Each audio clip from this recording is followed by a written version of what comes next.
Tom,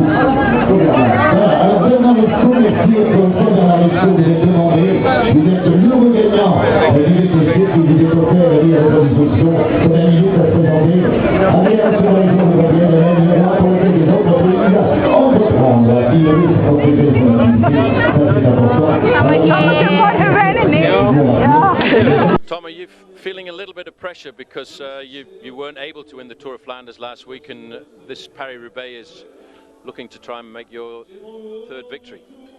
Yeah, it's pressure's always there, always in this period of the year. So it's not more or less than the other races. The only difference is with last year. It's not a real difference. Is that I did a few good results in the races that were the past races. So I'm really confident that I will be there tomorrow and maybe be a key factor to decide who wins the race, and hopefully it will be me. Is it a little bit frustrating to see the attitude of some riders, like maybe Pozzato last week, who based their race just on you? Frustrating is not the right word. It's sport, and some people you have tactics in the race, and sometimes the tactics works and sometimes they don't work, and it's normal that they try to focus at someone who has already done really good in certain races. But Paris-Roubaix is a different race to the Tour of Flanders. It's a fight more often to get into the cobblestones, and it's a race I think that you really enjoy. Yeah, but I'm having fun the last few weeks, and I think it's the key factor in the race. It's the most important, and winning or losing is sometimes it's really close to each other. It's not always a matter of shape or form. Sometimes something else decides a good result. So I did everything I was supposed to do, and I'm really good right now. So hopefully I can get a good result to finish a really good period of the season. And as always, very important, Team Quickstep is a strong team with a lot of men, and I'm surprised by Sylvain Chavanel. Yeah, he's doing really good.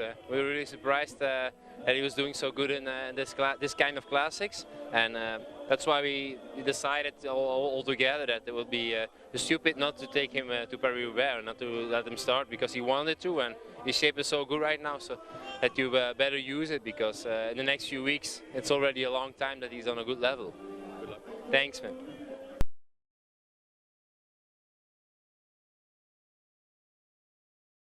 Fabian, a little bit of bad luck this year, but certainly last week in the Tour of Flanders that was also bad luck.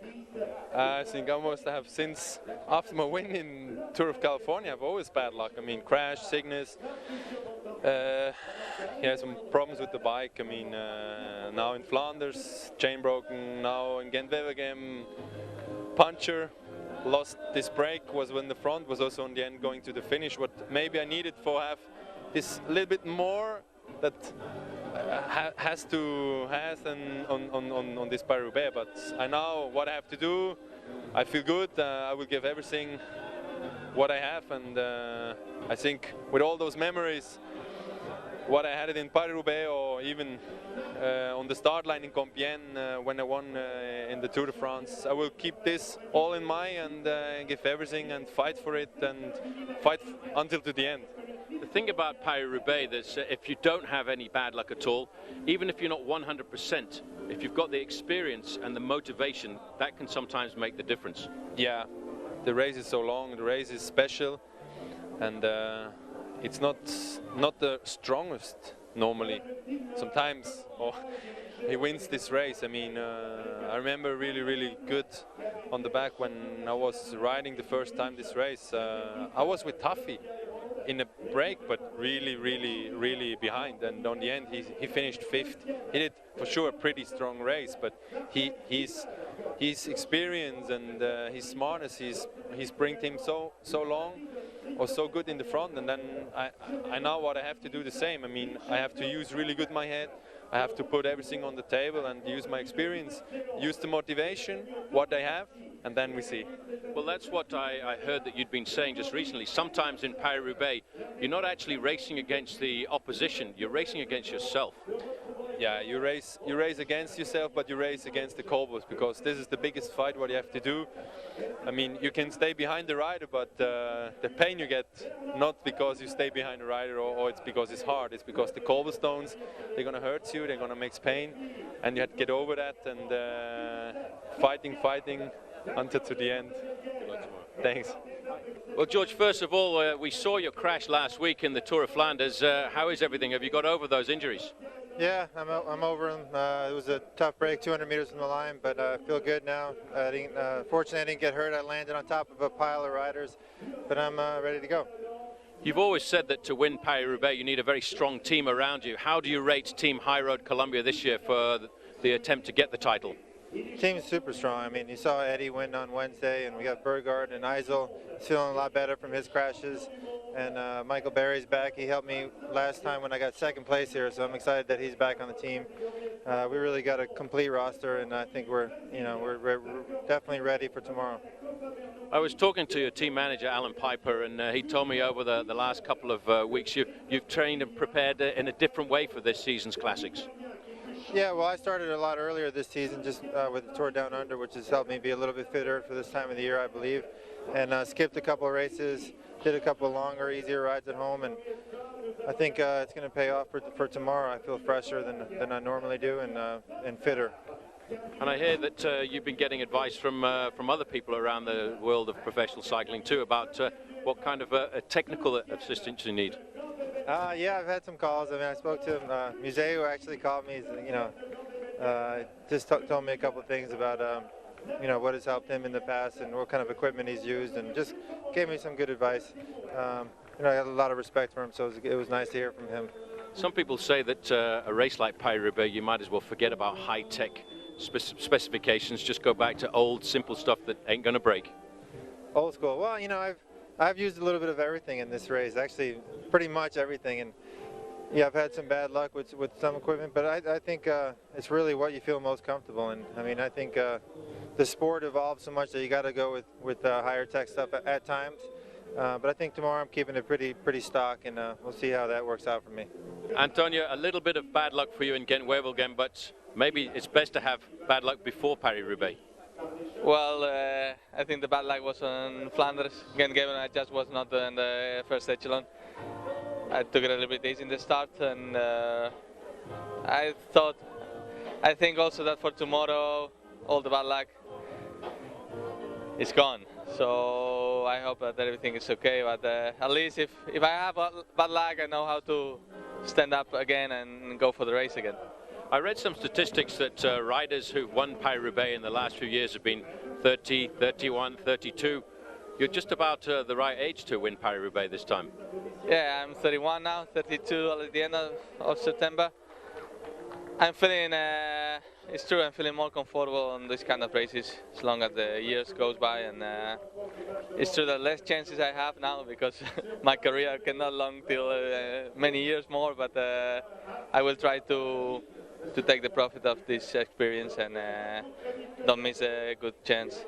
Experience is important, but also you can take advantage maybe of the fighting between Bonen and Pozzato like last week. I don't think they will do it again. I think they learned already. Pozzato already said that he will only look for Bonen, but I don't like to fight. I mean, for me, the important is the good result at the end and not to show that I'm the stronger. The most important thing is to ride Paris-Roubaix for yourself. Of course. Sorry, I didn't... La chose le plus important, the best thing for you is to ride for your own race and not to look to anybody else. Exactly. Everybody's asking what's the way to fight quick step, what's the way to... Yeah, for me, the race is already hard itself to think about other strong teams or other strong riders like people, so I will try to enjoy the race, to do my best and only focus on Roubaix. Okay, good luck. Thanks. Well, Brian, pretty successful a couple of days ago in Ghent-Wevelgem. How can you turn that success into a victory in Paris-Roubaix? Actually, I believe with the confidence the riders, the team got right now, they should, for sure it doesn't make it more complicated.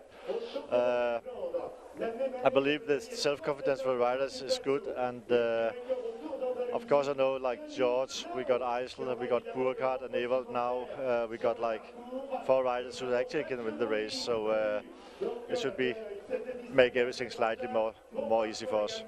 I spoke to Alan Piper just a couple of days ago. They changed the preparation for George Hincapie, and he seems to be a lot fresher in this Classics week. Of course. Actually, I would say he was quite fresh. He was quite all right last year. Unfortunately, he crashed on a very, very bad moment. And we, I believe, was the driving car number 22. So, I mean, honestly, there's always a race going on in the race. It's not only the legs always. You need a little bit of luck from Lady Fortuna, I believe. It's called also in English. And it's not only the legs. I believe George is pretty good as he can be. And then we cross our fingers he's not going to crash or puncture us or anything like that. For sure we're going to protect him, and then we have to wait and see. A bit warm, isn't it, for Paris-Roubaix? Yeah. Henrik, finally it seems the question has been answered. You've decided to be Australian and no longer be a German. Oh yeah, well that's something I've been planning to do like the last 2 years, but just like I don't know why, but like just seemed to hit the media like the last 2 weeks, and it's just something I've always had in the back of my mind, and that's what I want to do next year. So that's my decision. What's the change in you from last year to this year? Because before we regarded you kind of as a sprinter, and now you're a one-day classics rider. Yeah, well, I always consider myself like I love these races here in Belgium, and just maybe just a new team, it was new luck. I just with the Geldersteiner we couldn't really concentrate on the classics like the cobblestone classics, and now here with Cervelo, everything's just changed. Like the team, I've got 100% support behind me. I believe in myself now. Train different throughout the whole winter, like just totally serious, like just 100% to try and make everything work for this year, and it's been up until now it's been absolutely perfect. It's very difficult to put a brand new team together like Cervelo have done and actually gel so quickly. You've gelled almost immediately this season, and you get on extremely well with Thor Hushovd. Yeah, definitely. I think a lot of people and a lot of the other teams are very surprised at the way we're riding, because we just mix it. We're just like a bunch of guys that we get on along with each other really good, and it just seems to work, and it's really good that it's happened so quick. Okay, what's the plan going to be for Sunday? Well, I'm not sure yet because we haven't had a team meeting, but I don't see myself like up there like in Flanders, or you never know. My legs still feel okay, but like I said before Flanders, I slowly feel that the season's taking its toll on me. Like my legs aren't as fresh as they were 2 or 3 weeks ago. So I think Thor Hushovd and Roger Hemmen, they're going to be our 2 main men. So what about the fact that Paris-Roubaix is going to be Australian TV live for 3 hours at 10 o'clock at night? Yeah, that's perfect. I mean, it's great to see in Australia, like cycling in Australia is getting bigger and bigger. Just my dad the other day, oh yeah, the whole town's getting together, going to watch it. I said, oh, don't tell me this, I don't need this, I can't deal with the pressure. But no, it's really good. So it's good. Good. We'll be following you. Yeah, thanks. Cheers, mate. Always. Jeremy, new team, new motivation. Must be good riding on a successful team. It's great to be in this team. I mean, all the guys have gelled together. We're getting good results from the beginning, and it's pretty amazing the new team can perform so well. That's what surprises me, because very often it takes a year or 2 years for a team to gel together. This team seemed to gel together almost immediately. Yeah, we just got lucky. I mean, there's 9 or 10 guys who are on the Classics team. We went to Qatar.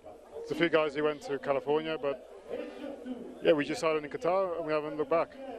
And it's been a long time that you've seemed to be looking for a team where you could find yourself comfortable. I think you're comfortable now. Yeah, last I found a team where I've got a job, where you're working for other guys.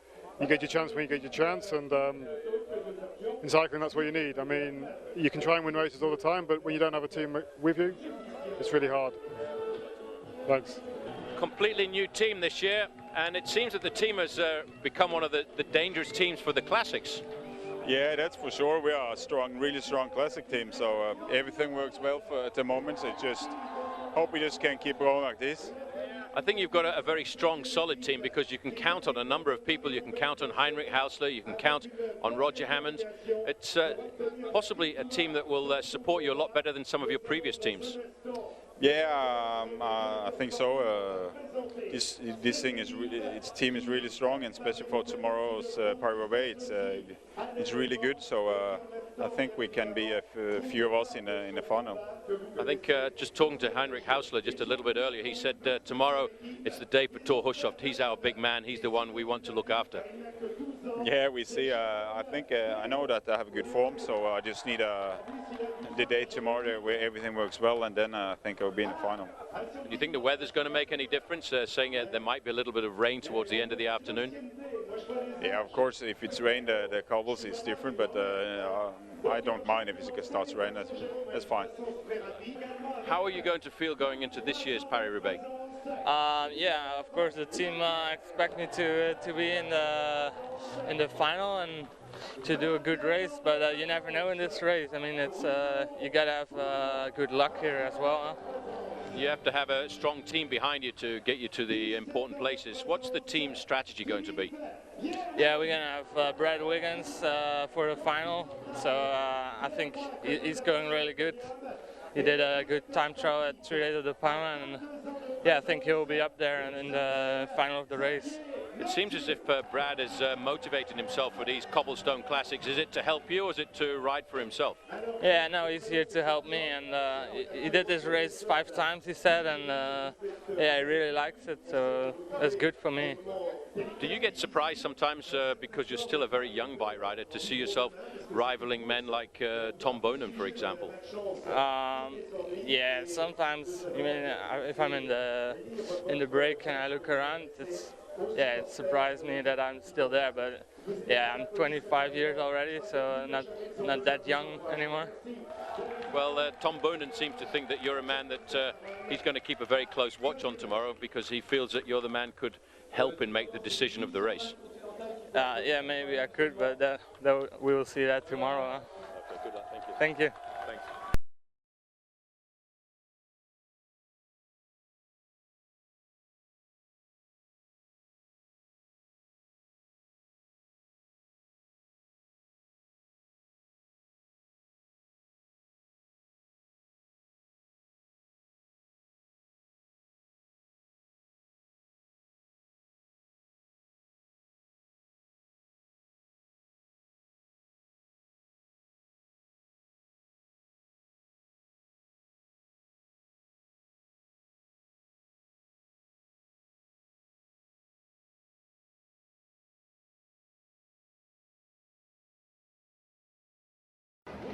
Het is de dag dat Pasen en Parijs-Roubaix samenvallen, Paaszondag. Voor 187 renners wacht de hel van het noorden. Voor Nederland komen kanshebbers aan de start. Martijn Maaskant, Servaas Knaven, de laatste Nederlandse winnaar in 2001. En ook de Rabo-troeven Langeveld en Fletcher beginnen de dag vol vertrouwen. Het is voor mij natuurlijk een belangrijke wedstrijd en vorige week ging het goed, dus ja, ik ben benieuwd hoe het vandaag gaat. Ben je nog goed? Een beetje vertrouwen erin ook? Ja, zeker. Ik heb heel veel vertrouwen in. Het is natuurlijk wel een aparte koers, dus je weet nooit hoe het gaat verlopen. Ik weet het niet, het weer is goed en de conditie is goed, maar het gaat een mooie koers worden. Ik ga mijn uiterste best doen en ja, ik hoop zo ver mogelijk van voren te finishen, zoals iedereen waarschijnlijk. De koers moet op een gegeven moment openbreken en dan...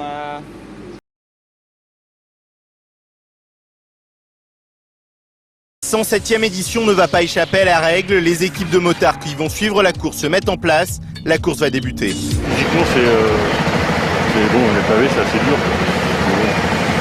Ça va, ça fait 10e. Outre les caméramans, un homme vivra la course de l'intérieur. C'est l'ancien cycliste, aujourd'hui consultant de France Télévisions, Laurent Jalabert. J'essaie simplement décrypter la course. Je la vis intensément en la suivant, et un petit peu comme je la vivais lorsque je courais. Et les émotions, elles passent automatiquement.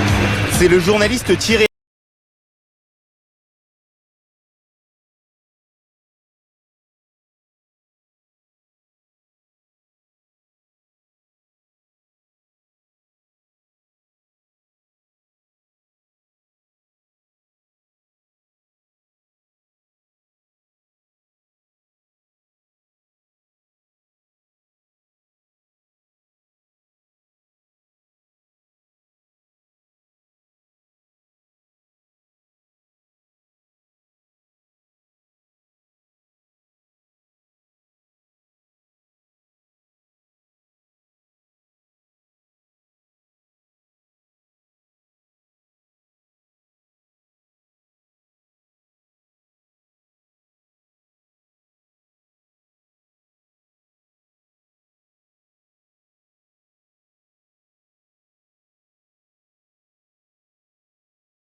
un Garmin à gauche, un skill, un Bouygues, 2 Français la poussette.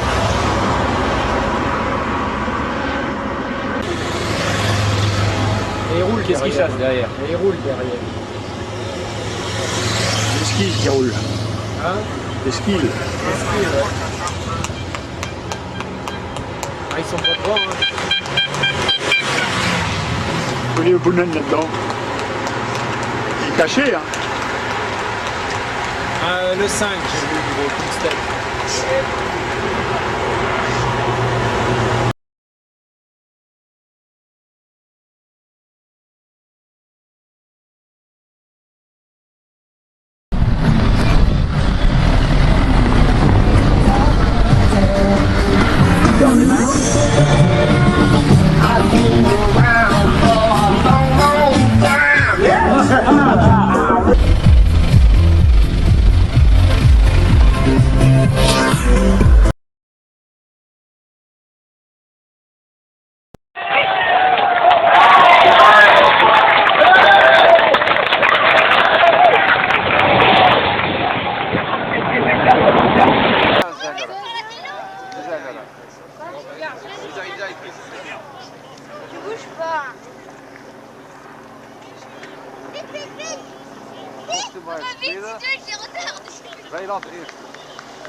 Allee, kom aan. Het is toch Maarten Wijnands, hè?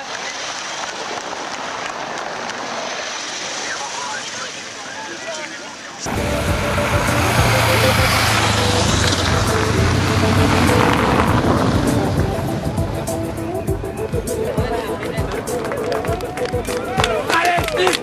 Allez, Steve! Allez, allez!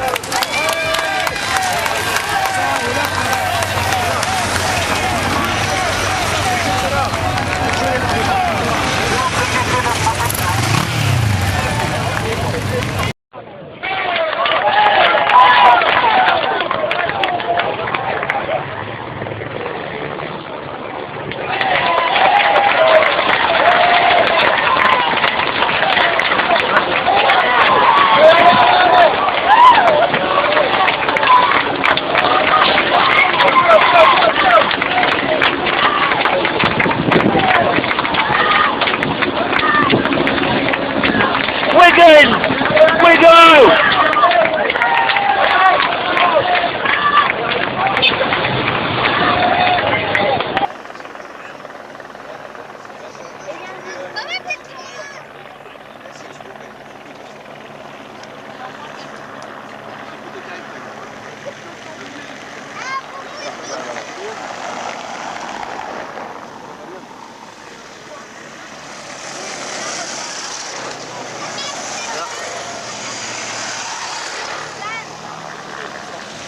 Waar is de rest?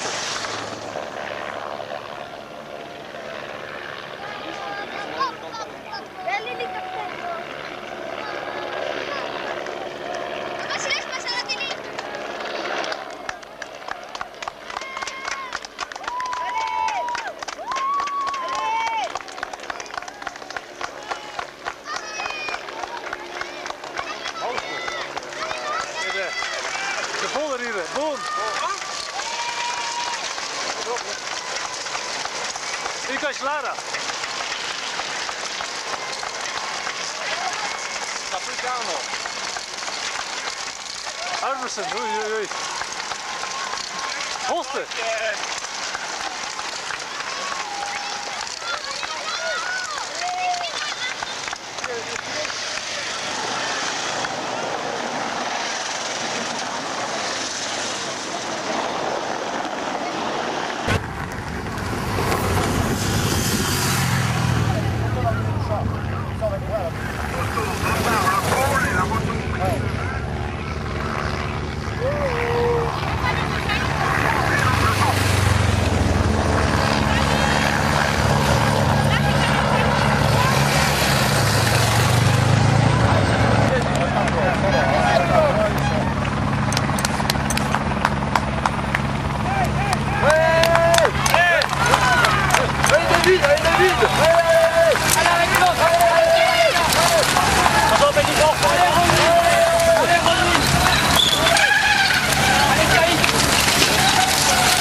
C'est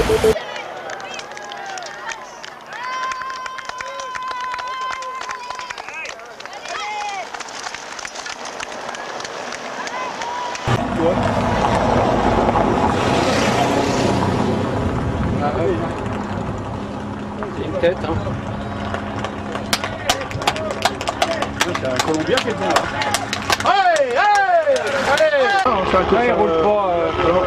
Ça roule pas. Là, comme vous dites, là. Allez, allez. Tu chauffes. Ouais. La Daniouche.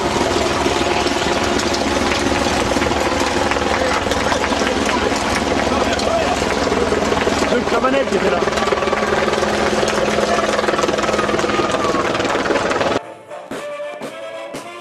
Fête et bonne humeur, les ingrédients d'un Paris-Roubaix réussi. Une recette que Mieke, Henk et toute la bande connaissent très bien. Ils sont venus de Courtrai pour encourager les coureurs sur le secteur pavé de Le-Buat. J'aime bien l'ambiance surtout. Paris-Roubaix, je ne sais pas comment ça s'est arrivé, mais c'est une habitude. Et quand le peloton pointe le bout de son nez, Henk s'arme de son appareil photo. Surprise, un coureur est victime d'une crevaison juste à ses pieds. Putain, mais c'est pas possible! C'est un fou que le français là, il s'énerve, le flamand on va pas s'énerver. Hein. J'ai eu de la peine pour... Attends. Les coureurs s'éloignent, nos amis belges aussi. Il est temps pour eux de rejoindre un autre secteur pavé pour savourer à nouveau le passage des sportifs. And so like the roads of nearby Belgium in Flanders. And this is the breakaway which got away pretty early on today. By the 60-kilometre point they built themselves a lead. And I'm pleased to say there are 2 Australians and 1 Kiwi in this breakaway, Wesley Sulzberger. Riding now for the Française de Jeu team, Matthew Goss, who has ridden so well midweek in Ghent-Wevelgem, rides for Saxo Bank. Sadly, we're without Stuart O'Grady, who is recovering from injury. And also up here is Greg Henderson of Team Columbia High Road. But in all, 11 riders and not really slipping away, Paul. But as we head on to section 24 now, they're just on 4 minutes ahead. Well, this has been the recipe for the Paris-Roubaix over the last few years. All the teams seem to give out the order to the men on their squads to get in that early morning breakaway. And the reason they want to do that is because they're usually pretty certain the early morning breakaway will get caught later on in the race, but it gives them the advantage of having more teammates once they catch them up. And so I feel this will stabilise for a fraction. And then once we get to the more strategic sections of cobblestones like the Forest of Arenberg, it'll start to come back together. Well, the only Italian in the breakaway, we've just seen him in the pink colours there of Lamprey, is Angelo Furlan. Matthew Goss seems to have found his form here, the Tassie rider. We've got Martin Wijnands from Belgium and Casper Klostergaard from the Saxo Bank, teammate of Goss. He's a Danish rider, of course. Steven Kotzer rides for the Garmin Slipstream team. He's an American. It's quite a nice international breakaway, this. Jos Postuma rode a very good 3 days at the Panna 2 weeks ago. He won that race last year. He's here for Holland, CYSOING. Can you believe, Paul, riding his 15th Queen of the Classics, and he's never failed to finish. That is a very impressive resume for CYSOING. As you said, he's won this race in the past, and he's then just going to be 1 bicycle length behind the famous Belgian rider Raymond Impanis, who rode and finished 16 times Paris-Roubaix. That means he can't retire yet, although he's 40 years of age now, CYSOING. It's time he started enjoying the sport from this side of the television set, I would think. But a great character, well known in Australia too, because he raced there in the old days of the Commonwealth Bank Cycle Classic up in New South Wales. Well, there's a missed bottle by the Quick-Step boys. They're really monitoring this breakaway. We're racing up through Solem here now, 142 kilometres still to go. But as you can see here, Quick-Step are not thinking short term, they're thinking long term. And they're hoping that they can keep the likes of Tom Bonan safe for when the cobbles turn a little bit ugly. They are the toughest squad here, the most solid squad, I would have to say, Team Quick-Step. That's them in the blue and white jerseys. Tom Bonan won't be too far away. The man on the front line, in fact, just briefly, who we saw there was the winner, of course, of the Tour of Flanders last week in a very emphatic style. On the horizon at 141 kilometres to go to the finish, the next section of cobblestones the riders will be facing up to, Phil, is the 23rd section to go. And it's a 2.3 kilometre length of cobblestones from Vertin to Saint-Martin-sur-Écaillon. And that's what this race is really very much all about. It's all about this section of cobblestones. There are 32 miles or 52 kilometers of cobblestones in this edition this year. And they're some of the worst roads that the north of France has got to offer. A nice aerial view of the helicopter there. This will be Kodzer, who's in the breakaway at the moment. Steve Kodzer rides for the Garmin Slipstream team, slightly changed his name this year. And sorting themselves out. One rider has dropped away from the breakaway now, Jan Alfredo from Française des Jeux. So we're down to just 10 riders in the lead. We haven't seen any of them. We've only just taken our pictures here in France. We haven't seen anybody on the cobblestones at the moment. But certainly when the 11 riders got to the first crossing of the first section, which was at Troisvilles at 98 kilometers, they held a lead of just over a minute. And since then they've pushed out over 4 sections of pavé to just on 4 minutes and just lost the one rider, Johan Alfredo of Française des Jeux. The main field, though, one gets the feeling, are poised to pounce as they race across France here. This is northern France. Very often you'll be forgiven for thinking you are in Belgium, and the French people here in France are not far away from the frontier. And the road's a little bit more akin to the type of road we find in Belgium, especially with these cobblestones. Well, I think, Phil, if you look back over a little piece of a little part of history, you will find that on a number of occasions this part of France we're in has actually swapped between being French and also being Belgian. In fact, it's known as the Flandre Artois. And as you get further up towards the coast, towns like Dunkerque are in fact old Flemish names. That's right. As they come up towards the borders in Roubaix, a lot of the towns sound more Flemish than they do French, like CYSOING. And I think the French themselves have a little bit of trouble getting the tongue around some of the town names here. Good early morning breakaway, this one. Remember the overall distance, 259 kilometres. I'll give you the full list of names in the breakaway. Martin Weiner to Quick Step, Matthew Goss, the Australian on Saxo Bank, Angelo Furlan from Lamprey, Stephen Kotzer from Garmin Slipstream, Greg Henderson from Team Columbia High Road, the Kiwi, Wesley Sulzberger from Française des Jeux, and really showing some good young form. Has a great future, I think. Joost Postuma from Rabobank, Servaes Canavan, another Dutchman on Milram, Steve Chanel, Belgian rider on the Bouygues French rider on the Bouygues Telecom, Andreas Clear of Cervelo, who rode extremely well midweek in the Ghent-Wevelgem race, and I think he's the man now who has been flagged up front to try and draw the sting of the likes of Tom Bonen, George Hincapie, and some of the bigger riders still in that peloton. Quick chance there just to get to see Wesley Sulzberger at the back there, wearing number 67 in the blue shorts. He's a rider who I think has got the great chance of coming onto this Française des Jeux team. It's a team that over the years, Phil, has I think really helped to develop and place a lot of top Australian riders into different professional teams. It seems to be a gateway for the riders there. Number 101 is Servaes Canavan. He's the man who's won this race previously, but participating in Paris-Roubaix today for the 15th time. And that really is quite a feat.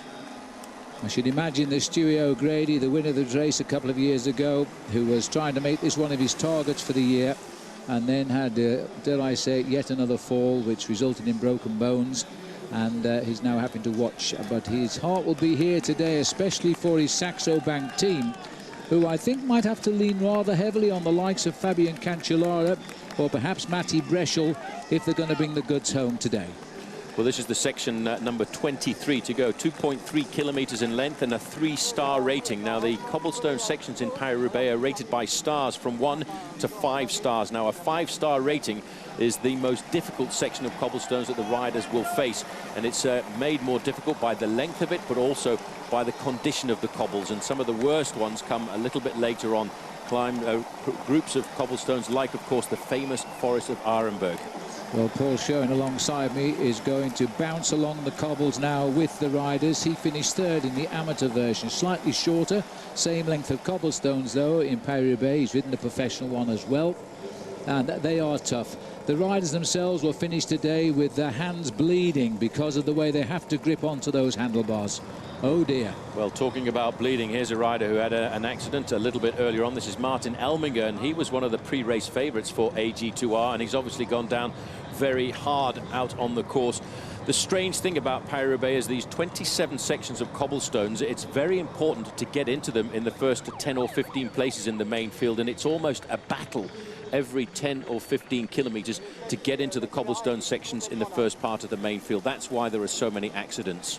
Elminger, well known down under for the Tour Down Under. He won it back in 2007. He finished 4th in it this year when Lance Armstrong announced his return to cycling in person in Australia, in Adelaide, in the month of January. Elminger, very different style of rider over these cobblestones, though. Just sitting on the back there, I saw Sulzberger in this group. In fact, the race radio a few moments ago, it said that his teammate, Johan Ofredo, wasn't in that leading group. But in fact, I've just noticed that both riders from Française de Jeu are still present. So it still is an 11-man leading group as they battle over this section of cobblestones. And for the moment, the skies look as if it's going to be a dry Paris-Roubaix, but I know one or two of our fellow commentators are rubbing their hands here, hoping that in the latter part of the afternoon, the rain comes down. Well, we're sat not very far away from the Irish former cyclist, Sean Kelly, who won this race on 2 occasions. He's licking his lips today when he sees somebody else suffer, but it was a race that Sean always rode very, very well in. We've had a few years now without bad weather. The riders fear the bad weather. It turns these cobblestones into ice rinks. But today, and all week, in fact, it has been beautiful in this region. Spring is very definitely burst. All the trees have coloured up nicely. And the riders full of a lot of optimism today. 187 of them setting out. Now, you did mention about Ofredo, Paul. He was dropped, but he got back. He got unhitched on one of the sectors of cobblestones. But you're right, he's back in that leading group of 11 now. BMC, the American Swiss team, just over on the left-hand side there. That's Jeff Lauder in the black and whites. They were brought into this race as a wild card, and very happy they are too, I think, to be participating. Silence Lotto, the team of Cadell Evans, who has finished up in the podium places in a stage race in Spain yesterday. This isn't Cadell's type of race. He's thinking long-term to the Tour de France, and he'll be watching this on television and be very pleased he's not here amongst it, I'm sure of that. He's come up against Alberto Contador, a man he'll definitely have to challenge for the Tour de France in July. See how many riders there are spread across the road there. They're all now trying to battle themselves up to the front end of the main field to get into this section of cobblestones in the first 10 or 15 places. This is the leading group, which is 11 riders strong. We are looking at an awful long way to go to the finish. 137 kilometers of racing still to go. And, of course, still for the men behind, 23 sections of cobblestones. Well, this is where the riders try to just settle in as long as they can here, because 137 kilometers is a long way to go. There's some 53 kilometers of this bad pavé, and the worst of it, which is recognized in star ratings, the 5 stars are the worst, and they are still to come. So believe me, it's not just a matter of being a strong cyclist to win this race. You've got to be a little bit lucky, and this is why, because somebody will have made a mistake here. Well, this is why all the big stars of the race, Phil, want to start in the first 15 to 20 places, because you always get these traffic jams at the back, and it really is not very good psychology. There's an Astana problem over on the right-hand side. A Lampre guy has gone down on the left-hand side. Just having a quick look at that Lampre rider. I think that was Massimiliano Mori. It was. And this is the chaos that Paris-Roubaix is all about. He shouldn't be hurt too much. He had a fairly soft landing. Well, the Astana rider was the leader there. Jaroslav Popovic was the man who was off to the right, having his bike fixed up with a teammate. Didn't catch the teammate. But these boys now anxious. It sounds easy, Paul, but what you've got to do in Paris-Roubaix is stay at the front. It's a fight all of the time. For every one of these competitions, you've got to get to the front end of the main field. And that's why just now we can see that Team Lotto are riding them at the front. There's Team Cervelo test team, Phil, have come to the front as well to keep the pace nice and high. So we're looking here now at the peloton as they go border to border on the cobblestones. The strong men holding position at the front. The teammates, don't forget, professional cycling is a team race. The teammates are looking for their team leader, trying to hold him into a position where they'll keep him out of trouble as best they can. But if he has a problem, they are there, as we've just seen with Popovic, to perhaps give them a wheel, give them a bike. Because although they all have team cars following, it is very difficult for the cars to get through on these narrow roads. Paris-Roubaix is a very complicated race to look after your riders, because the race splits up so much on the cobblestones that if a rider has a mechanical incident at the front end of the pack, he may well have to wait for up to 4 or 5 minutes for his team car to come alongside him. So the order of the day is if one of the team leaders has a mechanical incident, what happens is one of his teammates will try and swap wheels with him, or even bikes, to keep him up at the front end of the main field till that mechanical incident can be rectified a little bit later on. This is Alain Blin setting the pace on the front for Cofidis. They're just getting slightly off the head of the pack. Now this, when you get down, this is the return of Popovic, I think, and the teammate who seems to have helped him is Morabito. There's Popovic just in front of him, so they've got to get back now. They've got a race on their hands, but they know their bad luck just now could be somebody else's bad luck up the road in a few minutes' time. You get on with the job and you chase. You cannot give up in a race like Paris-Roubaix. I remember a situation where a guy by the name of Fons de Wolf lost an awful lot of time in the early part of the race, and he was sitting about 160th on the road. He didn't give up. He fought his way back into the race. He fought his way back along every section of cobblestones, and he came in on that occasion and finished in 4th place. Just looking at the crowd here, this is a rent-a-crowd race, don't forget, because once they see the race go through here, they'll be heading for their cars and they'll be off to the next sector of pavé. Last night they will have spent poring over the race route with the maps to plan their routes through to watching this race, because it doesn't go direct from Compiègne, which is about 80 kilometers north of Paris, up to Roubaix. It zigzags, and that's why the spectators can watch it at least 4 times. This is the front end of the peloton, and it's Romain Felu on the front. I'm surprised to see him riding so well, because he's a rider more reputedly a sprinter in the sport of professional cycling. But I think, like a lot of riders, they've become super motivated for Paris-Roubaix. That's at the end of section number 23. And everybody, I think, will take a back seat now, knowing that they've got themselves through that section nice and safely. Capelle-sur-Écaillon is the next section, which is 22 for the peloton, 134 kilometers. Jeff Loud is also in that little chase group there. He either had a problem and dropped back and was picked up by them, or he had a reason to go back to the team car. But they should get back. Here they are. As they try to recover, they'll be heading on off. They're coming off sector 23 at the moment, so they're not that far behind. Now, they've got around about 4 kilometers of smooth road, Phil, to try and integrate at the front end of the peloton, which is just around the corner there. And then for Jaroslav Popovic, what he has to do in that 4 kilometer flat section is to try and get himself back up to the front end of the main field. Otherwise, he could get caught out again.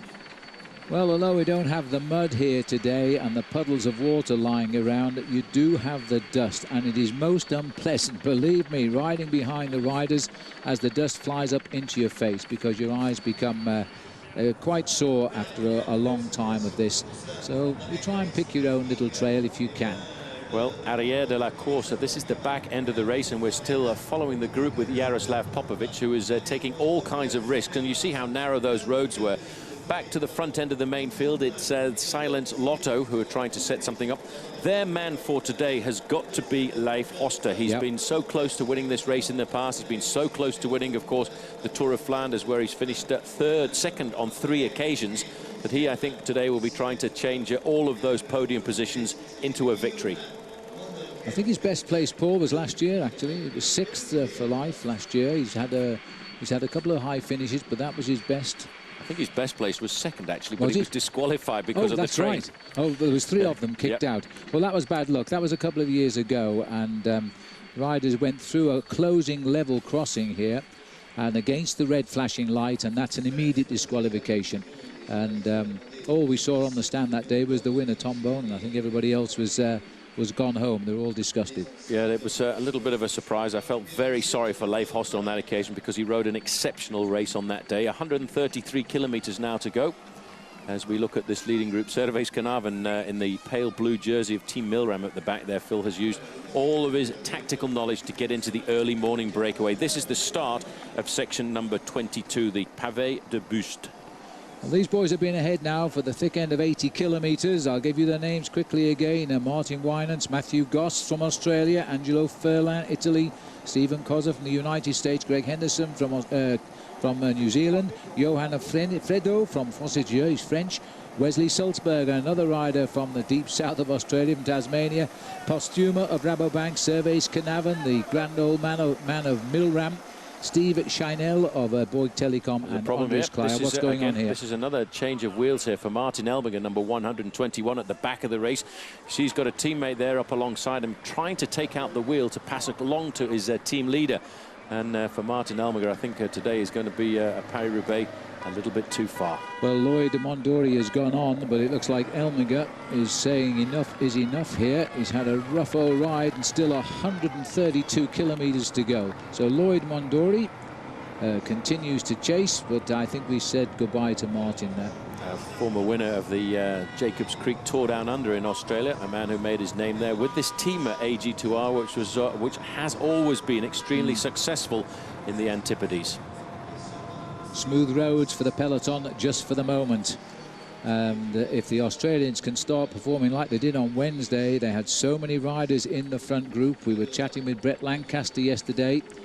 He also is very confident with his new team of Cervelo. They've got potential winners on that squad today. Heinrich Hausler seems to be over his slight knee problem, but he is well aware that although he's German, he's very much Australian. He's got no trace of a German accent when you chat with him, and yesterday he was well aware that everybody in Australia was watching him. And I think that the whole of Inverell would completely shut down, even if it is dark and in the middle of the night, if he were to win today. Just sitting on the back of the leading group of riders here, wearing number 8, is a teammate of Tom Bone, and this is Martin Wijnants. Wijnants, like all of the other riders in this breakaway, Phil, will have been given the order to make sure that we are present in the early breakaway, because once this break starts to get caught towards the end, Wijnants is going to be a man who will be of assistance to Tom Bonen later on, just scrambling back onto the tail of the cobblestone there, Wellesley Sulzberger. He really is getting an eye-opener here this afternoon, Phil, because he's riding what I think is one of the most difficult bicycle races in the world, Paris-Roubaix, and that's why it has the nickname of the Queen of the Classics. Martin Wijnants for Quick-Step, big responsibility representing this team up here, because this is the big winning team, at least the manager is. Patrick Lefebvre, he's been on this race with 9 winners over the years, which is incredible. 9 wins by that team or team structure in the last 15 years. But if you take the team classification for Paris-Roubaix, they have not been beaten since 1993. So no pressure then? Oh, not at all. No, they're going to sit back and have an easy day, I would say, this afternoon. Now, the pressure is there for this team. They love this race. Bear in mind that they created a little bit of history a few years ago when they finished 1st, 2nd and 3rd in Paris-Roubaix, and everybody says that is a feat that will never be repeated. They went on to do it 3 more times. Exactly right. Well, that's the end of Sector 22 there. Remember, we're counting down to Sector 1, which is just 1/3 of a kilometre of very smooth cobbles before they swing into the stadium here in Roubaix. Crowd are already coming in now, and it's a beautiful Easter Sunday here. And they've got a big television screen so they can watch all of the pictures that we have the pleasure of watching. There's the gap. It's come down slightly, 3:40. So the peloton will be quite happy with the way this is going just now. A little bit of infighting at the front and not allowing the breakaway to get too far ahead. No, that's the important thing, just to make sure that that breakaway doesn't get too much of an advantage. All of these riders know that the real important section of cobblestones is the pavé of the Trouée d'Arenberg, or the Forest of Arenberg, and that's going to be in around about 30 kilometres time, and that's when everybody will battle, not to be in the first 15, Phil, but to be in the first 5, because the pavé of Arenberg is absolute chaos. It is. They buried it off these days. They're taking all off on the way, aren't they? Because now you see the riders just get stopped on the road. They're all helping each other because the cars cannot get near them at the moment. It looks like it was Team BMC. They've left 3 riders behind. Well, I wonder which rider it was from BMC, because a couple of riders stopped to wait for their teammate. You may well just see those little dolls in the background. Those are something which are very typical to the north of France, and especially this area of France where we're going through. Those are the giants of Flanders, and they go around to every town fete. Well, they get the best view of Paris-Roubaix, that's for sure.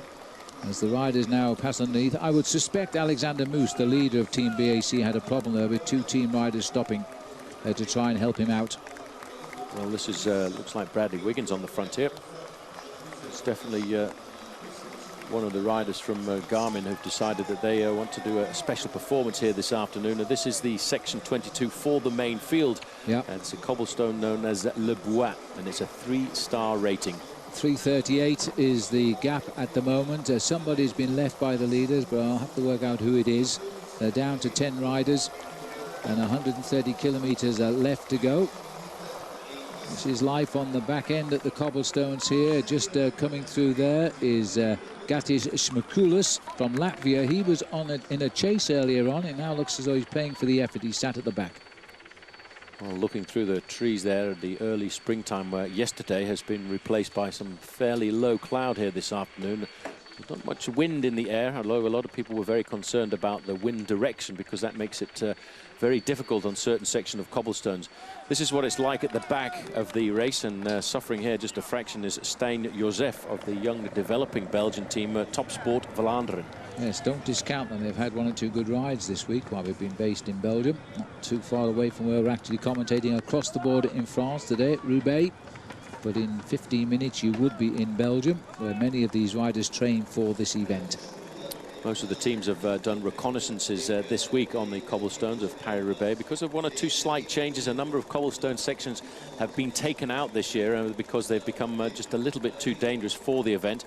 But there is an organisation in the north of France for the conservation of these cobbled roads. And what they do is, in fact, they put some funding together to rebuild and relay a number of these cobblestone sections.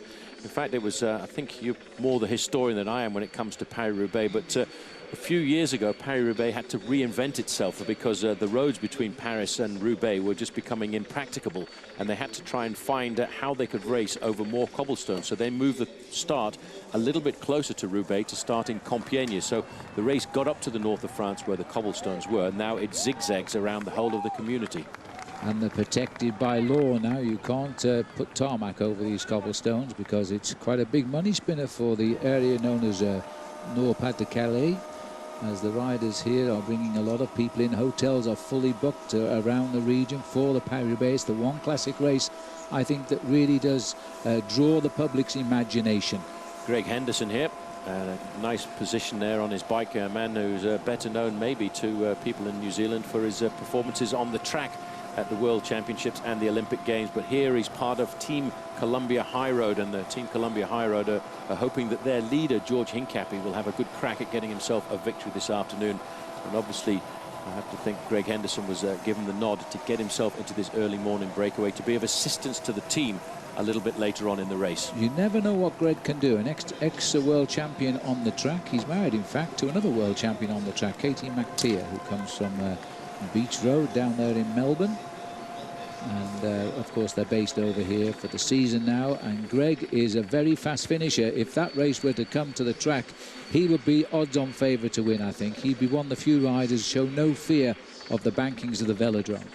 Zero fear, I would think, would be on the horizon for Greg Henderson if it did come down to the track. And it's a very difficult sprint for a lot of riders because I think, as you've said, you and I discussed a little earlier, there are no more big bike races actually finished on velodromes.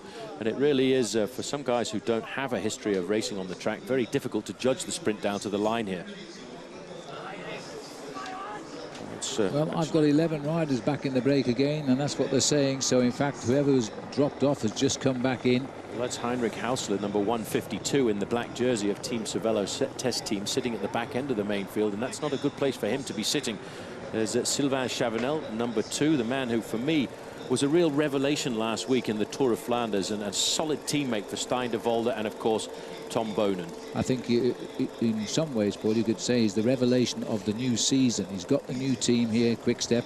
He's a Frenchman. It's unusual to get a Frenchman leave a French team to come over to a Belgian team, but he's so at home, and he's riding with a complete new interest in the sport. And just to add something else, in an era where people are always concerned about earning more and more money, in fact, he moved across to Team Quickstep for a lower salary than he had with Team Cofidis last year. So much did he want to be a part of this infrastructure. Well, that is taking life a bit too seriously. In fact, his salary now €750,000, right? Yep, which at the current exchange rate's around about $1 million. So I suppose he could take a slight pay cut. Oh, I don't know. Things are so expensive here in Europe. It's quite expensive just to get a pint of beer. Silence Lotto, the boys setting the pace on the front here, and they have nobody in that break, and they keep getting slammed in the Belgian press here because they're not delivering. And so they really want a result today, and if it's going to come, I guess it's got to come with Leif Hoster.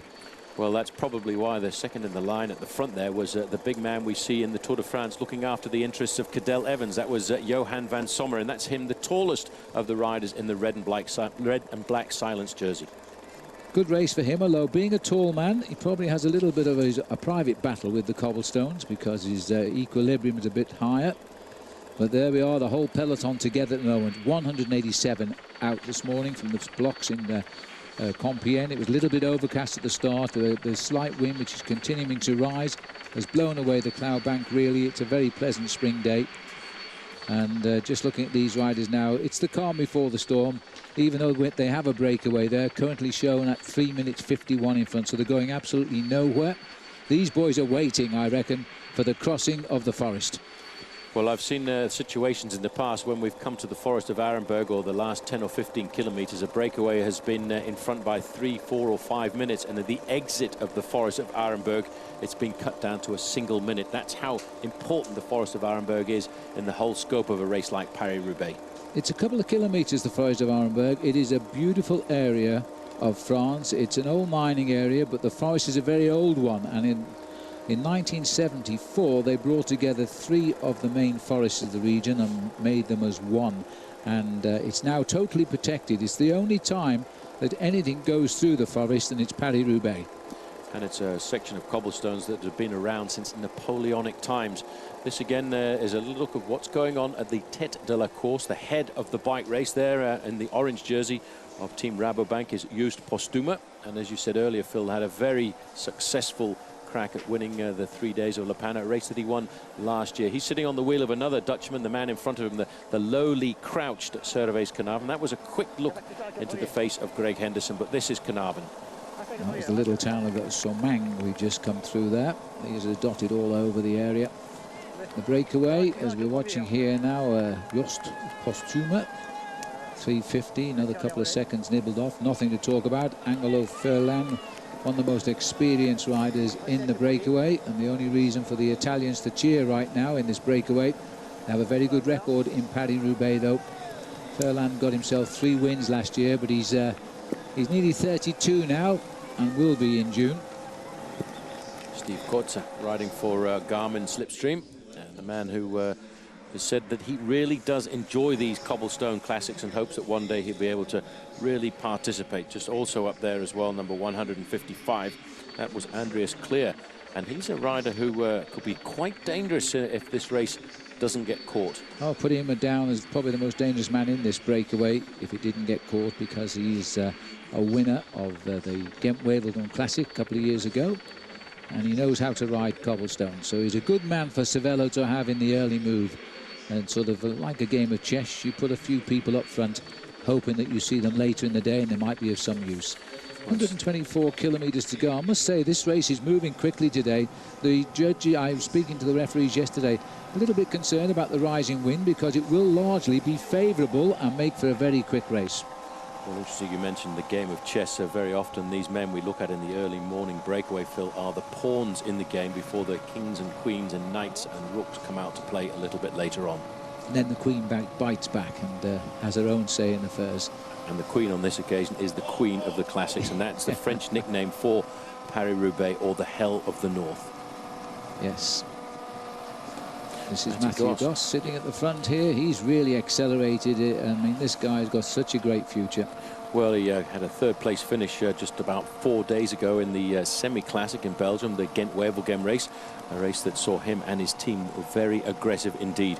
But I wonder if they're playing their cards very close to their chest here, because Fabien Cancellara, who started the season off perfectly with a win in the time trial of the Amgen Tour of California, then has been dogged by injury and illness ever since, has for a lot of people been hiding his game and could be a very dangerous man later on in the event. Yes, nobody believes him when he says he's off form, that's for sure. We'll see later on today as we're heading towards Sector 21 now.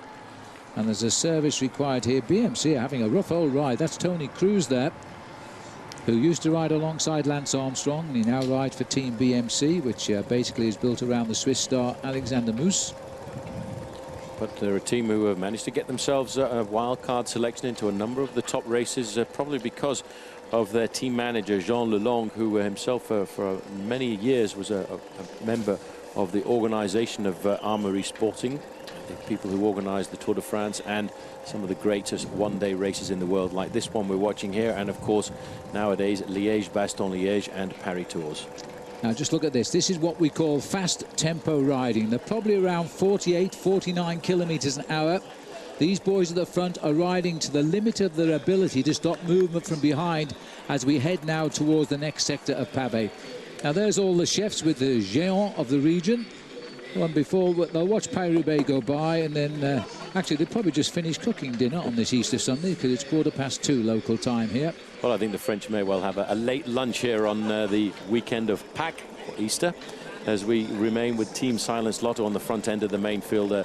So many people feel will run out of their houses or out of the restaurants to watch Paris-Roubaix come by and then get back in to finish off lunch and to hopefully see a man from France win the bike race here this afternoon. But on the run in towards the finish, I think the flag which is showing more than anything else is the Lion of Flanders, and those flags will be waving for Tom Boonen or of course his own teammate Stijn de Volder. Well, as we continue now to search for pavé sector 2021, we're looking for now, which is a 3-star sector. Comes in at 138.5 kilometers in. Well, the leading group shouldn't be too far away. I would say they're not more than a kilometre away from going into section number 21 to go. And it's very interesting to watch the main field here as they zigzag about, trying to get themselves to the front end for the charge into the cobblestone section. You can see already a lot of blue and white jerseys of Team Quickstep. That's the team of Tom Boonen and Stijn de Volder. They're the team that have dominated this event over the last 15 years. We're seeing a lot of lime green jerseys there too of Liquigas, an Italian squad. They've got Alexander Kudzinski, the Belarus rider who rode extremely well midweek as well, getting second place in Gent-Wevelgem as their leader. And they've got a good sprinter in Kiki, another rider that was taking part in the Tour Down Under this year. And Manuel Quinziato, also another good rider. There's the banner on the horizon. Stand by to get those bones rattled again. Well, this section, 21 sections of cobbles to go to the finish, is the section of Verchamp-Maugret to Quérénaing, 1.6 kilometers in length. But in the back of their minds, these guys are trying to survive now because they know that the big, nasty old forest of Arenberg is now not very much more than about 20 kilometers away. And just riding up on the far side there was the Bouygues Telecom rider, Steve Chanel. Off to our right is Wesley Salzberger from the Française de Jeux team. They're all trying to seek the smoothest section, which might just be to the right, but very often riders opt for the middle, hold a big gear. And again, Paul, Martin Wijnands is having trouble on those cobbles.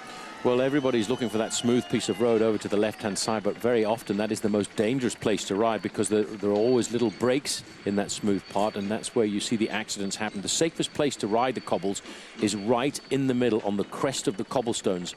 And an interesting way of riding the cobblestones is, in fact, not to hold the handlebars too tightly, just to rest the hands on the handlebars and allow the bike to find what it thinks is the smoothest way across. They're really packing the town here as they go through. Very difficult, lots of traffic furniture in these small towns in Belgium, but in France rather, but they become such great hazards when the big peloton go through. So you've got to stay pretty vigilant. We're back up with the leaders here. You get a good chance to see them over the cobblestones. If you don't think it's bumpy, take a look at the chain and see how that bounces up and down. Most of these bikes now that the riders are using are fairly standard, but one or two teams have invested an awful lot into different technology, especially Tom Boonen. Boonen and his Quick-Step team have a couple of dampers in the front forks and the rear forks. The idea for that is that it takes a little bit of the bounciness out of the machine and keeps the machine much more in contact with the cobbles. Sector number 21 to go, 1,600 meters, a 3-star rating from Verchamp to Quérénaing. And for the moment, the cobblestones, most of the cobblestones we've gone over, Phil, are fairly dry, although I wouldn't be surprised a little bit later on to see a few muddy patches because there has overnight been a little amount of rain. There was. It rained quite a bit during the day in Compiègne yesterday, but it came up to be a beautiful day in the end, but it may have left its residue lying around the forests. Certainly here, there's a little bit of a lull in the peloton. I'm a bit surprised to see that, a change of pacemaking at the front. Silence Lotto deciding to drop away completely just now, and see Johan van Sommen off to our right. But basically, it's Quick-Step who have come forth. taken over here by Team Saxo Bank, because I think everyone now, Phil, is starting to get a little bit more interested in these section of cobblestones. Team Saxo Bank want to get on to the next section of cobblestones in the first few places. There's Fabian Cancellara over on the left-hand side. You might have just noticed he was the rider with the orange sunglasses on. Yes, now what does that tell you? Because he knows that we are inching closer to the crossing of the tranchée of Arenberg. And you've got to be at the front going through there, because for sure riders will fall in the centre of the pack, and then that could open up the door. Furlan on the left of our picture. This is at the back is Vinance of Quick-Step. Well, Vinance, Phil, is just sitting there all of the time here. He's biding his time. He knows in the back of his mind that this breakaway is going to get caught, but he wants to stay at the front of the race for as long as possible, because he will then become an ally and a teammate again to his team, Team Quick-Step. And the most serious thing about Quick-Step and their success in Paris-Roubaix over the years is the fact that they've always been present in large numbers in the final 50 kilometres of the race.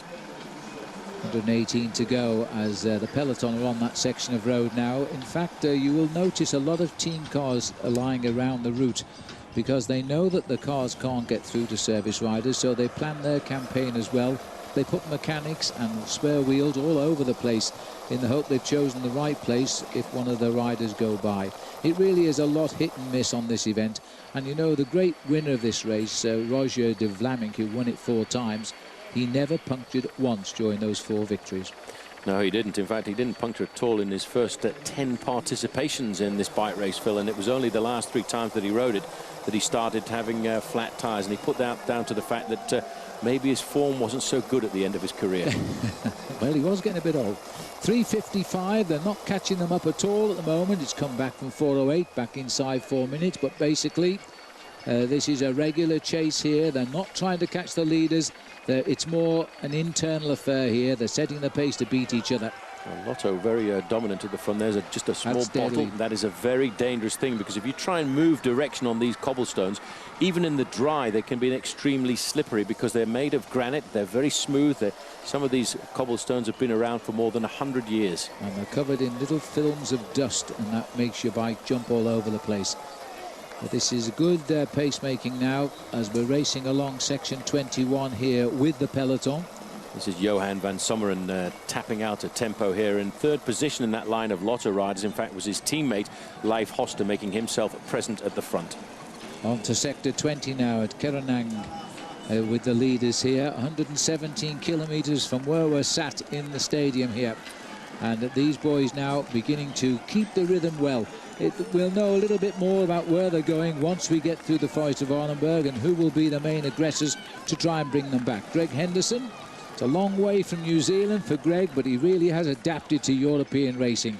He certainly has. He's on a really good squad, Team Columbia, a squad that had great success, the most successful team on the international circuit last year, not only for the men in the professional ranks, but also for the women in the professional ranks as well. We're looking here briefly at the main field as we go back to the front end of the bike race. It's a very difficult bike race to cover because so much goes on in a race like Paris-Roubaix. Sector 21 to go for the main field, 1,600 meters, a 3-star rating, but then just a very short traverse of flat road, Phil, to get to the next section 20 to go. In fact, only 3 kilometers of smooth road, and then, like the leaders, they will be facing up to the 2.5 kilometer section 20 to go. As the riders battle it out here, you might be in a group, but you're riding your own race. There's no shelter from the wind here. You've just got to make sure you see the holes in front of you and make sure you don't go down them and take yourself out. So you've got to ride with a great deal of intelligence over these cobblestones. Just looking here, we're still with the back of the race here now. This is Morabito, I think, who's paying for the effort bringing back Popovic. He's still dancing at the back of these cobbles. We have absolutely no idea in the chaos of Paris-Roubaix just exactly where Jaroslav Popovic might be situated. I would expect him to have moved up through the main field because he was given the title of team leader here for Team Astana, who in fact, let's not forget, have just won this week the Pays Basque race, a race in the northern part of Spain, with again a dominating performance by Alberto Contador, not only winning the Queen of Stages, the toughest mountain stage, but the final individual time trial too. Yes, and Cadell Evans riding just a little bit below par there. Achterin zijn ze altijd. Nou, daar. Ja, dat is die notte wel, dat is nog altijd.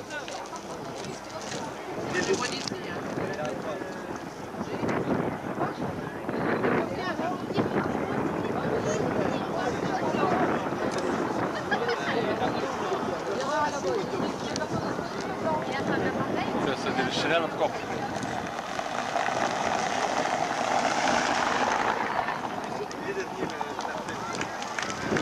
Echt erbij, hier. In de kustkaart. Het is niet bezig. Yeah. Meanwhile, back here, the Giants observing the passage of the Queen of the Classics. This is the breakaway. Sat at the back is Greg Henderson. There's a list of names for you in this breakaway. It's been this way now for a long time today, establishing around 50 kilometres into the race and holding their own at the moment. It took a while to increase from 1 minute, but now they've pushed it on up towards 4, although, as we've said that, it's coming back a little bit now. It's 3:35 according to our computer. Well, I think until we get to the latter part of the race, it will increase and come down and increase and come down and on a number of occasions until we finally start to get to the big serious sections of cobblestones like the Forest of Arenberg, like Mont-Saint-Pavel, like the Pavé de l'Arbre, when then all of a sudden the main field would unleash its vicious...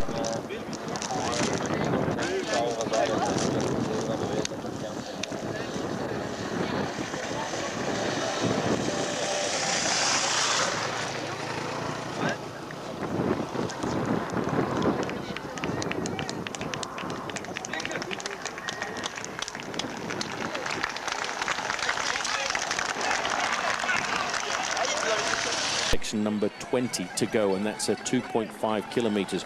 They've then got 2 more sections of cobbles before they get to the Trouée d'Arenberg, at the Forest of Arenberg, where still the wild boar roam. Well, it looks as though Alfredo has disappeared from our view now. As we're watching here, trouble again for BMC, or is this the return of Martin Kohler? Danilo Weiss. Danilo Weiss, is it? And he had a little bit of a hard time there trying to get himself back up. Section number 20 to go. 2.5 kilometres, a 3-star rating.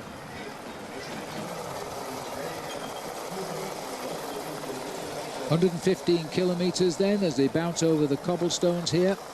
Luc Wigas has got control of the front. Man missing from the breakaway is Alfredo, Française des Jeux, and it looks as though Matthew Goss isn't there either now, so we didn't see what happened to him. 3:45 is the gap, and I'd be a little concerned here. Luc Wigas, I think, have themselves a plan today. They know Kuzinski has some terrific form, and this is the place to display it for sure. So too has Quinziato, so they'll be working hard here. Well, Quinziato was very aggressive just a couple of days ago in the single-day classic Gand-Wevelgem, and he may well be fancying his chances again here this afternoon. Again, you can see why it's so important to ride at the front end of the main field, because it's a lot clearer. You can get an idea of exactly where you want to ride. Wow, that was trying to take a bit of fast food on board, and that helper at the side of the road there was quite brave.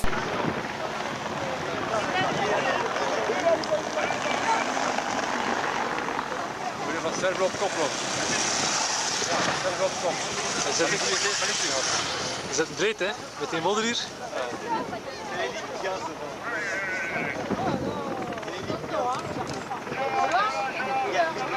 Dat is één raps, hè?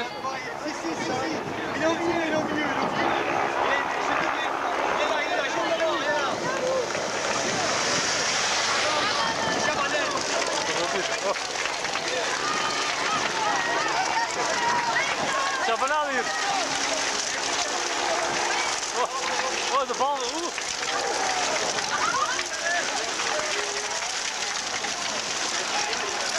Hier, Sappa.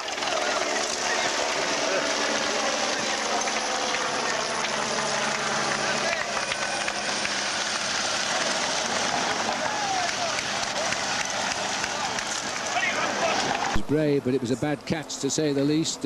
Must play for the England cricket team, but I'll tell you what, that bottle could have caused havoc in that group then. If they start hitting that at an awkward angle, they will go down for sure. The section of cobble.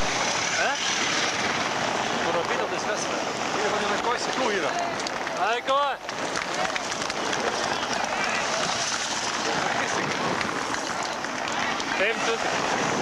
Hori. Nee, dat is ook gevallen daar meestal. Hier. Dollander. Nee, is dat? 41 geloof. Sto je niet op in bekennen met een. Dat is Capelle. 115. Ja, gewoon meteen. En gaan zien als hij dan stuur waren? Ja, ja. En Arvidsson zat er ver tegen mij. We want to see it before the rest of the race, that's for sure. This is Greg Henderson.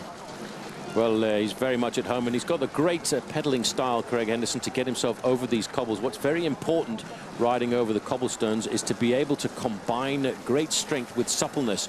And here you can see Henderson sitting nice and high on the bars with his, in fact, if you look at those, the handlebar covering there, a lot of the teams for a race like this will actually add an extra layer of handlebar tape there just to make the handlebars a little bit more comfortable, especially to, everything is done on a day like this, Phil, to try and make the cobbles as comfortable as possible.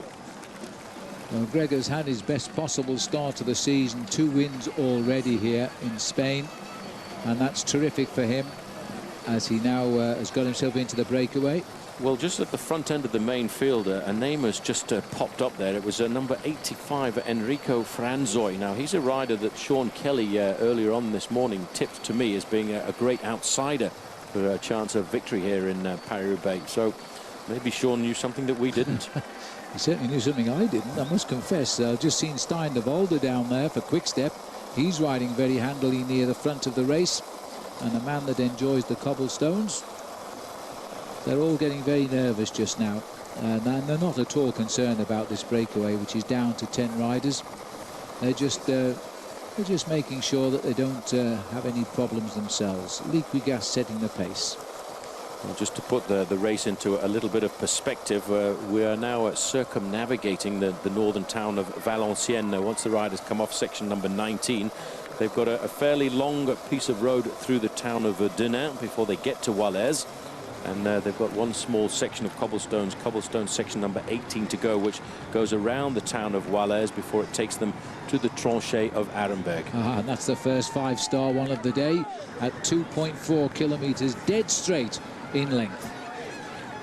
Life at the back, and it still looks as if Danilo Ruiz from BMC Racing is probably now, Phil, starting to wonder himself, what am I doing in Paris-Roubaix? Well, he's having a great experience. He's doing something that nearly every top professional bike rider wants to do at least once in their career, and that's participate in this race, because it is a crazy race. It's a race that probably should be in a museum like the Smithsonian Museum in the United States, or even the Natural History Museum in London, because it's a race of olden times. It's a race of courage and determination. It's a race of fighting back after bad luck, because everybody will have a story to tell. They'll all have their own private story to tell at the end of today's race. 3:35 as the peloton hits sector 19 of 27. We're counting down, remember. Gap here is 3 minutes and 40 seconds. 10 riders up front. And there's the cameraman's view of the pavé. Oh, thought he'd fallen off for a moment there, but he was just turning round to reveal that Liquigas still are leading the chase. But what that very weird little turning around of the camera did was it gave you an indication of the speed that these riders go over the cobblestones. Yeah. And I like to cast my mind back. I used to love riding Paris-Roubaix because the team I raced for was from the north of France, so we were hyper motivated for this event. And one year I was injured and actually couldn't participate. I crashed in the Grand Prix of Denain 3 days before the start of this race. So I thought I'll go and have a look at Paris-Roubaix. And I was blown away by the speed that the main field goes across these cobblestones. And it really is quite amazing if you get a chance to come out one day and have a look at Paris-Roubaix live at the side of the road. We'll bring you Wellingtons, because it's not always as dry as this. We caught a glimpse there of poor Morabito trying to catch up with Angel Madrazo, the Spanish rider from Case de Pan. A bit of work to be done there, and just when they catch up, they'll be hitting the forest, I would think, and they'll have to do it all over again off the other end. This is their Liquigas then. They've got control. Now, what's happened here? When you see a rider freewheel, it's usually a problem, but no, it seems okay. This is Bjorn Schroeder from Team Milram, sitting at the back end of the main field, knowing that he's got his teammate who wears a number 1 on that squad, 101 Servais Carnarvon. He's in that leading group of riders who currently we've got down at 10 riders. And there's obviously a number of changes going on at the front, but Team Liquigas and Franzoy here is definitely doing the pacemaking to put the hammer down in the main field. Well, everyone has to be on their game at this race because they're not just the riders, but our cameraman, look at him there, the acrobat, trying to get the pictures, knowing exactly where the riders are, but also the gendarmes who actually ride motocross motorcycles, so they can keep up with these boys. Well, I was just going to add that point there before you beat me to it. In fact, in this event as well, the motorbike cameramen don't use a normal road.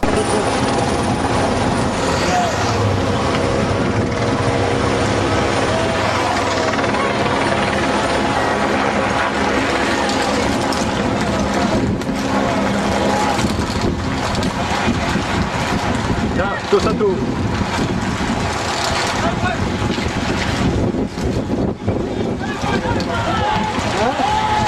C'est pas encore. Non, c'est pas trop. C'est pas écrémé encore, hein.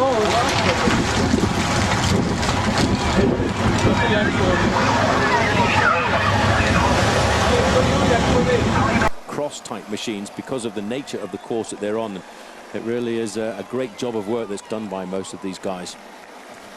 There'll be quite a lot of people rather upset it's dry today. They love to see the battle of the mud, but we'll see how this one unfolds. It's going to be a very fast Paris-Roubaix today.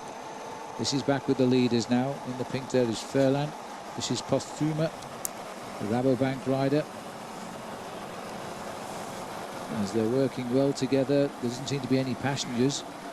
I think everybody realizes they want to keep the hammer down because they know that the main field will start to pick up the pace once they get closer to the forest of Arenberg. And every rider in this early morning breakaway will be thinking about the fact that there's going to be a split in the main field at the forest of Arenberg. There always is, because of the severity and the pace that the peloton will go through it.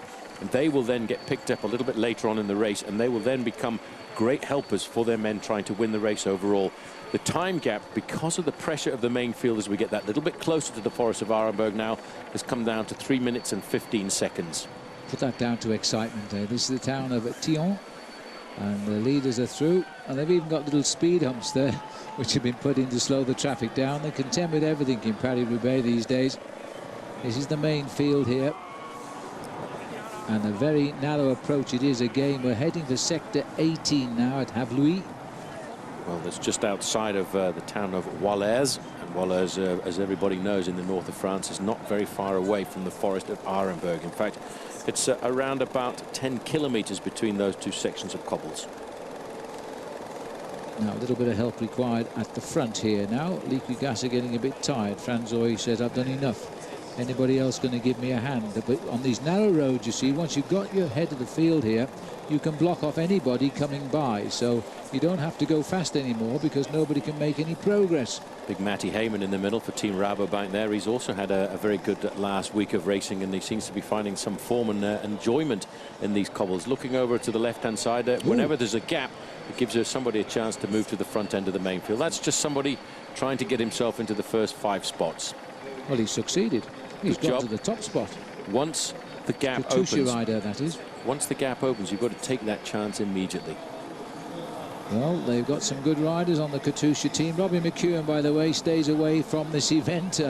He rode in the Ghent-Wevelgem midweek, but he's not here for this one, as his team certainly is. And they carry one of the favourites, Filippo Pozzato, 161. If you catch a glimpse of him, also Ignatieff, the Russian rider, and the big sprinter here is Danilo Napolitano. There's the flag of Norway, who are having a great time just now. Boysenhagen winning midweek.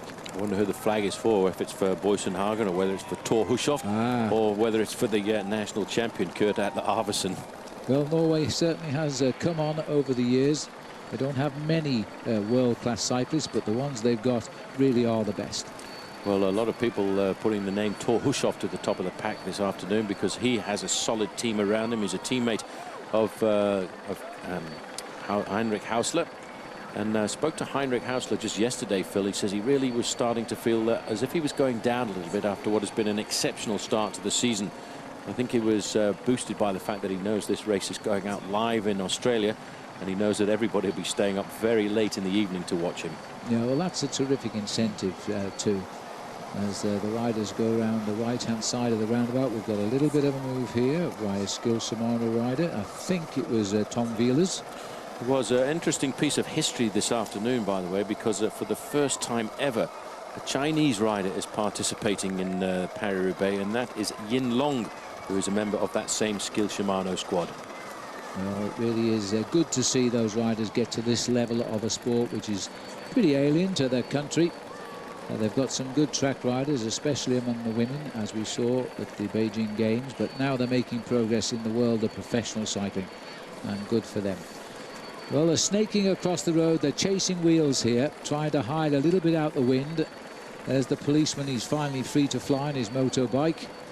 And the other two up on the right-hand side there, well, they've got the equipment to race over the grass if they need to.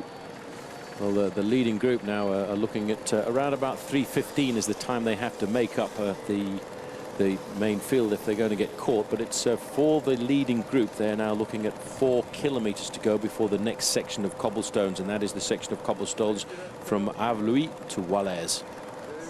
Wallers, the town that hovers just by the forest, and that's where it's all going to happen for the first stage of Paris-Roubaix. Certainly won't be decided there. Again, Lotto have now regained the peloton here, trying to get a little reaction going, and they're having some effect. 3:15 is the gap right now, as 5 riders trying to form, but the peloton are very vigilant. Everybody nervous now. The next 10 kilometers is the first showdown, I think, and they know it, that they want to be still in a winning position when they come through the forest. Well, this group, in fact, because of that slight acceleration, has forced 5 or 6 riders. Note the presence of a rider there from Quick-Step. Quick-Step are very attentive. They know how to win this bike race, but very rapidly followed there by Danilo Napolitano. And now he's a sprinter who, for Team Katusha, is obviously masking and copying the tactics of Team Quick-Step. But he was the guy that pushed his way to the front, and if he were to get up front, that could be a different ballgame. This is Sylvain Chavanel here, who has now started to mix. I've got a feeling about this guy today as well. Little tactical move for Sylvain Chavanel, takes the pressure completely and utterly off Team Quick-Step, because everybody knows how the form of Sylvain Chavanel is. They saw it last week in the Ronde van Vlaanderen, the Tour of Flanders. He was all over the breakaways, sacrificing himself for the team. And wouldn't that be a strange one if leaving a French team to go to a Belgian team, the Frenchman came up with a win? It'd be superb. There'd be nobody complaining from France or Belgium, I can tell you. It's interesting how they're doing a lot of racing here on the good roads. It's psychologically, sometimes you can steal a march because everybody expects it all to happen on the bad roads. Well, we're looking at around about 4 kilometers to the next section of cobblestones, 18 to go, but we're looking at 14 kilometers to go to the section of the Forest of Arenberg, and everybody's trying to get themselves into a small group to get onto the Forest of Arenberg in advance of the others. Incidentally, it's 10 years, slightly more, 11 years since Frédéric Guédon won this race for France. No Frenchman's won since, so it's about time they won in their own country. Another little group going off. That little hill that you can see in the background is not actually a natural hill. It's a slag heap of the waste from the old coal mines, which were very abundant in the northern part of France. A little bit of movement now taking place. Everybody looking to see if they can get any going. Christophe Laurent, the Frenchman in the blue there for Agri-Tobel. In second place, little flip of the arm there saying, come and give me a little bit of help up here from the skilled rider.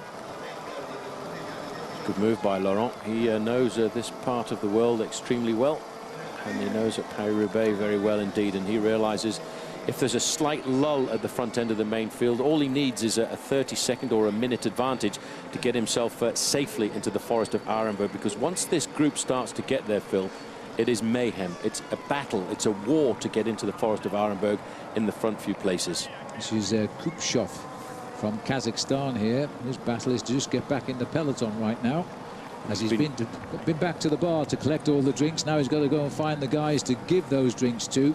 He's what we call the domestique today, and he's trying to keep the race favourites on his team in good position. If you have a look at the length of that main field, it's not in full flight just yet, but it certainly is starting to get in that way, because when you see a main field stretched out in a long line like that, it's an indication that there's a lot of pressure at the front. There are a lot of riders at the back end of the group, but most of that now is at a point in the race where they realize in a few kilometers time we don't have much chance to go back to the team cars to get bottles and extra food. So now's the time to do it, get back into the main field before the Forest of Arenberg, because for some of these guys the race is going to be over in 14 kilometers. Well, we've just passed through the 150th kilometre of the race today, a couple of K ago. So now it's time, I think we can safely say they're all warmed up.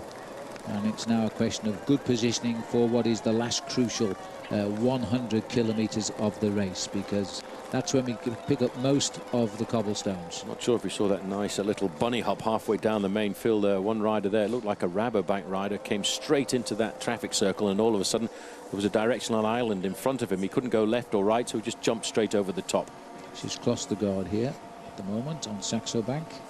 Just get a chance to look at this bike here if they drop down a fraction. This is the specialized bike which has been specially made for Paris-Roubaix. Now if you look at the back, if we get a chance at the rear forks, it's got a little circular thing in there, and that's where the damper is to try and take the roughness out of the cobblestones.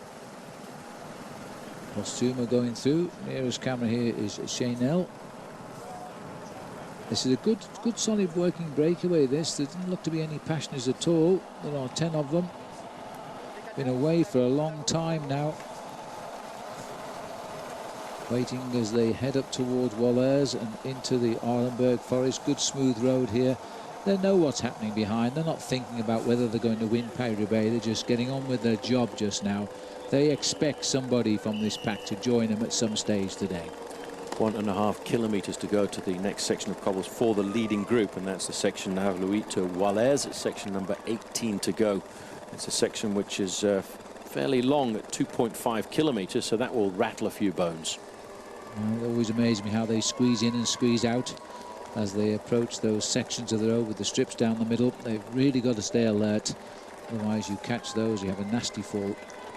Somebody's up on the pavement on the right, just a little bit of a jump with his bike. The crowd are stepping back rather smartly as he comes through. Well, Phil, there are no holds barred in Paris-Roubaix when it comes to getting to the front end of the main field, because it is such a critical positioning in coming into the section of cobblestones that all of these riders understand. And if there's a little piece of pavement over to the left or right hand side and you can take advantage of it, you've got to grab it straight away. Columbia High Road now moving to the front. Now I wonder if that is for Big George Hincapie. Who else? Big George, as they start to push up, and Boysenhagen also up there now, as there's a lot of movement again at the front. A changing of the guard here at 103 kilometers. Getting a little bit nervous now. A nice move to the front by Team Columbia High Road, but see how the riders are filtering up to the front all of the time. It's almost like a fermentation or a distillery, with the stronger riders distilling to the top end of the main field. Two pelotons split by the centre now as they go around the roundabout. A chance for some of them perhaps to regain their position. And the Giants are all over town today. 103.4 kilometres still to ride. We've got 10 riders up front. Latest time gap is exactly 3 minutes. We're now racing on to sector 19, I think. 18. 18, is it? Yes, you're quite right, 18. To go. Have we? 4 stars this one, getting a little bit more difficult now. 2.5 kilometres in length and 103 kilometres to go to the finish. And still, the man from Quick-Step, Martin Wijnands, sitting at the back end of the field. He's thinking about the job in hand that this team has in the latter part of the race, because this team, Team Quick-Step, in various forms, either from Mapei or from Domo or from Quick-Step, as its sponsor has been over the last 15 years, have always been dominant at this one race. Yes, Martin Wijnands sits at the back. It seems to be where he wants to be, probably because the team are happy he's in the break, but don't want him to help him pull this break to any big advantage. Bigger fish on the team are expected to win later on today. So he's sitting at the back, sitting behind Steve Chanel of the B-Box Telecom team in that blue jersey. And the long, thin line deciding on this particular stretch to drive down the centre of the road. Well, the race radio is telling us that the group is definitely 10 riders at the front, and I presume it must be the Française de Jeu rider who got dropped before, who is no longer there, Johan Ofredo. I haven't seen him for a while. He was struggling to try and stay in contact while we go back to the main field. There's a lot of movement there. Team Rabobank, you can see the orange jerseys moving up on the left-hand side. Now that will be for Juan Antonio Fletcher. And in fact, Sean Kelly reckons that Juan Antonio Fletcher is a good man to tip for the victory here this afternoon. He's just getting right there, up there in age, and historically over the years, riders of over 30 have been pretty dominant in Paris-Roubaix, and Juan Antonio Fletcher this year is 31 years of age.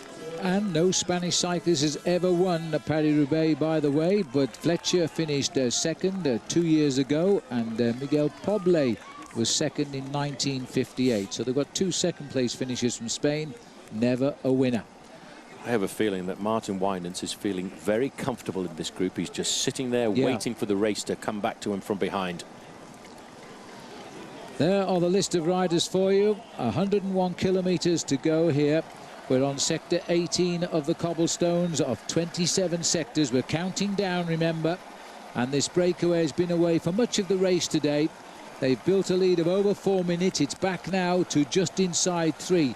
Latest time check, 2:55. In this breakaway is Steve Kotzer of the Garmin Slipstream. There's also a couple of riders from the Antipodes with Greg Henderson and Wesley Sulzberger. And none of the big favourites have made a move yet, but they're not allowing this break to go now. They're almost bringing it back into touching distance before they enter the Forest of Arenberg. Well, this is section number 18 to go. The Forest of Arenberg is 17 to go. It's a long section, this section at Haveluy to Wallers, 2.5 kilometres in length. A 4-star rating, which means it's almost one of the most difficult sections of cobblestones that the riders face up to. And it was interesting to note that, in fact, it was Kurt Adler Arvesen, the Norwegian national champion, who's come to the front to pace Fabian Cancellara. Maybe Cancellara, Phil, has been playing a very clever game over the last couple of months when he's been recovering from illness and injury. Well, it looks like we're going to have these 10 leaders getting themselves onto the straight in Arenberg with a lead of about 2.5 minutes. This is Alfredo about to be swept up by the peloton. He was with the leaders. He's on his way back now as we race along sector 18. Just 100 kilometres left to go to the finish. These 2 sections now are going to be very important in setting up the final strategy of the race, because this is the race, part of the race where I've always said, and I will continue to say, forms the race. You don't win Paris-Roubaix here, but a lot of bike riders very often in the past have lost all chances. Well, Quick Step trying to get to the front here now. Also, we've got Saxo Bank riders up here. Fabian Cancellara, by the way, is not far away from the front. I think he's looking for the perfect entry into Arenberg. But any rider who's in with a chance now has got to be in the first 20 men. Too many things go wrong when they get further down than that. I had Fabian Cancellara in about 3rd or 4th position at the front end of that line. They're going into a block headwind, but you get a chance here to see, Phil, how the main field has all of a sudden stretched out into a very long line, and too long maybe for David Boucher, number 181 there from Landbouw Credit. He was in front of our cameras earlier this week in Ghent-Wevelgem, Tour de Flanders, but he's not too happy here on the cobblestones of the Hell of the North. They're absolutely cramming this from side to side now. Very typical tactics. We're going back up towards the leaders here. No, this is Kurt Atle Arvesen, champion of Norway, going through. I was just going to see, if you look at the bikes there, you can just see those little bubbles in the front forks and the little bubble in the back fork. That is the bike that's been designed by Specialized specifically for this one bike race only for Paris-Roubaix. And the idea is that it absorbs all of the bouncing of the cobblestones and gives the bike rider a slightly more comfortable ride. Just taking a look there, Team Columbia moving their men forward as well. They've got the ammunition that could take out this race with Hincapie, perhaps even Boysenhagen again. Meanwhile, back at the race here, this is Ricci from France of Landbouw. Oh, a massive pile up here. Somebody has touched the wheel, and all of a sudden the field is down. Well, this is why you ride at the front, Phil. This is why you battle leading up to the cobblestone sections to be in the first 10 or 15 places. Over on the right-hand side, there's Tony Cruz on the left here, Paul. The American guy is down. This is McKissick, another USA rider. 2 Americans here in trouble. Hans Decker's over there as well for Garmin Slipstream, just getting himself back onto his machine. This is what Paris-Roubaix is all about. Stay at the front and stay out of difficulty. This is Tom Lisa here, and he looks a little bit winded by that one. Case Depan have lost a rider down. That's Rojas. One of their top finishers has gone down as well. They've got to try and get themselves back in order here. Team cars are blocked. AG2R, Sebastian Inno went down very hard over on the right-hand side. We're picking our way through. This is Hans Decker's for Garmin Slipstream. He went down very hard. Another guy's just gone over. This section of cobblestones, Phil, started off nice and calm with no panic at all, but all of a sudden you might just have noticed a little bit of mud over to the right-hand side, a little bit of mud over to the left-hand side, and all of a sudden it's chaos. And that was a silenced Lotto rider too. I think it was Roy Senchens who was just also off the back. Meanwhile, the tempo will be held at the front here now. These riders will know that there's been a fall. They won't know who's been involved. Well, they didn't panic. Look how many black and white jerseys there are at the front of Team Saxo Bank. That is the team of Fabian Cancellara, the team of Bjarne Riis, who, by the way, has made the journey down here from Denmark, Phil, this afternoon to be in the team car. And I wonder if that's trying to tell us something. Well, we know that their man for this race was to be Stuart O'Grady, the Australian, who unfortunately crashed and is now recovering. He's won it before, the only Australian ever to win this race. And oh boy, he'd be watching these pictures and wishing he was part of this scene. It's his race for sure. Just going past the Floris Gruson, a Dutchman on the Skill Shimano, as our motorbike camera starts to cut its way back up towards the front of the bunch. Well, that's the first little selection there. Another man at the back, Aurélien Claire there, a great sprinter on Team AG2R. That is the length of the main field. The hammer now, Phil, before we go to the Forest of Arenberg, has suddenly come down. Well, it's happened, but perhaps a little bit earlier than we anticipated. We are now leaving 18, section 18, and so the next stop for the men now will be the forest itself. The Forest of Arenberg. We're looking now at around about 11 kilometers to go, and look what the acceleration at the front end of the main field has done to that time gap. It's brought it down from that 4 minutes it was a few moments ago to 2 minutes and 40 seconds.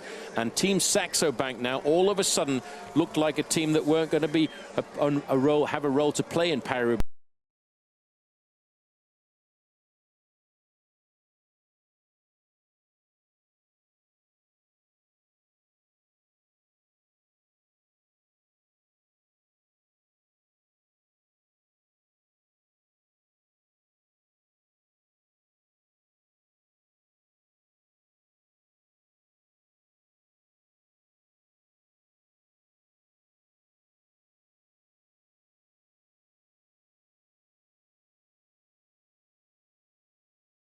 Rather scary. Well, he's certainly showing his skills. He's the Olympic time trial champion, and he's put himself in a great position here now. Team High Road in those yellow and white jerseys as well have moved up nicely here over the old speed humps as we race now, heading towards the forest. Big mining area of years gone by this. The forest itself sits on top of a mine. As we now watch the leader here, Martin Maskant, number 31, clearly involved in that crash. He's being brought back to the race by teammates. Well, this is why you have to have a strong team in a race like Paris-Roubaix. He obviously was caught in that accident there. He's got Mike Friedman is up there with him, trying to pace him back into the main field. And I think that's Will Frischkorn as well. Well, they've done a good job to see him and get him out of trouble with two strong teammates. He should on this occasion recover from this one. Aurélien Claire is making good advantage of the Garmin Slipstream Express. Well, you see, Phil, how much the race can change in the space of a single kilometre. There's nobody at the back end of the race now to help, and he's got to try and fight his way back into this main field in the next 11 kilometres. He needs to reintegrate the pack. There they are, just around the corner. But he needs to reintegrate the pack before he gets to the Forest of Arenberg. Otherwise, he could find himself a couple of minutes behind. And he knows he's going to ride right into the back of chaos once we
Of Paris-Roubaix Mascant here last year for the first time, came into the stadium and finished fourth. Marcus Burkhardt over on the right-hand side there, dropping himself onto the road. He's the rider in the yellow jersey of Team Columbia, bringing up the men from Quick Step. I noticed a few moments ago Stijn de Volder was not very far away. This is chaos. This is the battle now for the forest. These it is guys so on the important. sidewalk.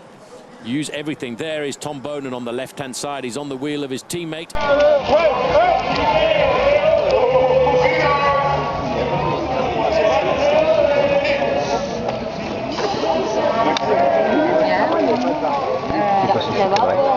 Goes to the forest in the first place. You see the headgear over on the right-hand side. Well, that headgear from the old mine, which is right underneath the forest of Arenberg, is where the forest begins. And that is where a huge crowd is awaiting to welcome the 107th Paris-Roubaix as he comes into the forest. Now, Stijn de Volder, very well placed in the front half-dozen riders at the moment. The former champion of Belgium, the winner of the Tour de Flanders. He knows how to ride cobbles, that's for sure. They're snaking the way now to enter the forest. The leaders must be right on the entry gate. And still a little bit behind the main field is Martin Mascant of Team Garmin Slipstream, trying to get himself back into contention. It's going to...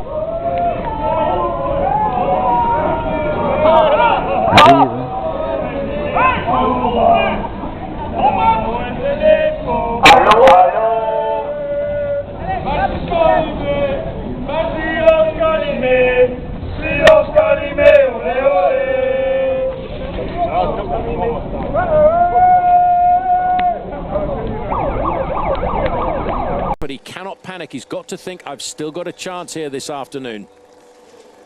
These are the riders of Quick Step now as they try to keep Tom Bonen in the action. I haven't seen anything of Tom Bonen. He has to be there. In fact, he's just there peeping into our picture now, sitting second wheel as he heads towards the peloton, in towards the forest itself. Donc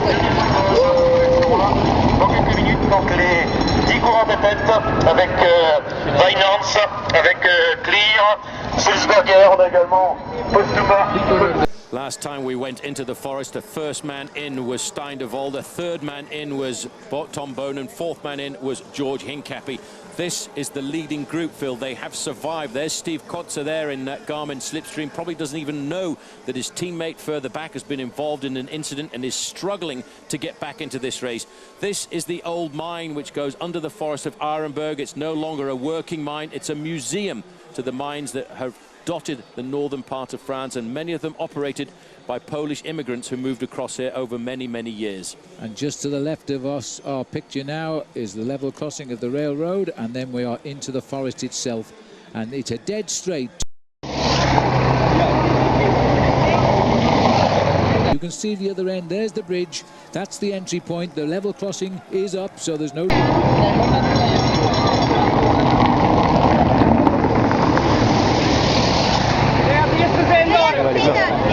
Trains coming by as now they try to reposition here and get ready for the big bounce as they charge.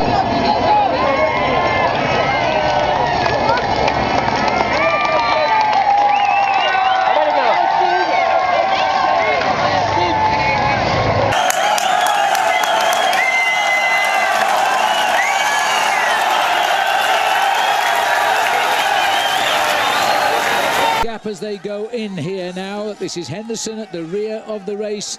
He's going to have to be very careful now and just watch the progress, that nobody misses a cobblestone in front, and down they go. They barrier this section now to try and keep the crowd off the cobblestones, as they will now continue straight for 2.4 kilometres. These guys have got the safest approach to the Forest of Arenberg because there's just 10 riders and they don't have to battle as much as the men in the group behind will have to battle to find themselves an ideal route.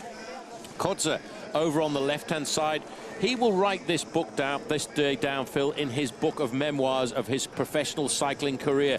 The day that he went into the Forest of Arenberg in Paris-Roubaix in the leading group. Well, the American's only 24. What a long career he could have ahead of him. He could ride this 10 or 12 more times yet. Maybe not the time to remind him of that. The Spanish Basque flags flying on the left of the road now. Maybe cheering on later on Juan Antonio Fletcher, perhaps.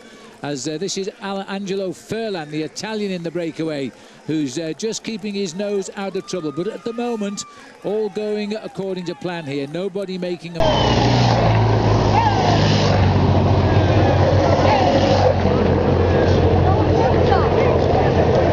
Behind that, it'll be absolute chaos. And there is the chaos of the front end of the main field, ready to come into Arenberg.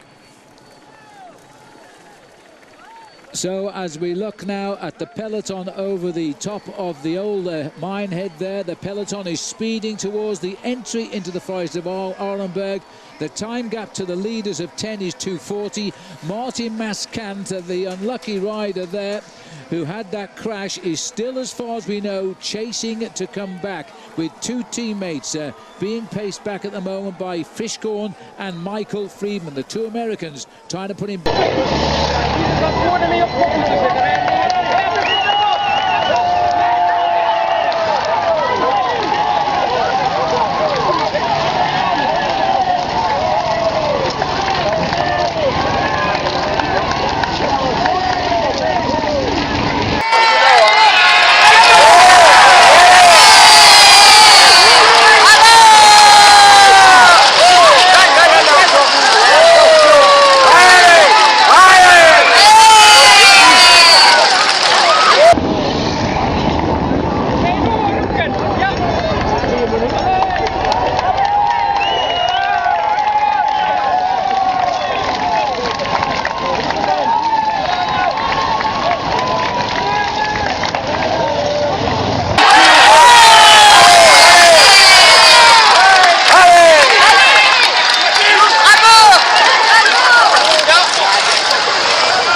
Formed the race over many, many years. For the moment, everybody nice and safely onto it. Riding down dead centre here, it's probably the best place to...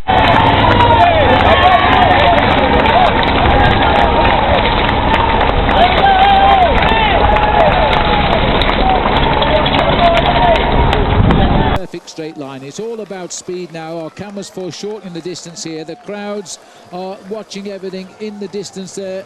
Is the huge pack now. The riders at the end, somebody's shot off into the crowd there. You see the crowd, the whole field has gone off into the crowd there.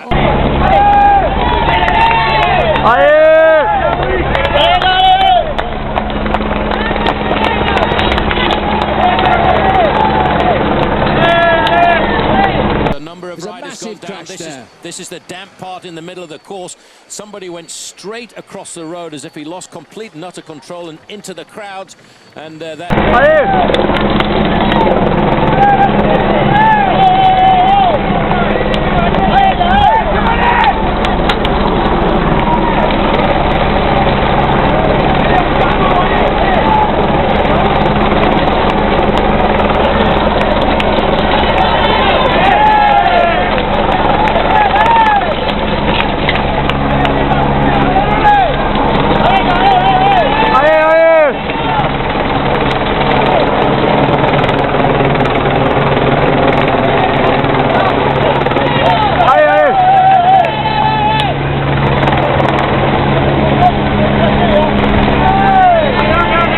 of chaos, but it's not caused any chaos for Quick-Step, who are sitting on the front end of the main field.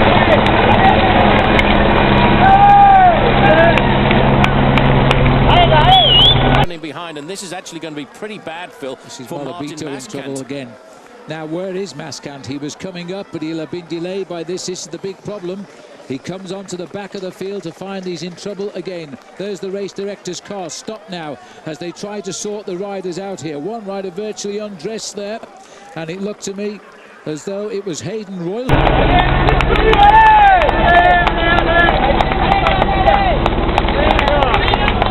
Into this group, and still the chaos of the Forest of Arenberg. One or two of these riders, Phil, are going to have to walk out of the forest here this afternoon. Meanwhile, life back in the forest is not so pleasant for a lot of riders back here now. The Paris-Roubaix is finished. The team car's still struggling to get through. I noticed that big lead. Avant et arrière. Il est crevé aux deux, je crois.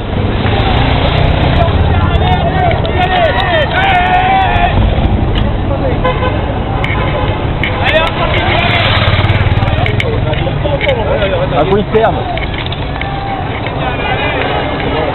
Attention, Max. Putain, il m'a dit qu'il sert à quoi? Putain, il y a aucun. Cervelo team, who's had quite a fall there. His shorts almost ripped off him. I think Vicente Reigns went down there as well from Team Columbia High Road very dramatically. Again, this crash happened halfway down the main field. It's difficult from this position to try and see who is looking comfortable. That, though, I recognise the position of...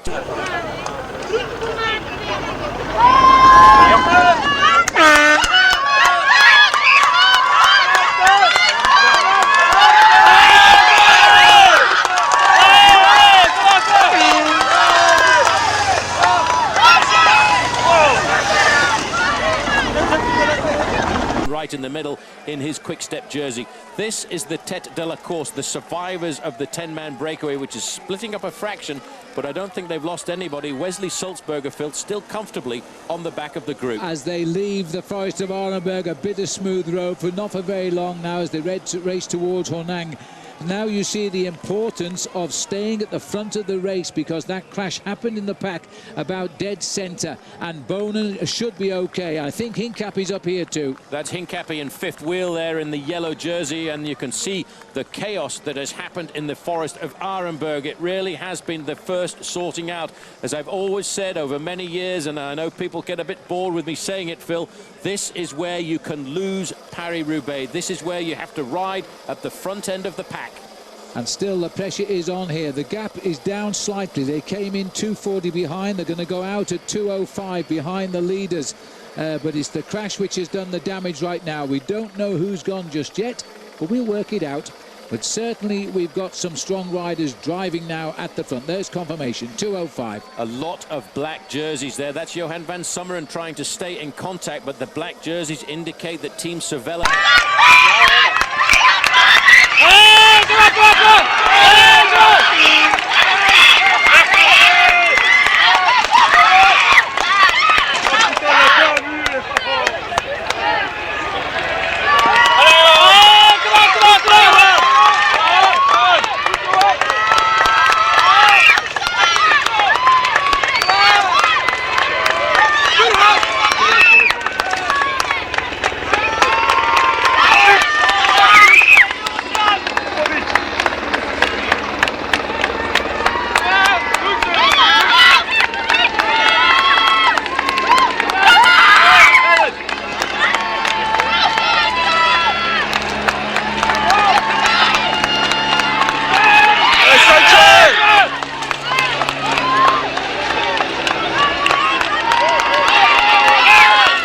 Once again has said why it is such a reputable climb, a reputable section of cobblestones at the first part of the main field now are slowly starting to come off.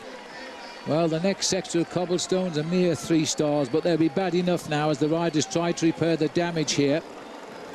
I just can't, it looks like Hausler to me. It is, I think, Hausler who's here taking the bottle and reassessing the situation. Well,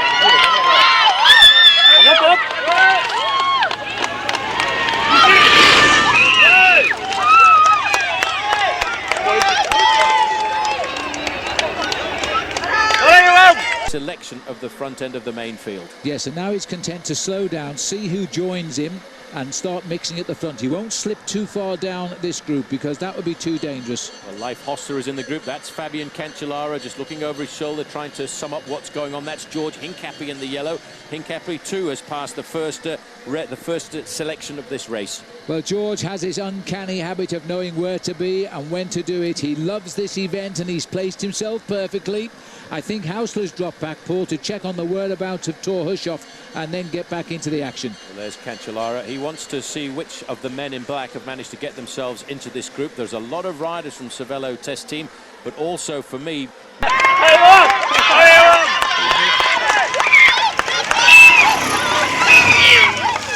Oh my.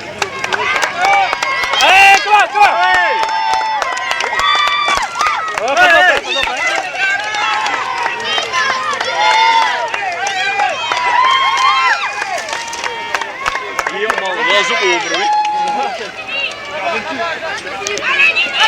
Allez, Bram! Hoi, Joris! Hoi, kom maar, kom maar! Hoi, kom maar, kom maar!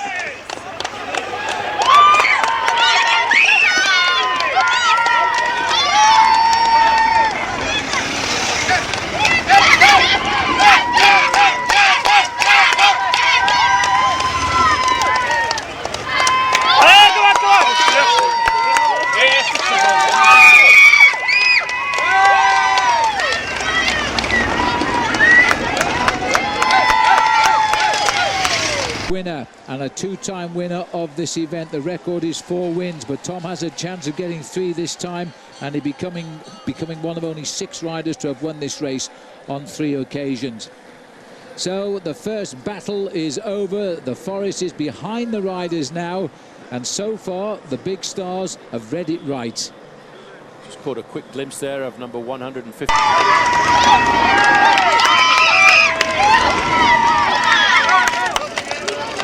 Neutral car, there he is. The yellow car will do offer wheels and help to any rider. This is quite a select little group now. We'll have to start working out who exactly is in it. Well, this is the leading group. One of the riders from Saxo Bank is Kasper Kloostergaard. He's the Danish rider on that squad. Yeah, this is the leaders. These are the leaders here. Postuma. Coming up next for Quick Step is Wijnants, Angelo Furlan. This is the leading group who now realise they've had a huge amount of their advantage slashed because their advantage over the front end of the main field is now just sitting on 1 minute and 40 seconds. Yes, they've lost 1 minute in that crossing of the forest, but that's okay. I think they probably expected that. They're still in a very strong position here. They get the advantage of seeing the cobbles first, and they're still 1 minute 40. It's a good kilometre and a half lead over the chase, which is okay at this stage of the race. 89 kilometres still to go, but we've only cleared...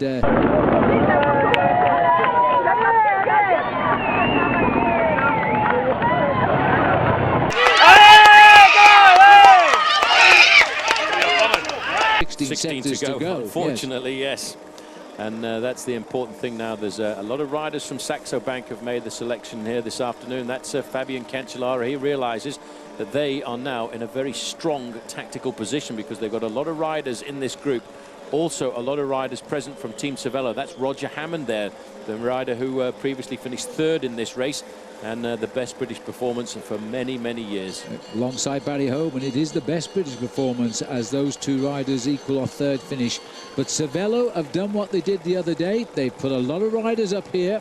Now, it's not the time to remind them they blew it in the Tour de Flanders, although they had the numerical advantage. Maybe they can do something better today.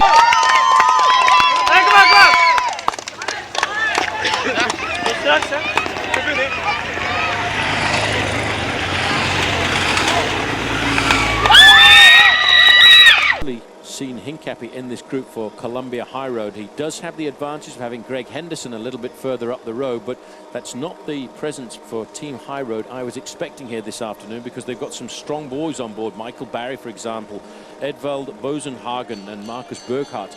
It's been a little bit chaotic. There's Bonen. You can see and recognise him from the World Championship bands on the end of his sleeves there. Last year's winner. Juan Antonio Fletcher in the orange best ever performance in recent years by a Spanish rider. But again, I have to say, I'm impressed this year with Team Cervelo test team because it's a brand new team on the squad, and yet they've gelled so very quickly.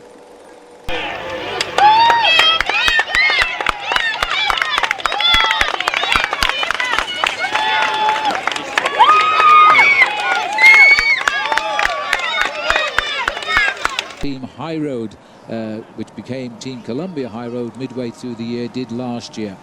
De Volder wearing number 2, a little bit further back there. Chavanel. He is having a great race. In fact, we are saying here that this is arrière de la course, the back end of the race. So it may well be that Stijn de Volder was one of the victims of the Forest of Arenberg. Well, if our camera swings left a bit, they're chasing to get back in touch here. So too is Kurt Attel Arvidsson. The lime green colours of Enrico Franzoy from Liquigas also trying to rejoin the leaders. There'll be a scramble, and with a bit of luck they will catch up. Also chasing there is Matteo Tossato. It'll be useful to be alongside Tom Bone a little bit later on. He's a good lead-out rider. But we have a very interesting group of 20 riders settling in for the chase at the moment, behind those 10 leaders.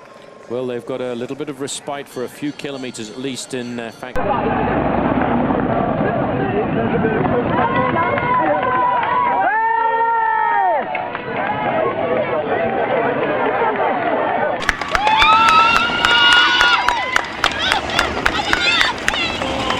Zaggy section of cobblestones, which is 3.7 kilometres long, and that's from Hornaing to Amage. 87 kilometres to go. Jeremy Hunt. Yes, Jeremy Hunt, the 2-time British champion, yet to ride his first Tour de France, maybe this year, waving through other riders to come and take up the pacemaking. Talking to Jeremy Hunt yesterday, he was extremely happy to be with this team. He said he's feeding on the success of the team, and the team's successes are making him lift himself to an even higher level. He certainly looked as though he wasn't eating enough yesterday, because he's got such good form now. He weighs absolutely nothing, probably around about 58, 60 kilos, that's all. Well, it's difficult at the moment to try and figure out just who is present, but I'm fairly certain that Hincapie is completely and utterly on his own, and that's very different to a couple of years ago when he had all of his henchmen around him.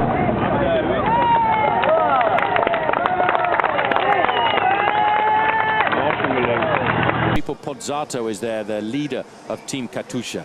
Yes, that's another big favourite who's made the split here, paying attention. So this race has made a selection, but there are not too many of the favourites who has missed it. Neither has Leif Hoster, number 41 there on the back of this group.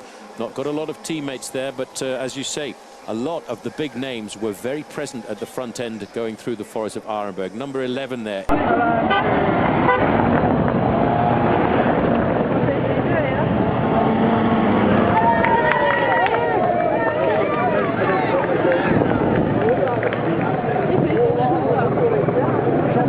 The champion of Belarus is in there too, Yevgeny Hutriovic, rides for Française des Jeux. You'll pick him out, he wears a red band around his white jersey.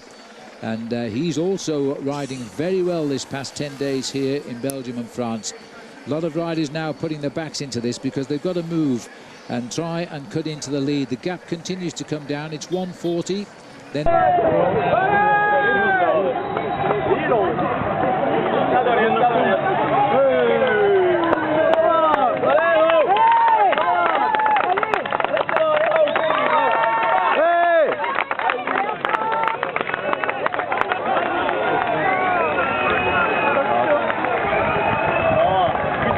slipped up to 2 minutes 12 back. That's not too far back for the moment, but they really would like to make the junction if they can, Phil, before they get to the next section of cobblestones. This is the group containing Stijn de Volder and Sylvain Chavanel.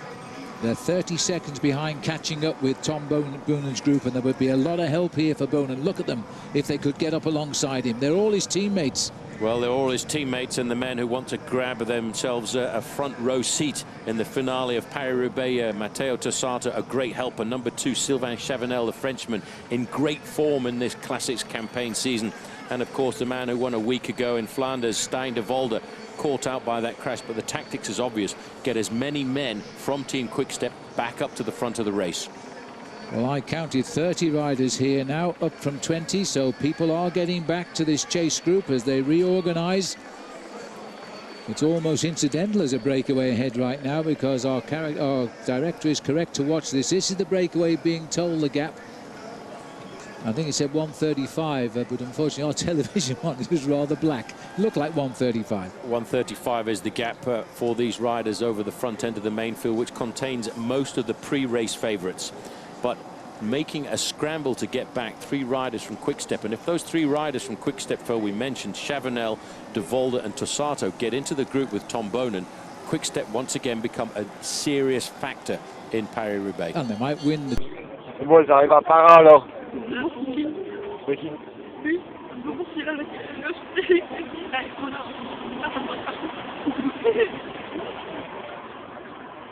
est avec?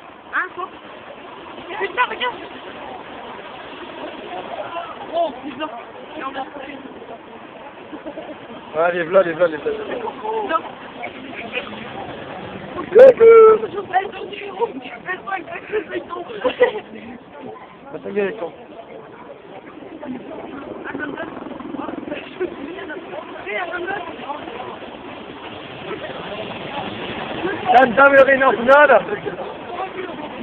Allez, là, les blancs, les blancs.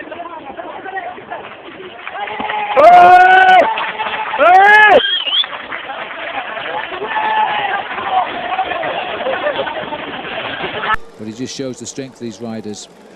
135. Now, Team Columbia High Road have only got George Hincapie in this main group here, so he's going to feel very lonely, Paul.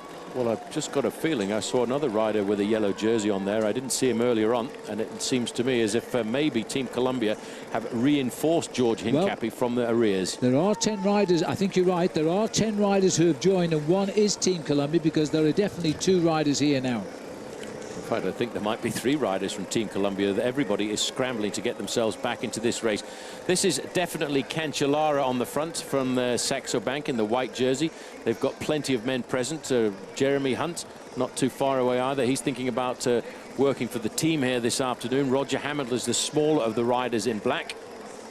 Looking a little bit further back, and number 41, Leif Hoster, trying to figure out what is going on in this race. At least he's made the move, and there'll be great relief all round for Silence Lotto at the moment that he's in the breakaway there. Greg van Avermaet is the other rider from Silence Lotto, and he is their sprinter and a very useful man if it comes to it. There's the pursuit at the moment, led by the Quick-Step riders, who are desperately trying to reach that group to reinforce Tom Bonen, the captain. Well, I think they are going to catch up, because that is a strong allegiance at the front end of that group, and they are certainly going to drag themselves slowly but surely onto the tail end of that leading group of favourites. And about 3-4 kilometres away now, Phil, from the next section of cobbles, and that's the 16th section to go to the finish, but a long section of cobblestones, and I think they need to make the contact with this group before that section. Well, it's the Cervelo solicitors on the front there, Hausler, Hammond and Hunt, all 3 men in black, and the swapping turns here with the 3 riders from Saxo Bank. They're anxious to keep the pressure on this group now, make it tough for these 3 Quick-Step boys leading the charge in the group in the bottom of our picture. Well, I think one of those high road men to come back into that group was Michael Barry, who George Hincapie said to me this morning had been a great help to him in many previous Paris-Roubaix, and he was happy to have him back on board. Champion of Norway, 4th wheel with the flag of Norway on his back. And that is Kurt Attel Arvidsson. Number 74 here is Tom Lisa now, having recovered from his fall by the look of it. No, it's not. It's Pedro Arrillo, the Spanish member of the squad. And the reason he's trying to get himself back into the race is to look after Juan Antonio Fletcher. 83 kilometres to go to the finish, and in a couple of kilometres time, at 82.5 kilometres to go, we were going into this long section of cobblestones. They will know that group there, which is following into the slipstream of the Quick-Step trio, and they'll know they want to make the contact before the next section of cobble starts. Just look at the strength of Cervelo. The new team on the block are really driving on here, and there is the pursuit, because the 3 leaders below us there in the white jerseys are all Quick-Step teammates of Tom Bonen, last year's winner, and their objective is to get up to that group and see if they can help Tom out. Well, these are all the big names. That this really is a powerhouse of a team. That's Roger Hammond just over on the left-hand side. Heinrich Hausler, Jeremy Hunt on the right-hand side. In this group, I saw a few moments ago Thor Hushovd, and in fact, this is Thor Hushovd at the front. Yes, it was. Thor slightly larger than the other boys. He's the first and only Norwegian to win the green points jersey in the Tour de France. Here comes the junction, but it's been a tough chase. This has not been an easy ride to rejoin after the problems in the forest, but I think it's going to happen. You watch out, though, Phil, for the men in blue and white of Team Quickstep. In fact, there are 4 riders from Team Quickstep. They will go straight around the outside and put themselves at the front to say to Team Cervelo, OK, boys, this is our race. It's been our race since 1993. We've won it on 9 occasions in 15 years, and we're going to try and win it again today. Well, they've got the firepower coming up, and that's for sure. We do have 2, certainly, and possibly 3 Columbia High Road riders now here. There might be more coming up in the junction. We're going to have a group of around about 50 riders here, but we're going to hit the next sector of cobbles just as they join. That's not good. We're looking down at sector 60 now. This is a massive 3.5 kilometres as the coming together of a chase group to the second group. George Hincapie is in the second group there as they now come back together on this section of cobblestones. Well, Phil, we're looking at 16 sections of cobblestones to go, 3.7 kilometres long, this one from Hornaing to Amage, and it's really a very difficult section of cobblestones. For a moment ago, George Hincapie was completely isolated in the front split at the front end of the main field. Now he has got 3 teammates who've managed to scramble their way back into this race.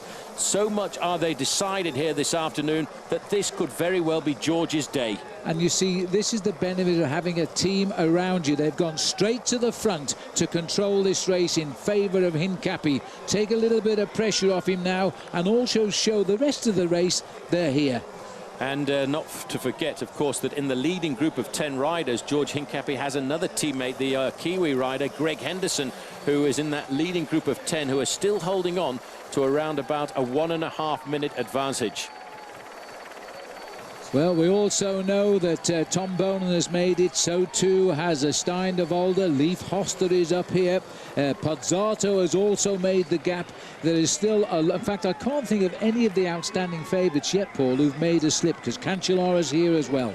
All of the big names there. We don't know the position at the moment of the Garmin Slipstream team leader, Martin Maskant, because he actually had a mechanical incident or a fall just leading into the forest of Arenberg. But Arenberg, Phil, was so much chaos, we don't have any idea where he is right now. But I would suspect that he hasn't yet managed to get himself into the main field. I agree. Some 40 riders have rejoined here, maybe even 50, but Maskant went into the forest off the back of the group and had to pick his way through the carnage of that big crash we had. There's another little group coming back anyway. Maybe, and it looks like there's a Garmin rider in this group as well as they start to close in. Well, there's another group, and it looks like it's a Garmin Slipstream on the front there, doing a lot of pace, making that group a little bit further back. So I wonder if this is the group of Martin Maskant trying to reintegrate. Another Garmin, another high road rider there as well, trying to make the junction. There's a massive group coming in here. This is all coming together. Well, it looks as if it's all starting to regroup. This is Le Danois at the back here, number 65.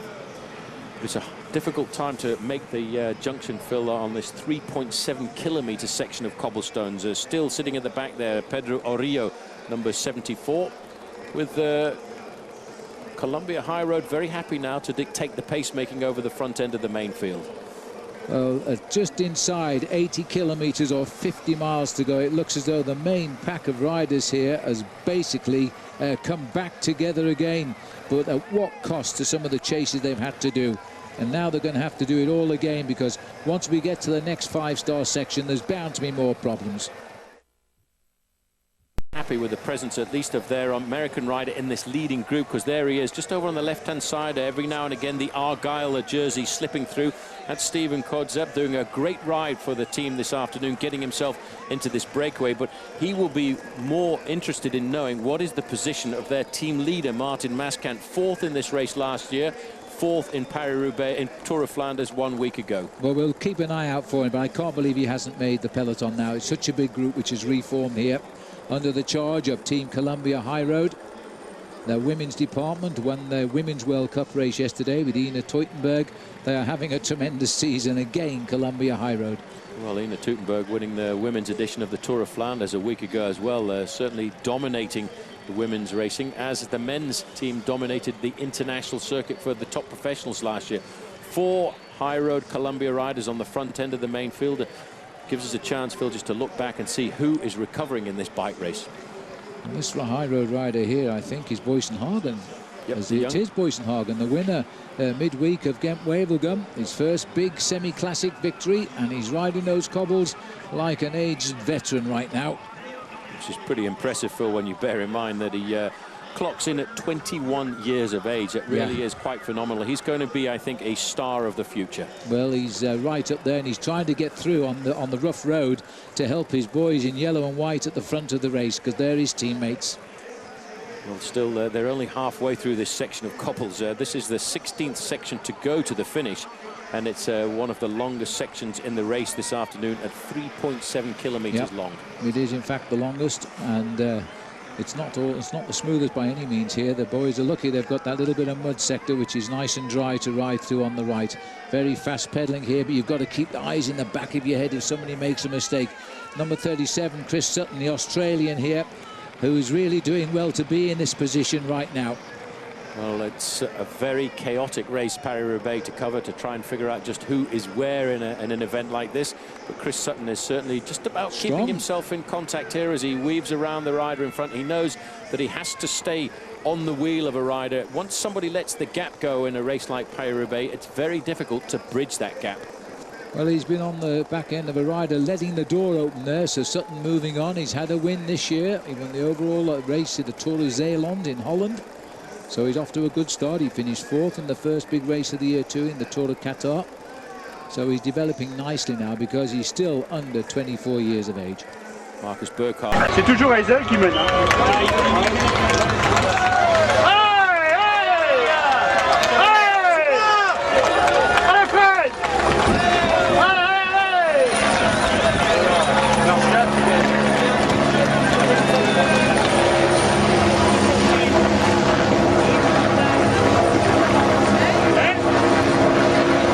They're closing in pretty quickly now at 77.8 kilometres to go. But that is a massive peloton now in Paris-Roubaix with only 77 kilometres to go.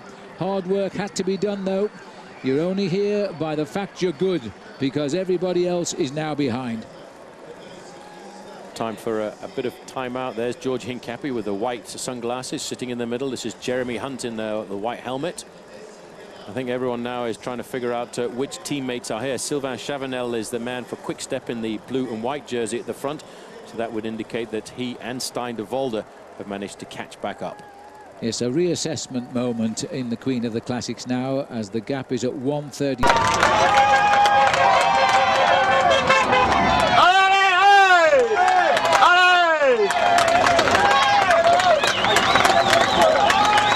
Portal, Nicolas Portal.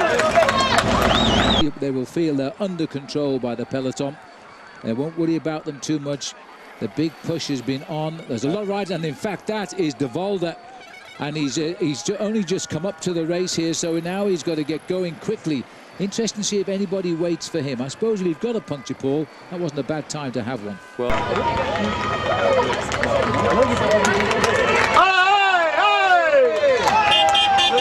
Le Moine, tiens, là, il vient de passer.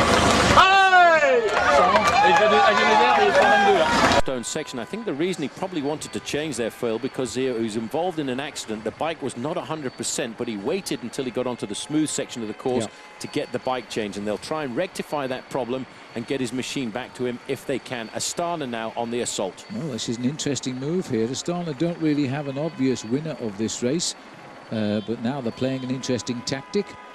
Dirk de Mol and Alain Galopin are the two. Le Suisse, le 122. Regarde, c'est clear, ça, non? Brunel. And there's de Volder dodging through the cars here, making rapid progress up back towards that big group. Yeah, he's going to take a few risks getting through the team cars to get himself back in the contention as soon as possible. And this is how dangerous and precarious it can be. But bear in mind, nearly all of the drivers of these cars are team members.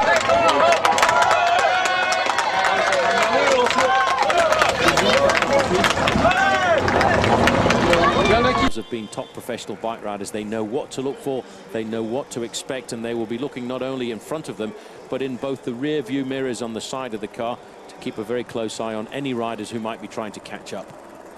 Just trying to work out for you who the Astana rider is who's made the move off the front. It's a tentative, and it might be a good move to develop a small chase group. We're still chasing those 10 riders, a minute 32, the latest time check we have, and it looks like he's caused a reaction here. Well, it's a big reaction, and they're starting to stretch out once again into a big long line. They've got now around about 8 kilometers to go to the next section of cobbles. That's a 2.5 kilometer section from Warlaing to Brillon, and that will be section number 15 to go. I don't think there's any panic at all on the shoulders of Stijn de Volder. He had his teammates alongside him. He had Sylvain Chavanel to pull him back into the bike race here this afternoon. And just check there, a rider from Quick-Step has dropped back to look after him, and I think that was Matteo Tossato. Well, I must say that Stijn de Volder, 29 years of age, he'll be 30 in August, is showing a great maturity there. Hardly a panic at all. He chose when to change his bike, and he's pedalled himself back into the action. And there, as we go across the open fields here now of the area north Pas de Calais in northern France, heading towards, slowly but surely, the Belgian frontier. And the field still having to assess themselves here. There's no obvious cracking of the peloton yet. And the gap now, 1:32 still. The leading group of 10 riders cannot be too far away from getting themselves into the next section of cobblestones. This is a clever little move by a former winner. This is Frédéric Guédon trying to get himself back into the race. He's coming back. The last Frenchman to win this event back in 1997. Guédon, almost, it means handlebars in French, doesn't it? Just about it does. He's also a winner of Paris Tour as well, and amazing for this man. He doesn't have very many professional victories, Phil, but most of the ones that he has won are big ones. Yes, he chooses his races well, I have to say that for Frédéric, and I think he's got some good form this year, despite the ages and years. Heading on to Sector 15 now, and this carries a 3-star, and another rider is down. I didn't see who it was. That was actually the motorbike. Just by himself. The motorbike decked it going. This is a little bridge not too far away from the section of cobblestones, and in fact it was in fact the neutral service motorbike that went down at that point. Look, they're forgiven, Paul, because everything's a challenge for everybody in Paris-Roubaix. It is the one race when riders collide with vehicles and cars and they don't say a word, they just get on with the job in hand, because it happens on a regular basis. This is a crazy race. It's a mad race, and that's why so many people and so many professional bike riders really love this race. You have to have courage. You will have bad luck. Looking over to the left-hand side, you can see Fabian Cancellara with those orange glasses of his. On his shoulder there, just over to the far side, you can see Pippo Pozzato. It doesn't look as if he's going to follow Tom Bonen everywhere this afternoon like he did a week ago. No, he was criticised a bit for that, and Tom Bonen himself found he ran out of steam as well. It was a very strange race, the Tour de Flanders, in many ways, but this is another day and a very, very different race. Tom Bonen's the man dead centre, in the black and white, in the blue and white rather, looking at each other, seeing who is around him. Moving up in the orange jersey, Juan Antonio Fletcher. He would certainly like to get himself a victory. Onto the cobblestone section now, 15 to go. 15 sectors, short, sharp and sweet, but this one is quite long at 2.4 kilometres now.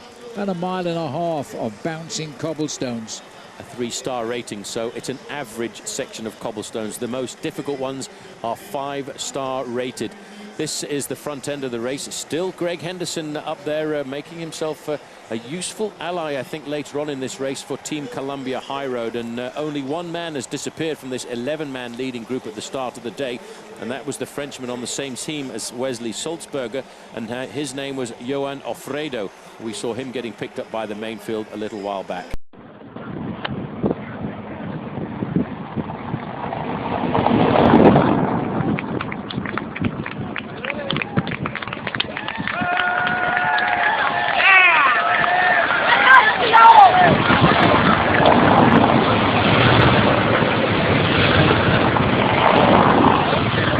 The cracks, and there's a problem here. This is Hincapie. Now Waters, he's got a back wheel puncture here, and just waiting for George Hincapie is Boysenhagen as well.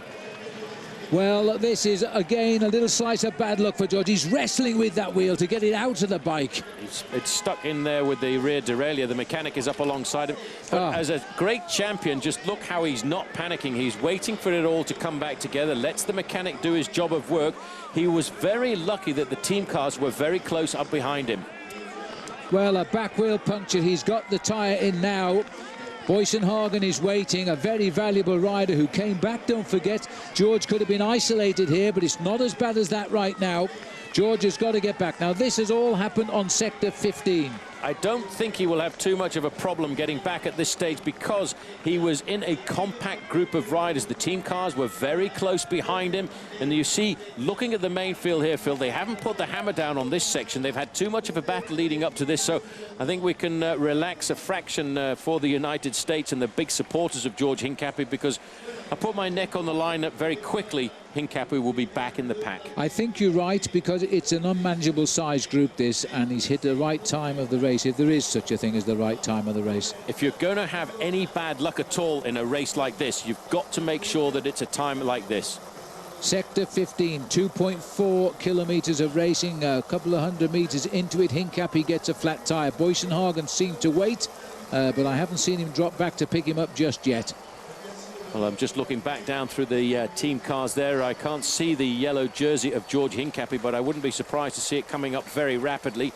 The pressure is not on at the front end of the main field here, Phil. And how lucky is that? He's very lucky to have a man like Boysenhagen alongside, waiting for him to pace him back into the pack. If that was his only bad luck of the day, I think he would say thank you very much. Well, he's had some bad luck too, and he's had some great luck in this event, let's face it, with the best results. But I think every time something happens to George, you can hear the oohs and the ahs go around the world. He's a very popular boy. I have to say that this man, George Hincapie, wearing number 51, has actually got two teammates there alongside him waiting. The other one is Marcus Burghardt, who I would have said is a pre-race favourite to try and get the victory here this afternoon. But he's decided, no, I'm going to go back. In fact, it looks like it's Bernard Eisel, I think. Well, Eisel will be the obvious choice, but we don't quite know which ones of the boys are still in the race up here after the...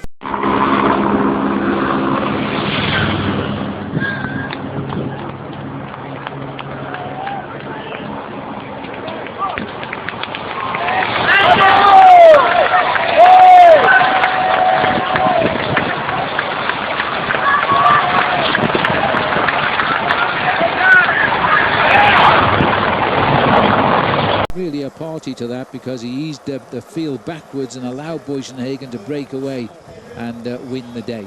Maybe time to return the favour, perhaps. It's Liquigas setting the pace here now. This is why Paris-Roubaix is such a special race. Everybody will have some bad luck out on the course, and what you have to do is get over that.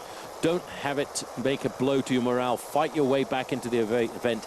Never give up, never surrender. That's what it's all about, Paris-Roubaix, courage. Meanwhile, back at the front, as we see Martin Wijnen set the pace up there now. Different ride to what he was earlier on the cobbles. These are still the breakaways. They're regrouping. There are 10 of them here. George Hincapie at the moment in a spot of bother, and the gap from peloton to the break is 1:32. Well, now just looking at what's going on here, just sitting on the back there, number 68, Wesley Sulzberger, will be wondering exactly what is he doing here at the front end of this bike race, because he is seeing what one of the toughest bike races in the world is all about. We're now starting section number 14 to go, 2.4 kilometers in length, and this is the section from Tilloy to Sars-et-Rosières. The leading group have got themselves still a 1 minute and 30 seconds advantage, but the main field behind are now starting to pick up the excitement a fraction. We've no information at all as to where George Hincapie is, but I still believe that Hincapie will ride himself back into this race. There's still a very long way to go at 71 kilometers of racing. So Sulzberger on the back there in the blue jersey, blue shorts and white jersey, being very motivated by his team manager, Mark Madio, who over the years has looked after a lot of English-speaking and Australian riders as well. It seems to have been sort of a school for Australian riders to come across to. Started off with Bradley McGee, and ever since then there's a number of Aussies have been on that squad. A good start, I think, and a good introduction to the international circuit. Section number 14 to go here. This is a long section of cobblestones, at 2.4 kilometers in length. It's a 3-star rated section of cobblestones, as we're looking here at the front end of the bike race, with 70 kilometers to go to the finish. And that looks like Servais Carnarvon here, riding his 15th Paris-Roubaix here this afternoon. There is the American rider, and there's another crash at the back. These crashes are coming thick and fast here this afternoon, and that looks to me as if that's one of the riders from Caisse d'Epargne, and he went down extremely extremely hard on the ground. I think that rider who went down there, in fact, was Emmanuel Erviti of Spain. And let's just see how that happened. It's right at the middle. You see these directional islands are very dangerous. He just clipped it and a rider went straight over the top of him. And the race referee in the red car there has to get by and get himself back into this race. Kurt Atle Arvidsson on the front end of the main field again for Team Saxo Bank, are starting to look like they're a very serious squad here this afternoon, and maybe Fabian Cancellara has come back into the fold. Well, as we're on this section now, which is section 14, 70 kilometres left to ride, and this is now when the screw is beginning to turn even tighter. Well, that's what it's all about. It's hammering your opponents all of the time, just slowly but surely weakening them and hoping that you've got enough energy yourself left when it comes to the decisive cobblestone sections down towards the end. And those are usually the cobblestone sections.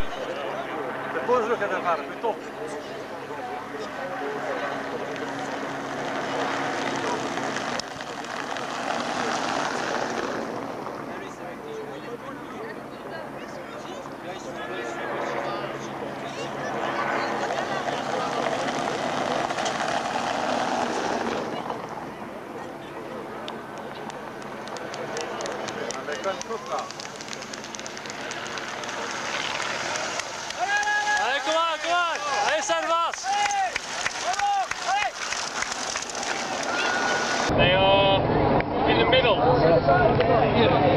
they're going, they're on your side, your side. No, they're going in the middle.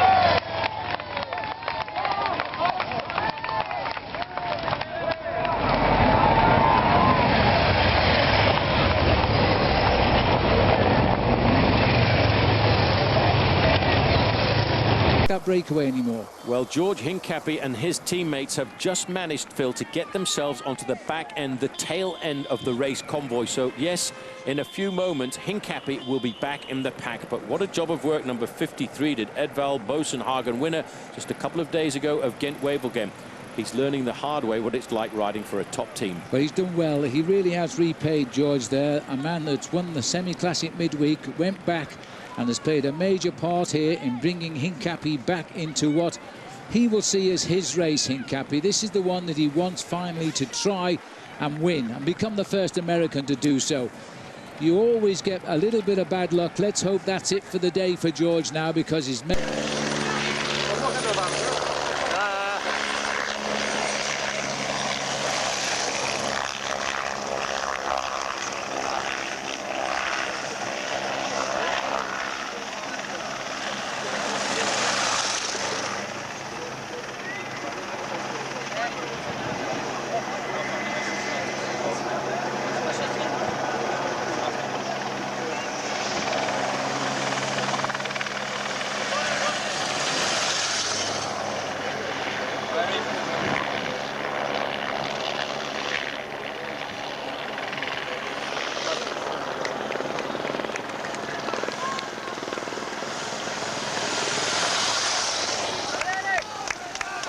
Fabian! Osato! Van Eppen, Weeland, Boerhard, De Volder, Hoster, Hoosler daar. Oh. Hey George! Osato! Middel.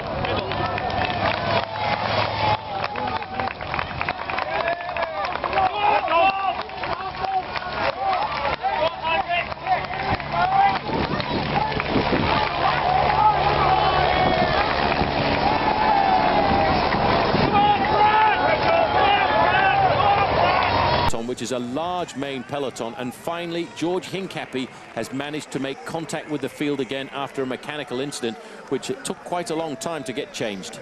Bonen's teammate Matteo Tassato at the back of this group at the moment now. It's a few deep breaths for George, and he's got to move rapidly forward here because danger is just a wheel length ahead on the cobblestones.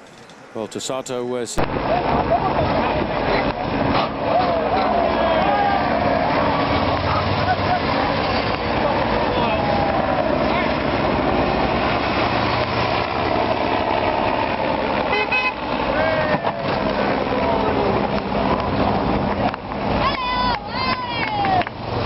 as long as possible. Laying down the cards on the table now, though, are Team Saxo Bank. This is them on the front in the white and blue jerseys with the black shorts.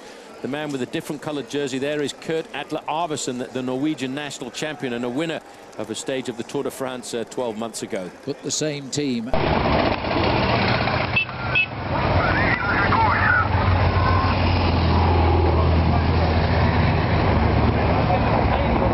Bradley Wiggins sitting at the back of the group for Garmin Slipstream, and I wonder what the position is of Martin Maskant. It's so difficult in a race like Paris-Roubaix because there are so many things going on at the front of the race, the back of the race, in the middle of the race, that it's always difficult to pick up just exactly who is sitting where.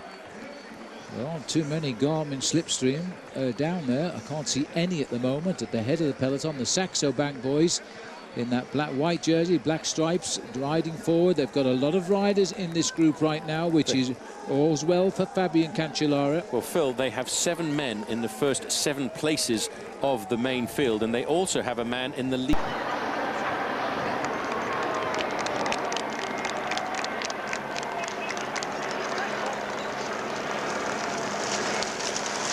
Langeveld daar. Langeveld. Pavé. Dit is Sappa. 67 kilometers to go, and that breakaway still hangs in with a minute 40 advantage. Back of the group, just all of the time scanning the rear end of the group to see if I can spot any riders from Garmin Slipstream.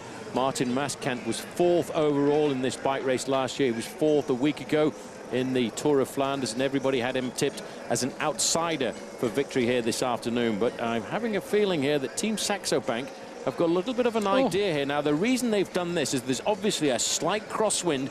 They're trying to split this main field before they get to the next section of cobblestones in 7 kilometers time. Well, what a tremendous... Look at the gaps they forced open here between the riders in the peloton. The doors are opening all over the place.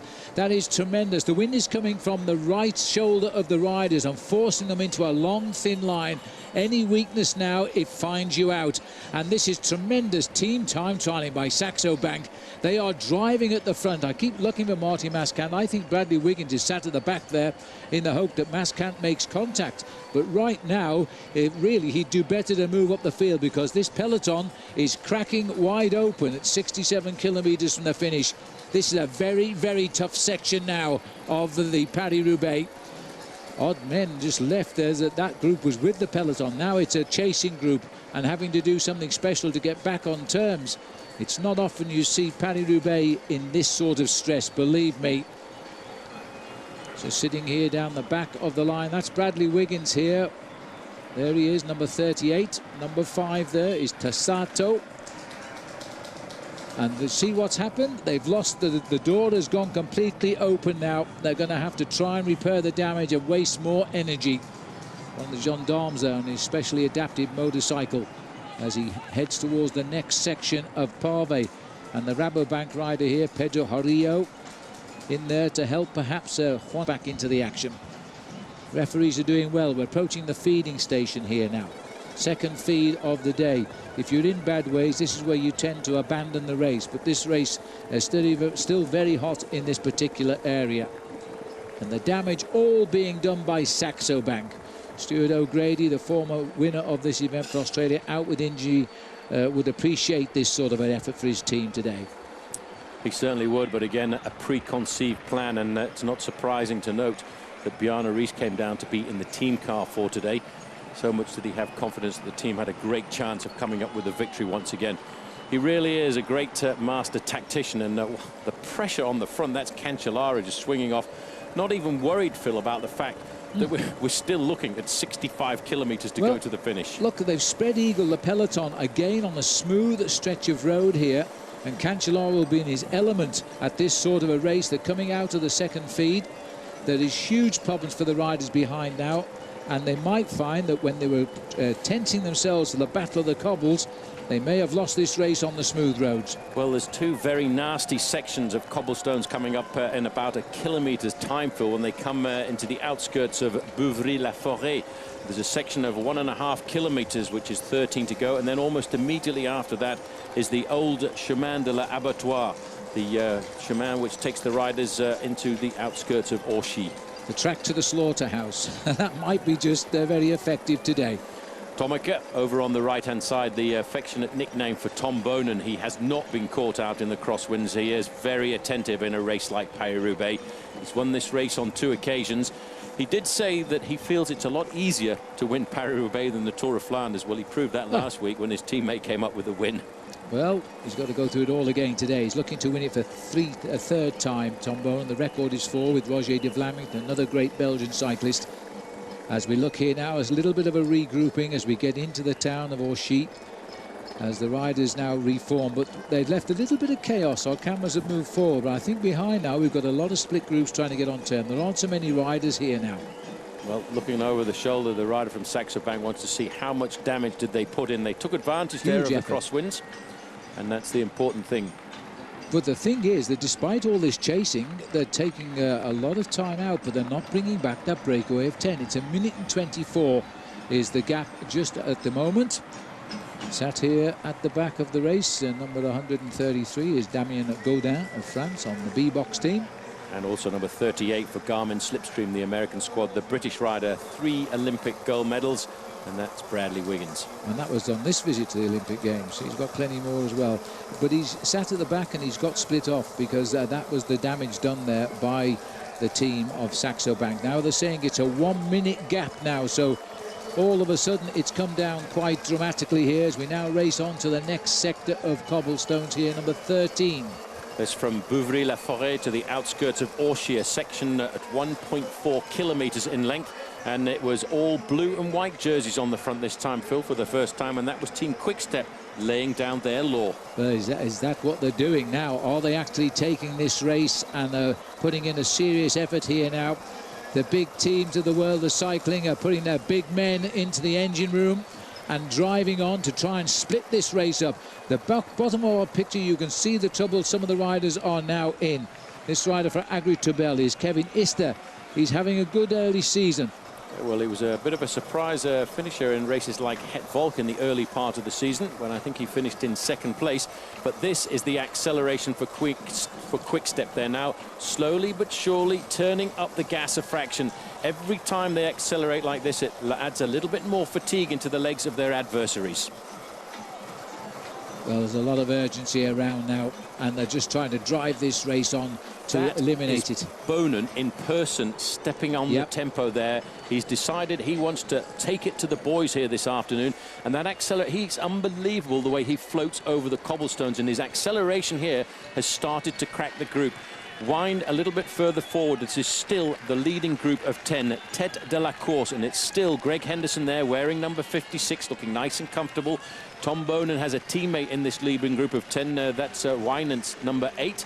Wesley Sulzberger is still in here for Française des Jeux and for Australia, and so too is Servais Knaven.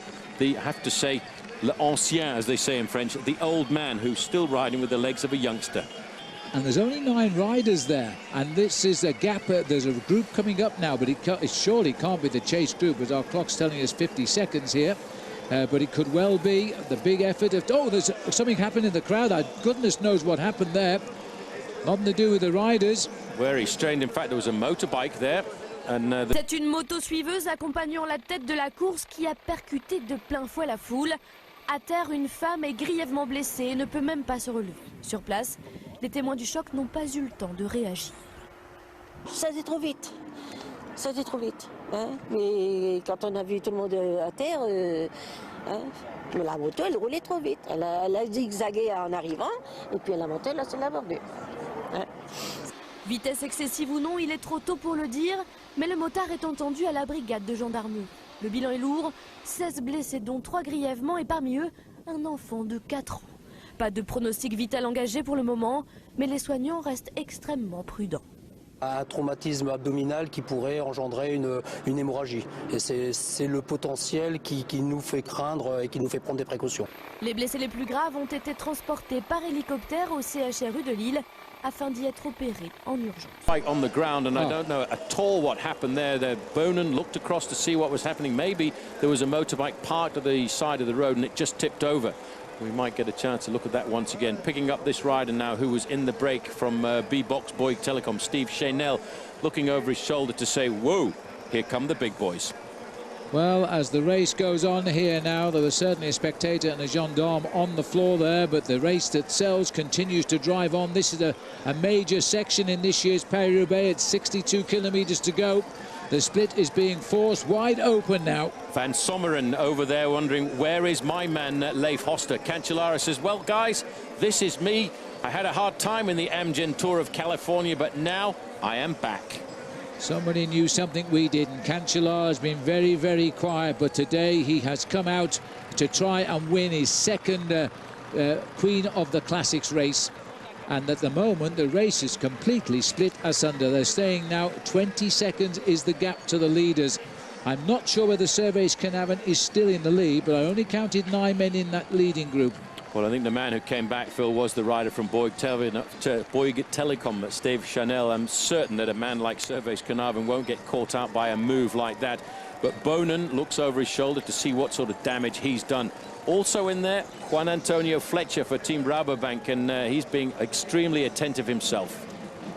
Fabian Cancellara, though, is the man who is now feeling his old self again here now, the man that took the gold medal in the Beijing Olympic time trial last August. A little bit of frustration there for Tom Bonen. I just saw him gesticulating with his arm there to shout to the other guys, look, we've got a split here, no need to mess around, let's put the hammer down and get a decision made. Third wheel is Johan van Sommeren, but without the right men, he's out to ride for himself, perhaps today now.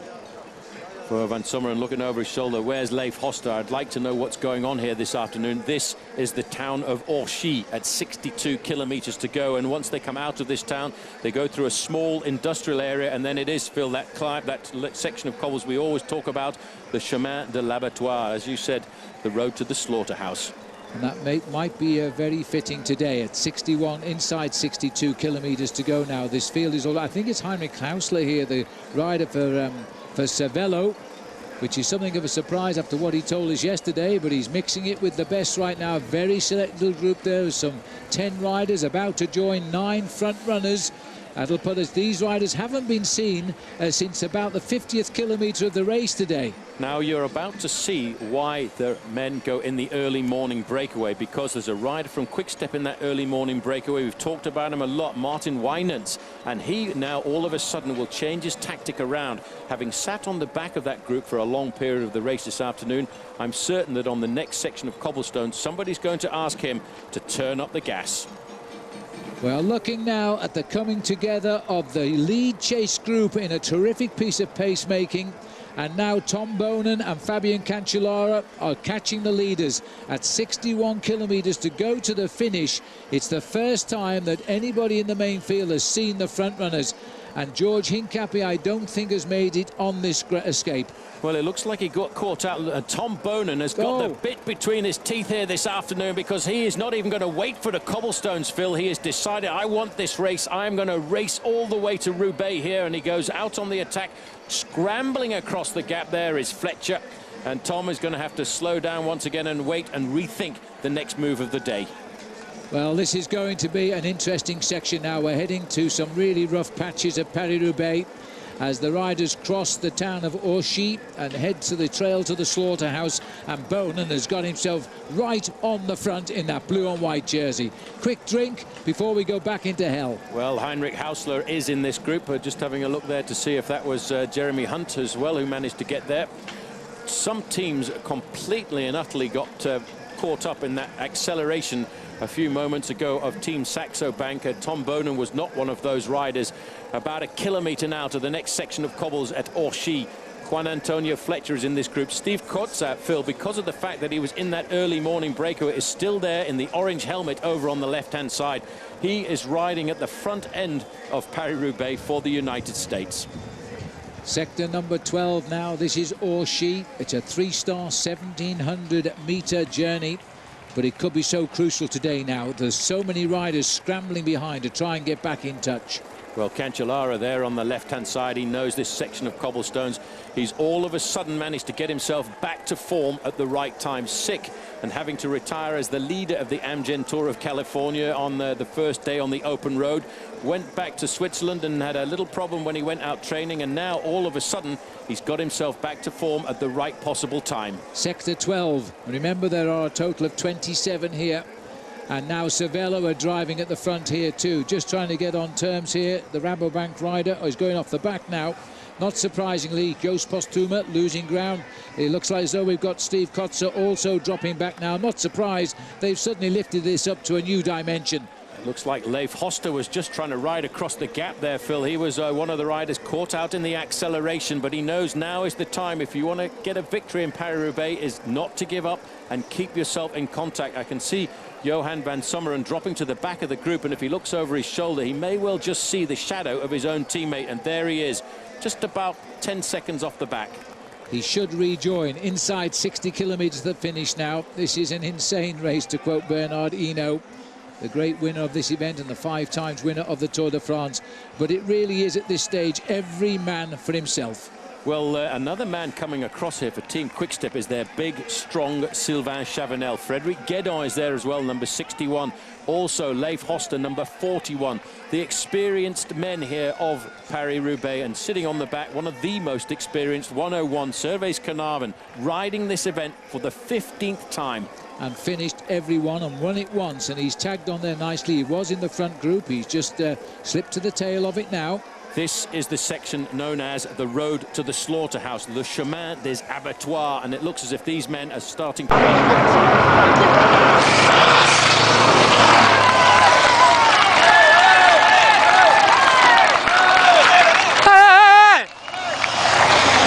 White of Quickstep. It looks as though Servais Knaven might have cracked here. Well, it's not surprising, Phil. He was one of the riders in that early morning breakaway.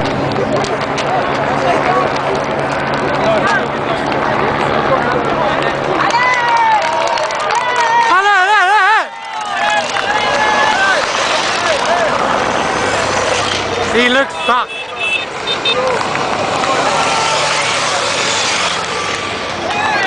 Paying for the early morning efforts. Well, there'll be a regrouping when they'll assess who has come through this strongly. When they can, Tom Bonan again starts to drive as they continue to race. All of the rides together, bottles on offer here, nobody now. They're so careful that now they've got to watch each other and make the best of it. Well, this is an interesting move because this isn't Tom Bonan, is it? It looks like this is Martin Wijnands coming across, and he's actually accelerated over the top, relayed there by Henrik.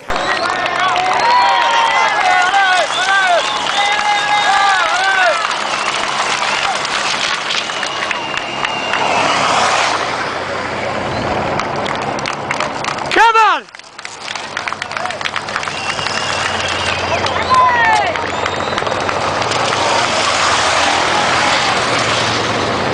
To see what sort of damage they're doing. This group has not yet managed to get themselves organised. Guédon is the man on the back, number 61. In front of him, 41, Leif Hoster. A little bit further up is Greg Henderson, probably looking over his shoulder to say, yes, where is George Hincapie? Sylvain Chavanel, number 2, was there as well, another who could yet be the winner of this race.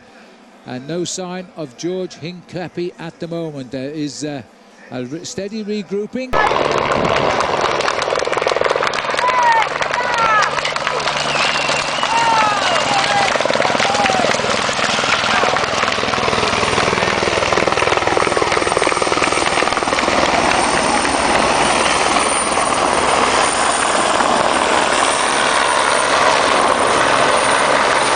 German Heinrich Hausler. A lot of discussions going on there. I think they want to know just exactly what is happening in this bike race. It's scrambling across. The big teams now are all represented. Cervelo test team have got their man there.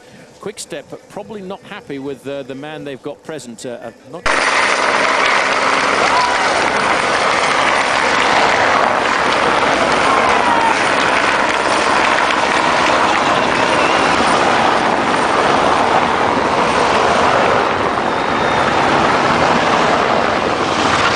Look at all these cars!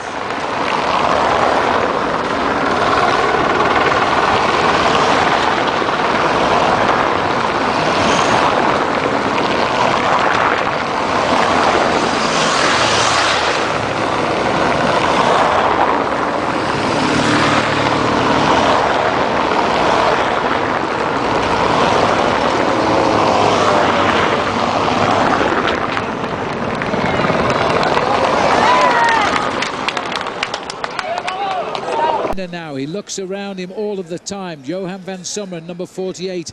There is the gap now, which is spreading the heads of state in this year's Queen of the Classics. And there's a little bit of shadow boxing creeping in now. Nobody quite knowing how to answer the moves. Well, we're looking at about 5 or 6 kilometres, Phil, on the flat road before we get to the next part of the race. And that, in fact, is Casper Klostergaard, who's got across for Team Saxo Bank. 6 kilometres to the next section of cobblestones, and then not too far after that we've got the very nasty 5-star section of Mons-en-Pévèle. 3 kilometres, a dreaded section for any bike rider.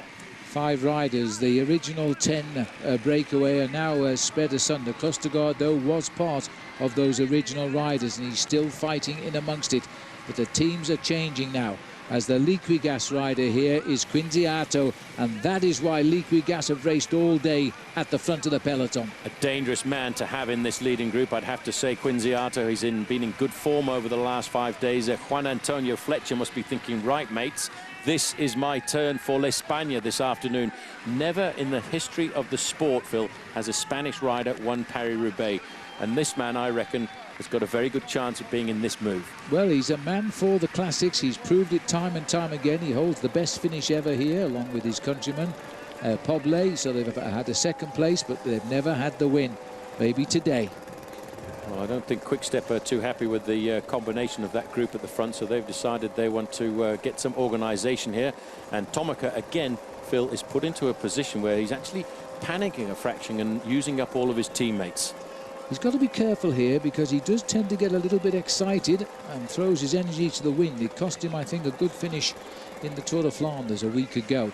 He's got 5 riders here at the moment. He's got a teammate up here, although he won't be too happy with the situation, because it's Wouter Wieland, who has been in that breakaway all day, and he must be getting tired now. We're looking at 4 kilometres to go now to the section of Orchies to Bercé. And that's why I think Tom Bonen has got his men to come to the front end of the main field. Bonen has definitely got the legs for this bike race, but he keeps getting caught out at the wrong end of the crossfire. Through the S's, these 5 riders are trying now to reshape Paris-Roubaix. While the only remnant of the breakaway is Klostergaard and Wieland. The other 3 have come up to them, Quinziato, Hausler and Fletcher. And I always feel as though Hausler is waiting for his teammates, but he's stronger than them, and he's making the moves himself. The funny thing is, he's riding a dream start to the season, Phil. He's a man who last year I regarded as being a bike racer who was basically just a sprinter and a man capable of winning an individual stage here or there. But deep down inside him, he felt himself that he was a classics rider. This is Juan Antonio Fletcher, and he's got the real legs this afternoon. It looks like he's been involved in a slight accident a little earlier on, because he's pretty much patched up, and they've got themselves 15 seconds advantage over Bonen, and we're now looking at 3 kilometres to go to the next section of cobbles. Second in Paris-Roubaix 2 years ago, Juan Antonio Fletcher. He's now in a group of 5 leaders. They're being chased by 12 riders. This is Klostergaard here, also in that leading group. He's been out in front now for 200 kilometres. Well, this breakaway, I would say, Phil, is going to have itself 2 passengers, because Klostergaard, as you mentioned, has been in the breakaway for a long time. His legs must be starting to pain quite a bit, and they won't get any assistance either from Wouter Wieland. He will be under strict orders not to ride in this group. Well, he certainly won't ride with Fletcher and Hausler in there. 2 possible winners now if this goes. 12 riders together and chasing. Sadly, no sign of George Hincap. He seemed to have suffered in that crosswind. Will not really have recovered from the chase back from the flat tyre, I suspect. These boys, though, are not going clear yet. Sylvain Chavanel in that chase group as well, a great ally of Tom Bonen. The odds at the moment, Paul, are in the favour of 3 teams: Saxo Bank, Quick-Step and Cervelo. They're the teams that have got the most number of riders in the first 25 places out on the open road. But first of all, if they want to get themselves... Oh, watch yourself, Heinrich. Don't look over your shoulder like that. That reminds me of a move another Australian used to make many years ago, Phil Anderson. He always used to look back over his shoulder to see what sort of damage he was inflicting on a race. Well, what happened there was, I think Heinrich was about to look over his shoulder and see where the rest were, and the road changed direction, and Heinrich almost lost it there. On to Sector 11 now. We're running out of cobbles, but there's still plenty of nasties. The next sector's 5-star. This one is 3 as we head towards Bercy. 2.6 kilometers in length, 54 kilometers to go. And going into that section, I made it around about 10 seconds, the difference between the two groups. And I wouldn't be surprised to see big Tom Bonin putting the hammer down here just to try and nail them back. He knows that he has to get himself back into this race. He cannot give anybody, especially a man like Juan Antonio Fletcher, a 5 or a 15-second advantage.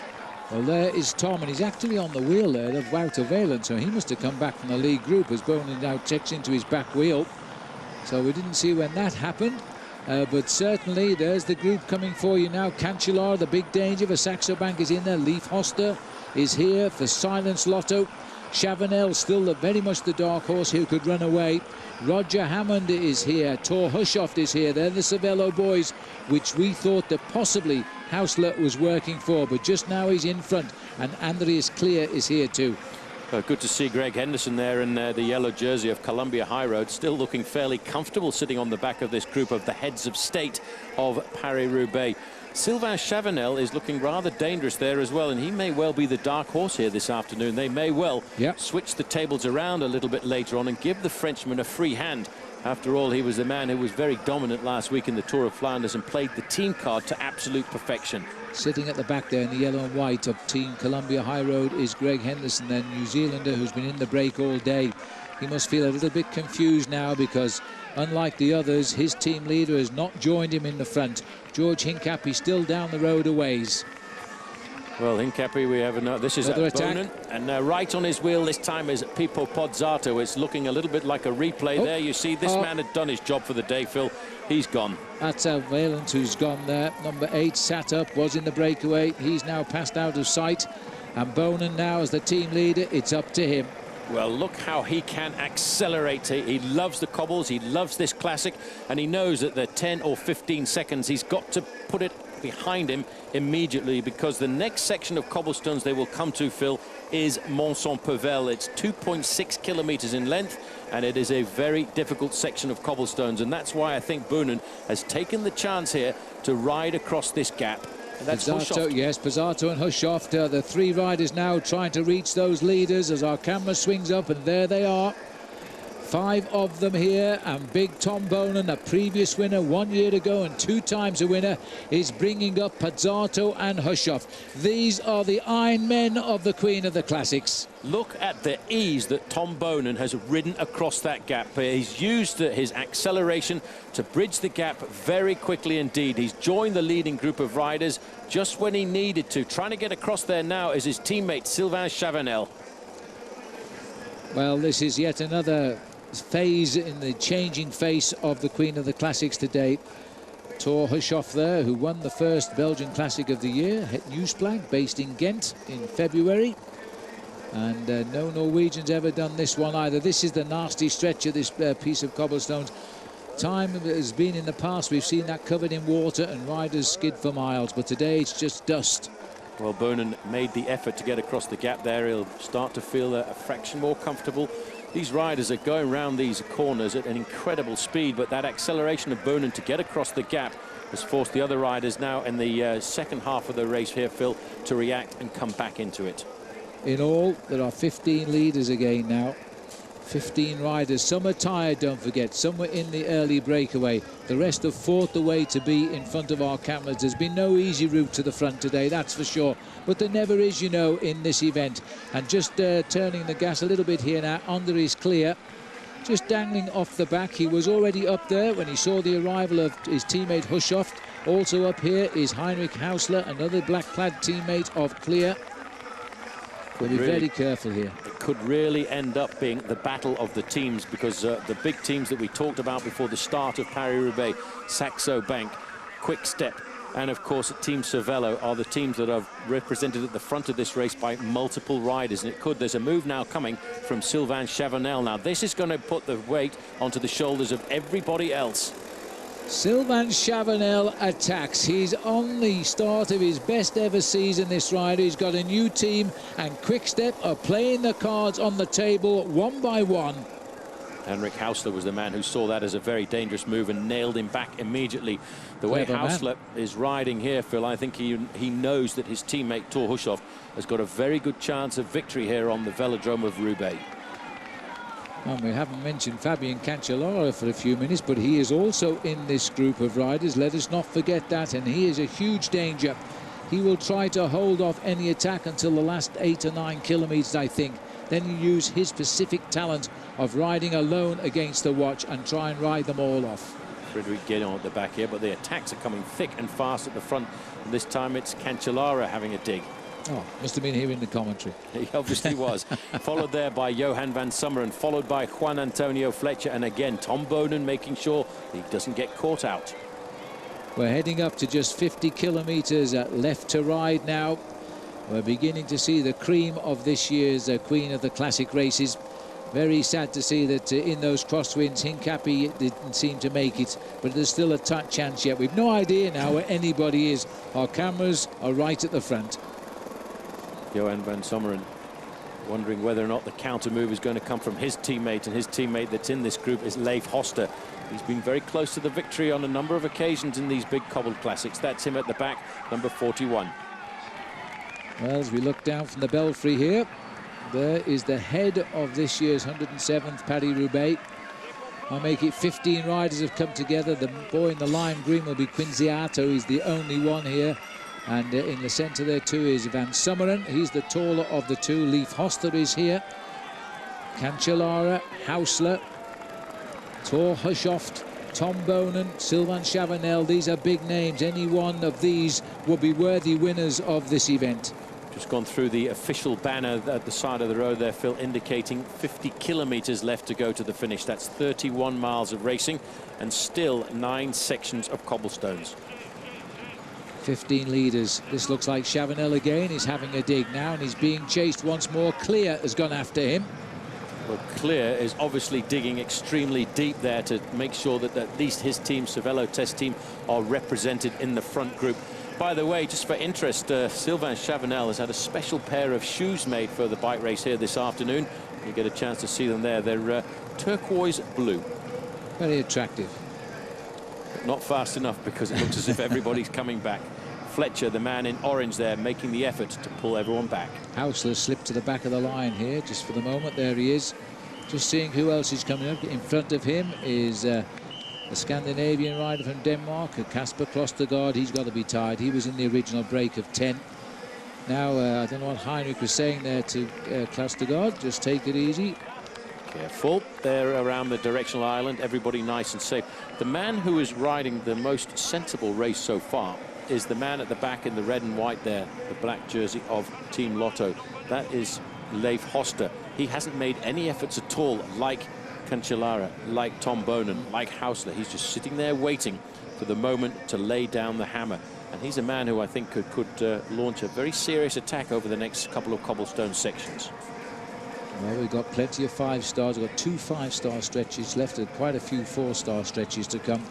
So there's plenty of rough roads ahead just now.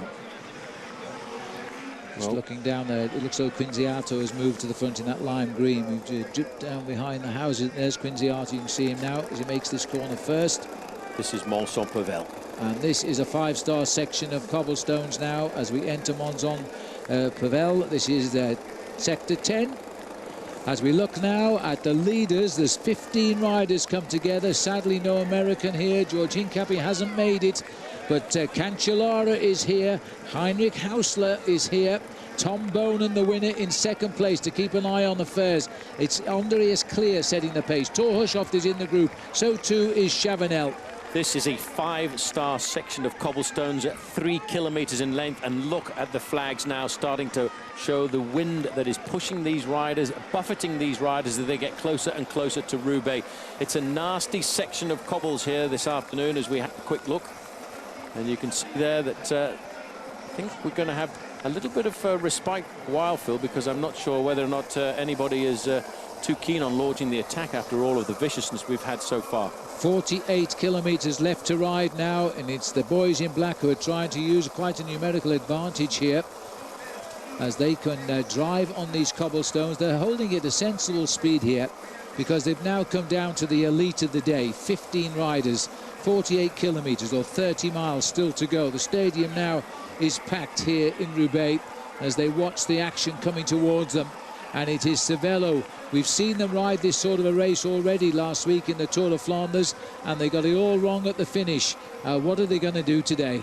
Well, you think the section of Mons-en-Pavel has finished. George Hincapie leading the charge behind. On the same section of cobblestones. Hincapie now trying to ride himself back into this race here this afternoon. He's not asking for any help. That looks like Roger Hammond over to the right-hand side. He's looking to find himself a minute to pull himself back into this race. He will not give up. That is not impossible to bridge a 1 minute gap. And George Hincapie has got himself no friends here.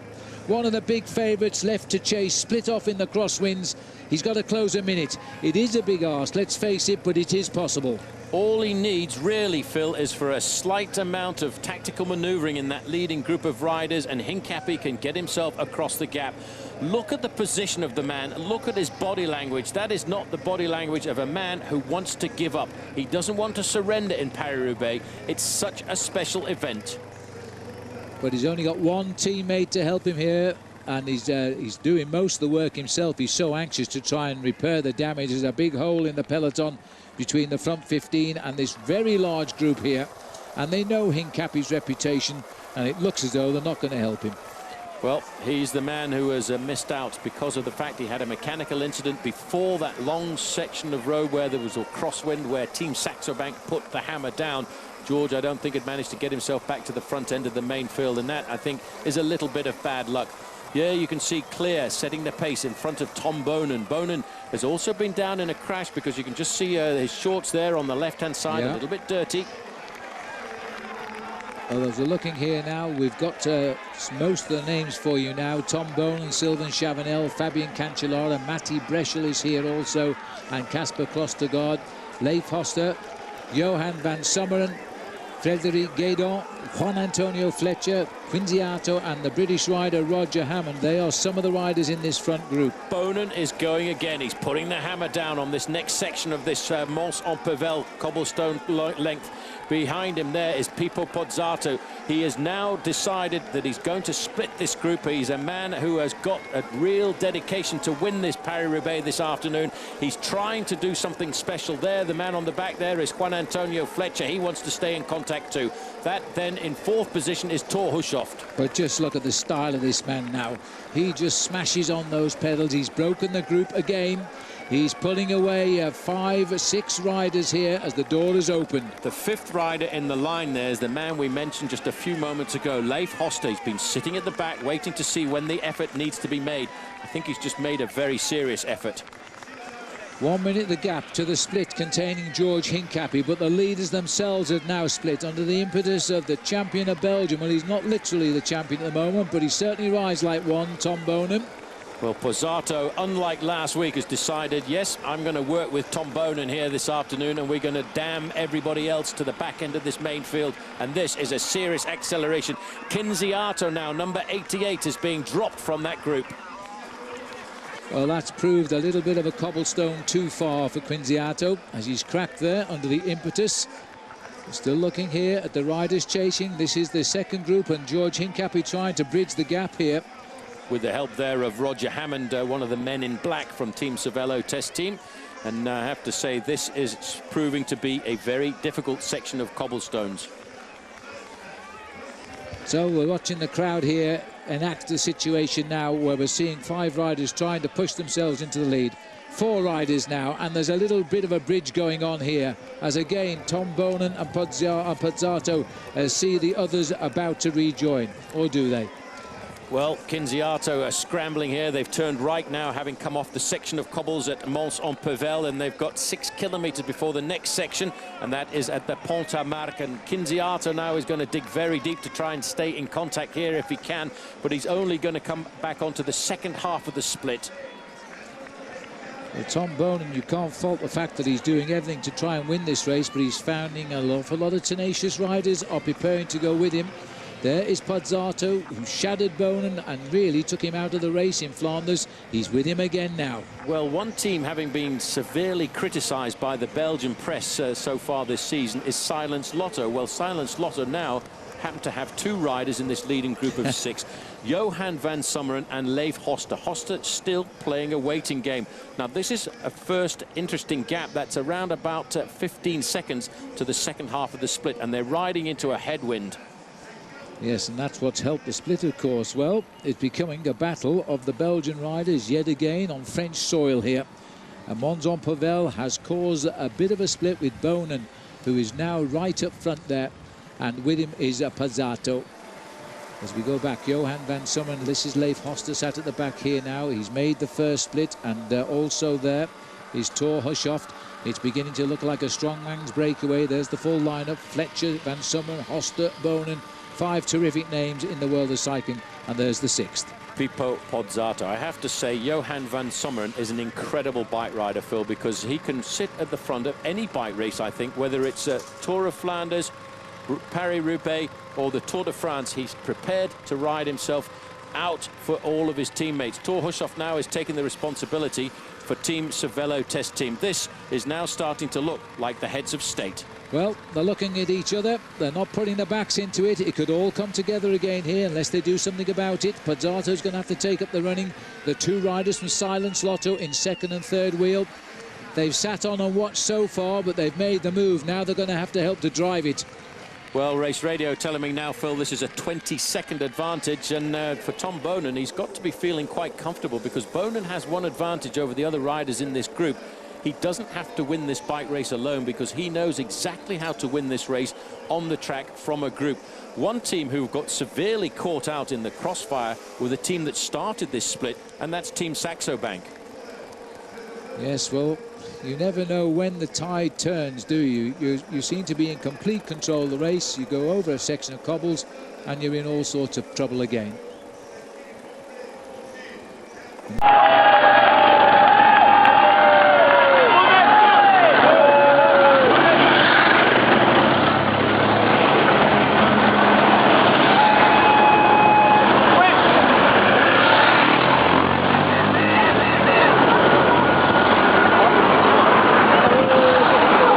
Racing towards sector 9 of the cobblestones, Mérignies, and this sector will go on now. There's only a 2-star, the next one. It's a very short sector, Phil. It's only 0.7 of a kilometre in length, but it's really setting the riders up for what comes afterwards, because in about 20 kilometres time,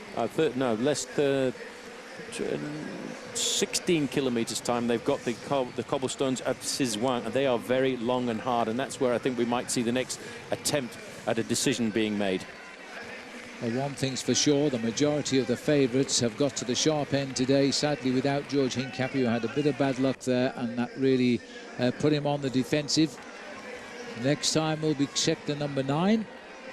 And there it is. As I say, it's only a short one. We're now at 216 kilometres covered of this year's Paris-Roubaix. And there's still per many one from 6 riders at the front, and there's another 10 chasing just behind.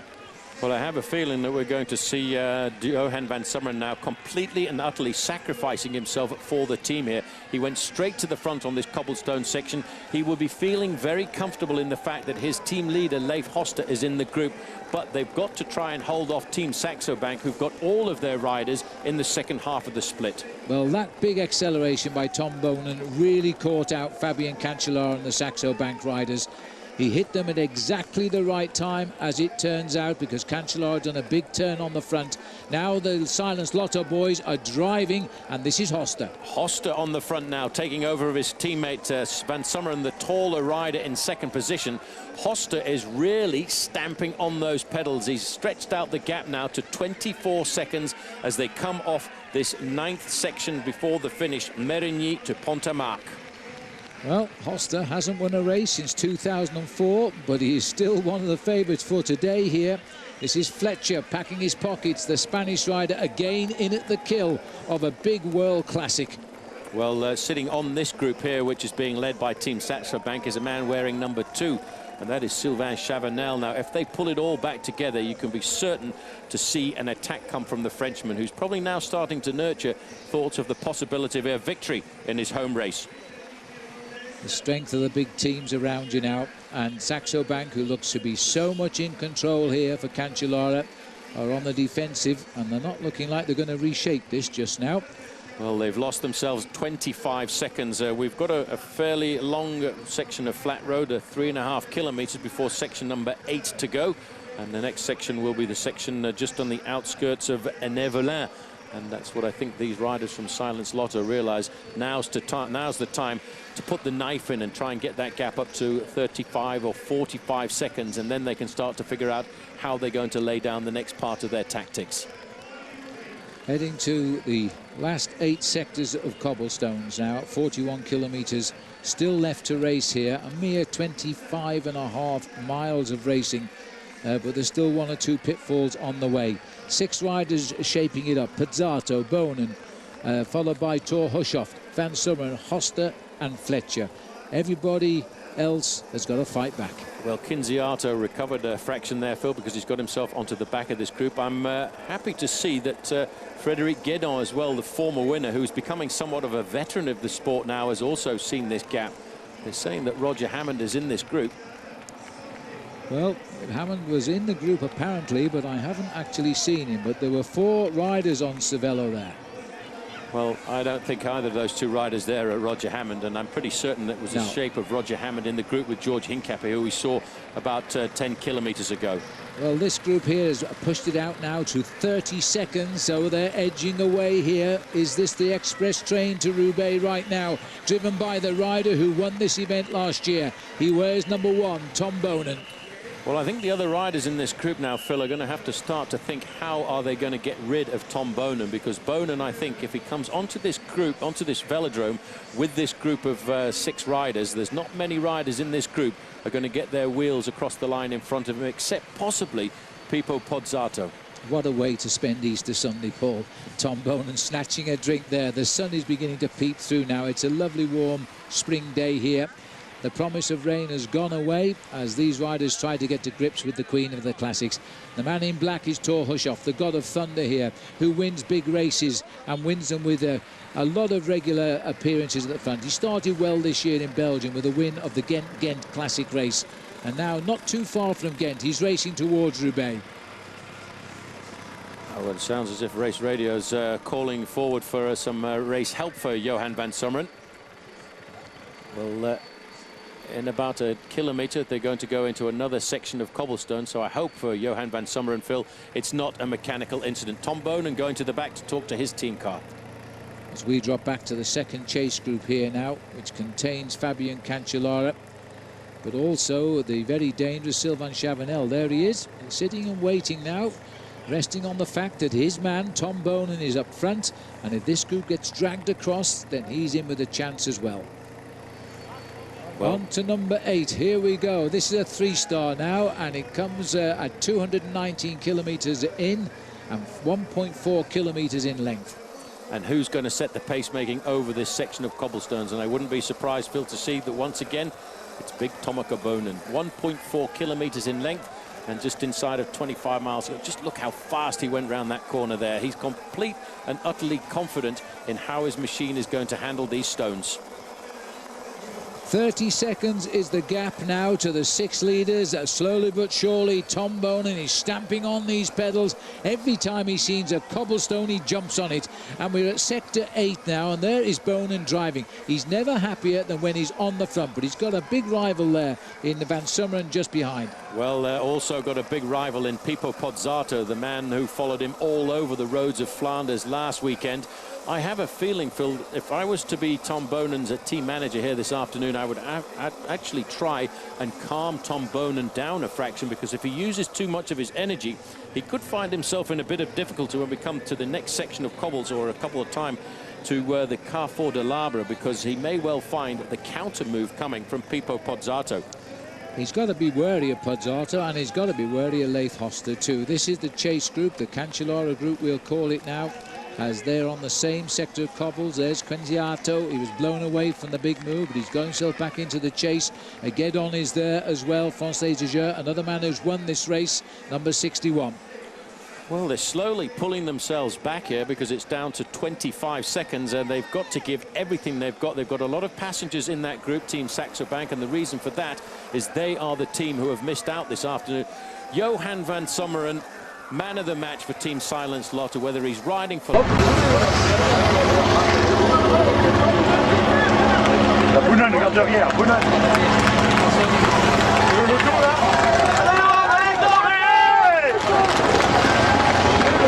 Happy to have him in the group because he's probably the most dangerous man in the group for Tom Boonen. I do think, though, one man who is extremely dangerous is Leif Hoster, because if they give him the chance of getting off the front end of this group, they might not see him again. And Juan Antonio Fletcher proving again, Phil, that he is one of the serious contenders in any of the cobbled classics. Well, as the results will show you over the years, Spanish riders don't race well in these northern classics. They don't like the roads, they don't like the conditions, they don't like the food. They don't just like being back home in Spain. But this man is the total exception.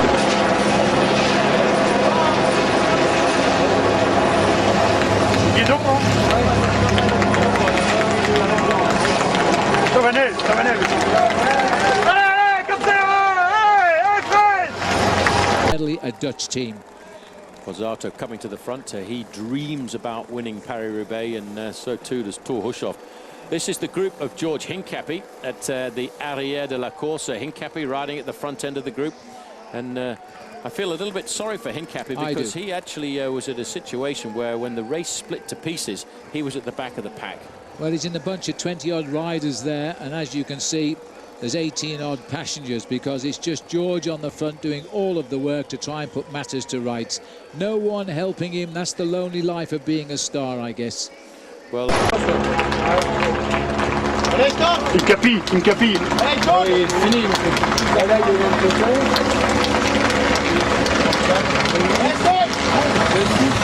Well, it's one of the final chances he's got of winning a Paris-Roubaix, and he won't give up until he's got himself right down to the velodrome here. So, as the field regroups the situation, 6 riders are now heading off Sector 8, 7 sectors to go. They're trying to hold an advantage over the rest of the race of 25 seconds here. Well, I think now that all of the riders in this group are starting to participate in the building up of what should be a winning advantage, because it's slowly now, Phil, starting to creep up to the 40-second mark. Well, the elastic is stretching. It'll hang on in there for a while and then ping, and they might be away, but just a little bit concerned. Oh ja, even stelen. Tiens, Brard, Florent Brard. 65.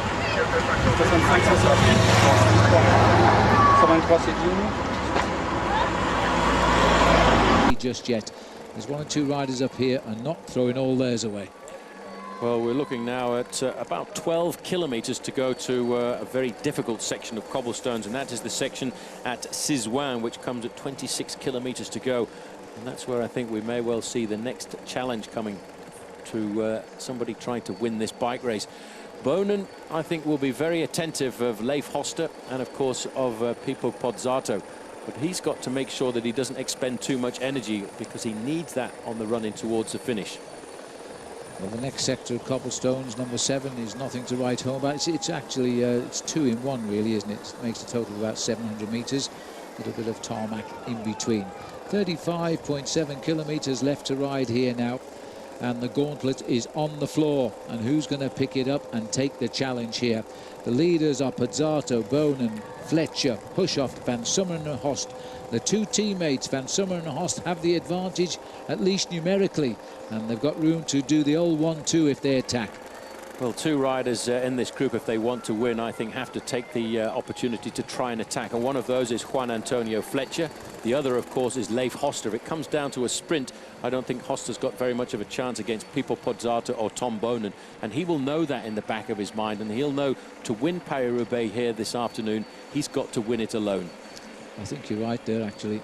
Yeah, he will know it, and so will Van Summeren. And Van Summeren might be the first to try and shake up the lead group. The Hincapie group is now slipping away, I'm afraid. 2:32. That 40 seconds to the chasers is what was originally the 15-man escape, now down to these 6 leaders and 9 chasers behind. I think Bonin is probably fairly happy with this situation, and as well the fact that Pipo Pozzato is no longer just following around but actually participating in the pacemaking in this group. The next time check that came through over race radio there was crackling through at 45 seconds. So I think they may well have broken the back of the spirit of Team Saxo Bank this afternoon. Well, Pozzato in this group has never had a high finish in Paris-Roubaix. He's had a high finish in most of the classics around this region, but not this one, so today might be his day. Quinziato is in the chasing group here. Gaydon just ahead of him there. Number 155 will be clear. And they are really trying to put Cancellara back into the action, but I don't think it's going to happen now. I think they, unless something goes tragically wrong on some of these cobblestones, the race might be right here to the finish. Well, this group of 6 now are all sharing the pacemaking. They now know, and I think they're trying to get it into their minds. They've got to build up on that advantage before they start to think about trying to win Paris-Roubaix individually. They know that the next few sections of cobblestones are very strategic and very difficult. So, of course, the next one, which is important to me, is the cobblestones at CYSOING and Borgel, followed by Quinfin-en-Pével, and of course the very decisive cobblestone section of the Pavé de l'Arbre. 6 chases 9. There's the makeup of the 9. They're still saying Roger Hammond is in this group. We'd like to see him. And Heinrich Hausler, we know, is in this group. This is Quinziato nearest camera. Chavanel there. Not too sure what Chavanel is saying. It's not Roger Hammond, unfortunately, for us as Brits in this group. In fact, it's Andreas Clear who's in this group with Heinrich Hausler. So I'm 110% certain that I saw Roger Hammond in the group behind with George Hincapie.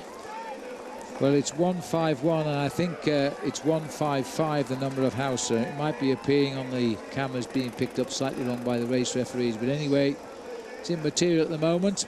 As with the Belgian flag flies here now as we get closer and closer to the frontier with France. 33.8 kilometers to go. And now we're heading on to another stretch of cobblestones. Yes, and that will be section number 7 to go, and those are 2 stitched together to make a distance of 0.7. By the way, is the Moulin of Vertin. The windmill of Vertin. The Moulin, I understood. Unfortunately, I'm glad you did the translation for everybody else. And a beautiful moulin it is as well. This is the next section of cobblestones. And the gap is now stretching out to in excess of 50 seconds. Well, so far, so good for the breakaway of Pozzato, Bonin, Fletcher, Hushoff, Van Summeren, Hoster. The only odd winner would be Van Summeren, in fairness, because the others are all team leaders and well known for winning bike races. Well, this section, although it's only a total of 0.7 of a kilometre in length, has been given a 4-star rating. But it's been revised now to a 2-star rating. Oh dear. 33 to go. Yes, you've got to keep up with the graphics. It's only a short stretch, but it's also part of the next stretch as well. So it's not an extra section of cobblestone, this one. There are 2 sector 7s. 154 Thor Hushoft, and that's the man who, when I spoke to Heinrich Hausler yesterday, said he's the man for us, I think, in this year's Paris-Roubaix, and he's the man that we will be working for out on the course. Sylvain Chavanel wearing number 2 there for Team Quick-Step. He's a teammate of Tom Bonin, just sitting there thinking he's just got to sit here until something else might happen in the event. Yes, and then nip round them and take 7th place because there are 6 leaders just now. There are the 9 chasers. This is the group that split up in the crosswinds that left George Hincapie at the back end, unfortunately. Here is Sylvain Chavanel, Quinziato, as they continue to ride on here. The other rider from Quick-Step in the group is Wouter Weyland. He's done well to hang in. He certainly has, and Quick-Step turned it around to put themselves back into a very strong tactical position. A little bit of chatting going on up at the front there. Probably Wilfred Peters coming up to Tom Bonin saying, Tomica, just calm it down a bit now. We've almost got the 1 minute mark, so you have to make sure that you don't use too much energy and get countered on the run in towards the finish, because the next section of cobbles is going to be the section of CYSOING and Borgel, and they are very difficult. We've seen the race split there a number of times previously, followed up by Quinfin.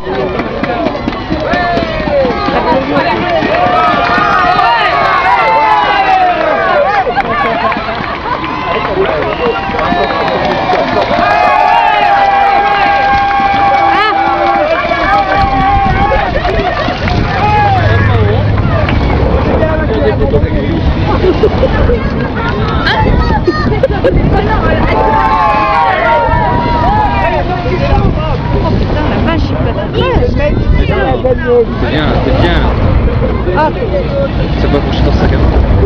Et tu peux quitter mon sac à main.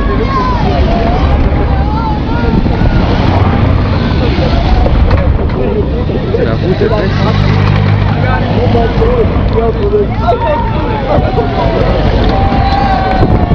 la terre jaune.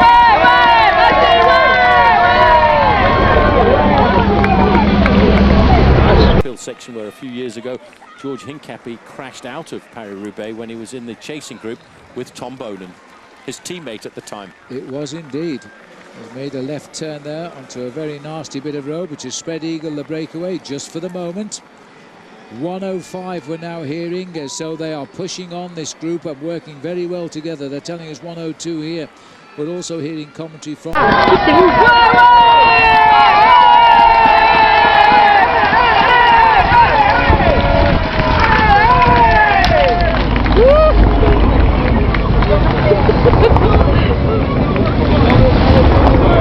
C'est pas écrasé. Bah tu sais, j'ai la trouille. Oh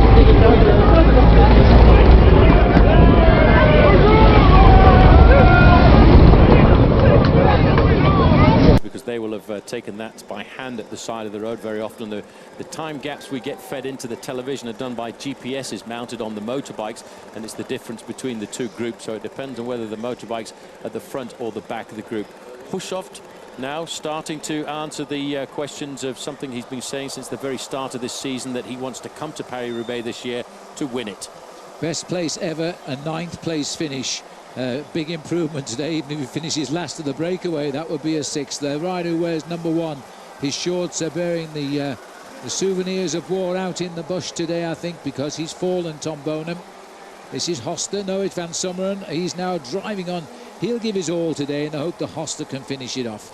It really is funny when you follow the sport of professional cycling in Belgium, because the Belgian press, they will rip a team to pieces, and all of a sudden Team Silence Lotto, who haven't been having a great success this year, seem to have all got it right on the day that they've been looking for, Paris-Roubaix. Well, good for them. That should silence the Belgian critics.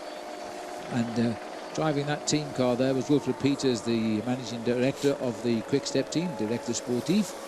And Tom, so far, will be feeling good. He looks good. He'll be a little concerned with the strength around him, I think. He won't feel totally confident he can ride them all the way.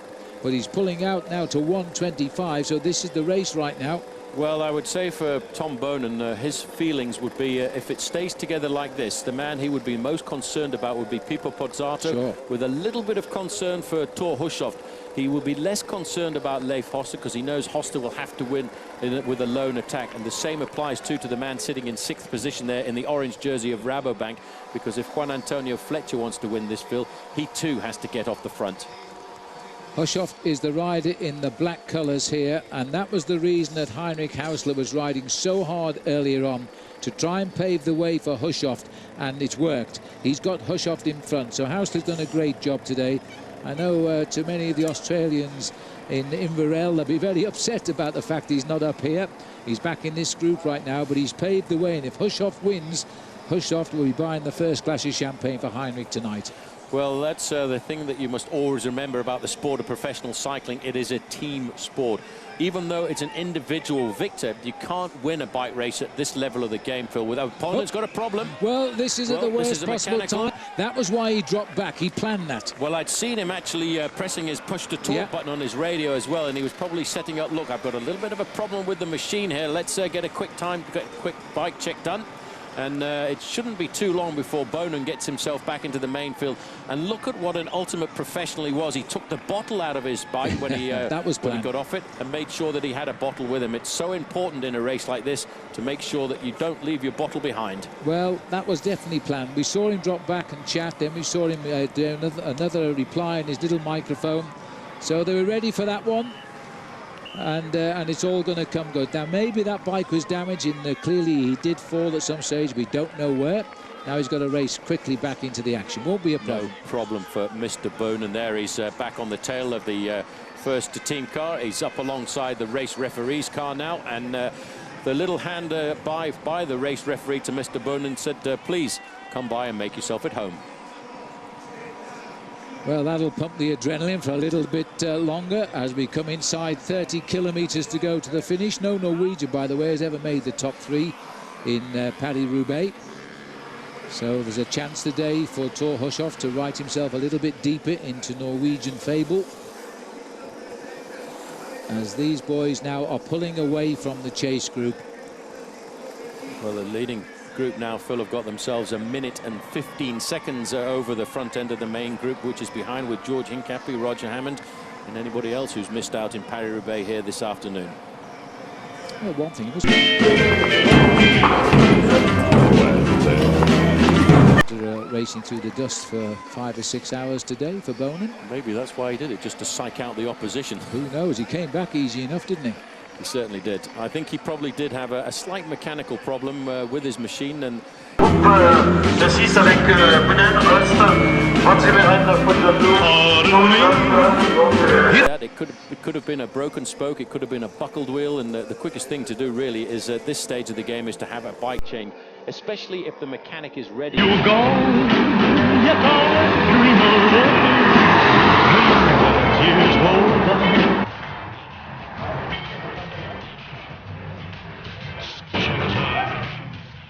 Mechanic to get him ready to drop to the side of the road, and you saw how quickly that bike change happened. It probably didn't even cost him 6 or 7 seconds. No, he was straight back in. That's how you do it. For all the youngsters back home who are hoping to one day ride this great race. But Tom Bonin now continues to drive on. He's almost holding back his energy, I feel, here. And one thing's for sure, these 6 men will not arrive in the velodrome together. Well, he's come back up to the front of the group just to show everybody that he's here, and they've got themselves organised once again. They're now, Phil, coming into the town of CYSOING, and at 26 kilometres to go is the cobbles of CYSOING. CYSOING to Bourgel, and Bourgel to...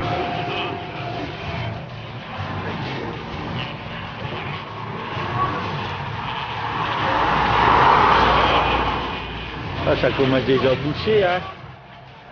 Tout à l'heure, on voyait le virage à 40 montées.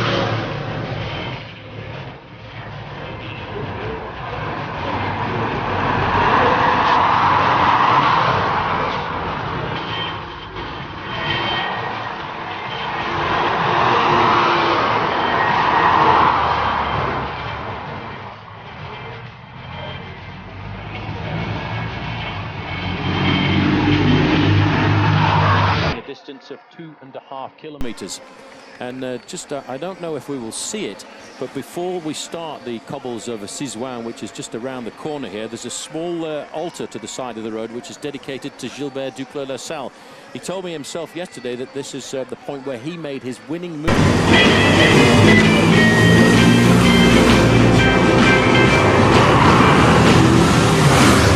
The Paris-Roubaix that he won on his own.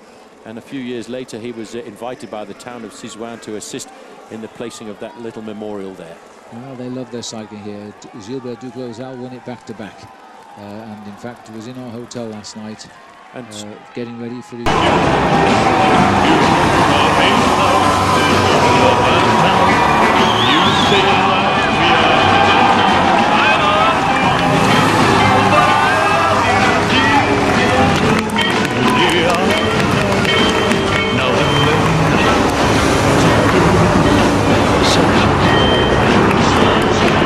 is opening up, and we're heading now to the section of pavé which is 4 stars, and it's 2.4 kilometres with a slight little section in the middle of good road.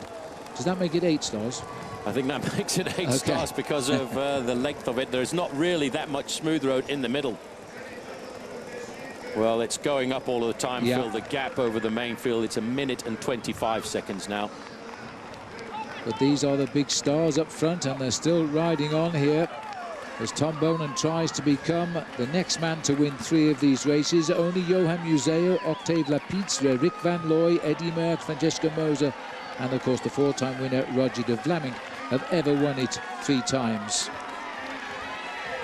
We're now looking the riders on Sector 6 here now, a 4-star sector, 26.5 kilometres to go. This little sector is 1,300 metres, and then we go on to an 1,100 metre stretch, all Sector 6. Now, if anybody is going to push home the advantage of the front 6, this is the place to do it. And it's Juan Antonio Fletcher of Spain. Right behind him is Thor Hushoff in the black.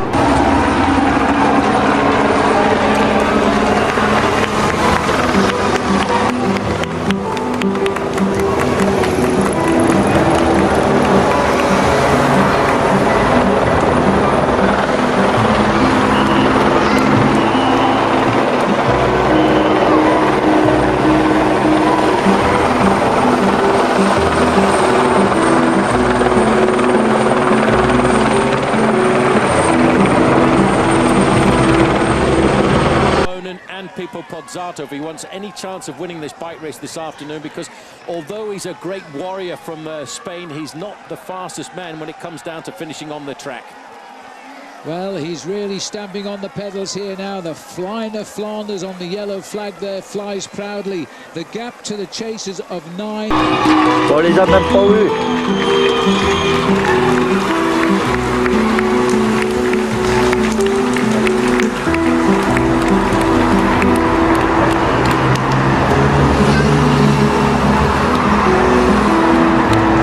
The gap to George Hincapie's group is now out to about 2.5 minutes, so I don't think there's any way back from that. No, it's going to be a very difficult return to Roubaix for George Hincapie this afternoon and anybody else in that main field, because as far as I'm concerned, their chances have sadly gone out of the window.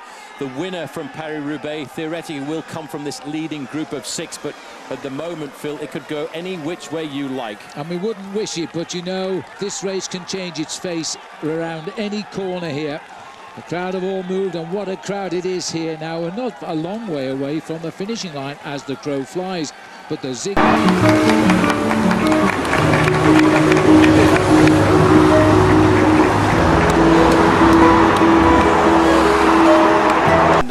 And this is the second group on the road, and I'd have to say I think the firepower now has slightly disappeared from Team Saxo Bank. Yeah, Matti Breschel leading Fabien Cancellara. They didn't look like the same riders. Here they are here. These are the poursuivants, the riders who were with the leaders, got split off. They're in a group of 9 riders, but they're not making any progress. In fact, to the contrary, they are losing ground, albeit a second at a time. Currently, 1:32 behind. Well, for these men too, they won't give up. They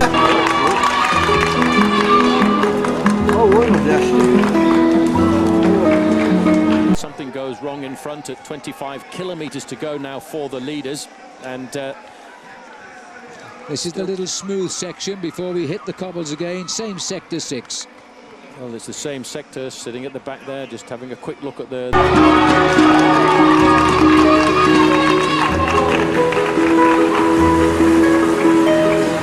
Thor Hushoff wearing the black jersey of Team Cervelo test team. In front of him, it's Johan van Sommeren, Juan Antonio Fletcher in orange, Pippo Pozzato in the blue and white. In front of him in blue and white, Tom Bonen.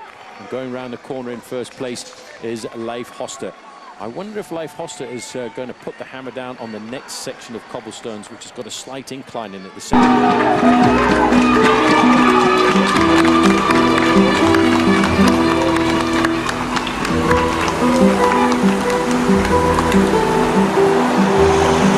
Camphin en Pével. Well, he's not afraid to do a little bit of the pacemaking, considering he's going to have the benefit of surprise, but not seeing a lot of work being done by the man in black, Thor Hushoff, at the moment. Hushoff playing the waiting game here.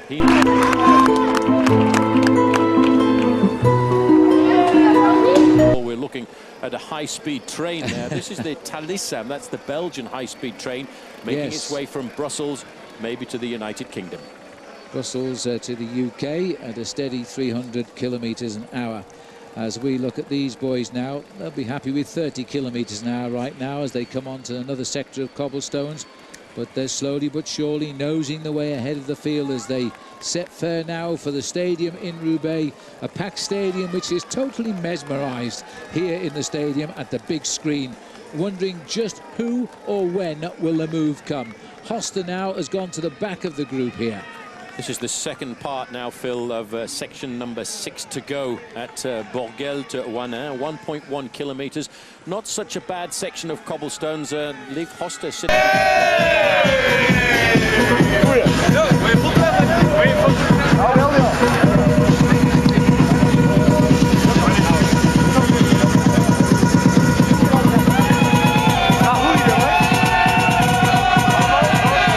Just in front of him is Tom Bonen. Bonen, I think, has been given the order now by the team to calm it, my boy. Wait, we don't have to use all of our energy. You don't have to be the dominant factor. You don't have to split this race apart because your chances are pretty high on the finishing velodrome. And a little push there by Leif Hoste saying to Tom Bonen, mate, you can ride in front of me. Well, it's the long, lanky rider here of Johan van Summeren, who is one of the workhorses in the world of cycling. Well known by Cadel Evans to help him in when he's in difficulty in the Tour de France. Now Hoste's relying on him here. He's got tremendous form. He's ridden the Tour de France 4 times. He's finished every one. He's a real workhorse. And a great character for the team, and he's always on form throughout the season. He just loves banging his head at the front end of any group like this, and now he isn't even thinking about himself, and that's a strange thing to try and understand about many of these professional bike riders who work as team helpers. They get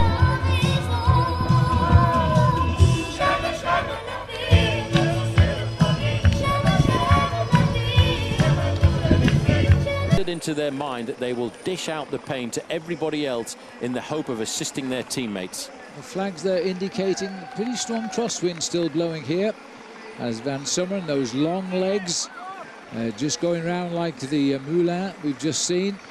These are the riders that I'd worry very much about. Number 161 there, Pozzato, just what is he thinking? Everybody's isolated now, and they're all trying to work out each other's tactics. Well, Fletcher looked pretty good too, because Fletcher was ticking over the pedals very rapidly as they come off that section of cobblestones. Now just 5 remaining. So 23 kilometers.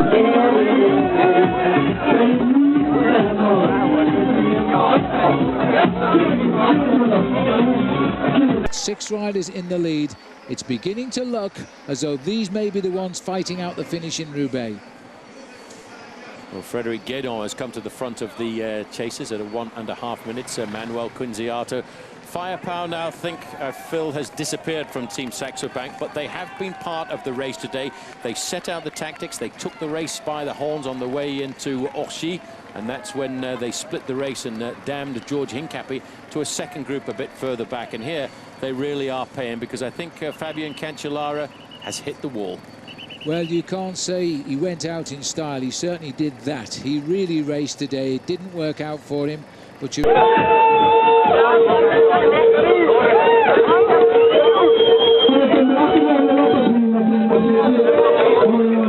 all over for Fabian, so perhaps he hasn't really come back yet from his sickness in the Tour of California, but he certainly gave this his best shot. Former winner of this event as well. I think he probably scared 1 or 2 people too with the form that he showed in the early part, because he was responsible for splitting the main field on the road into Orchies, and now he's going to be responsible for trying to get himself to the outskirts of Roubaix and onto the velodrome. He's riding with Klostergaard there, in fact. The rider who was in the breakaway all day today. There's that crosswind flag showing us it's still quite breezy here, but they're falling away now on sector 6 of the pavé. As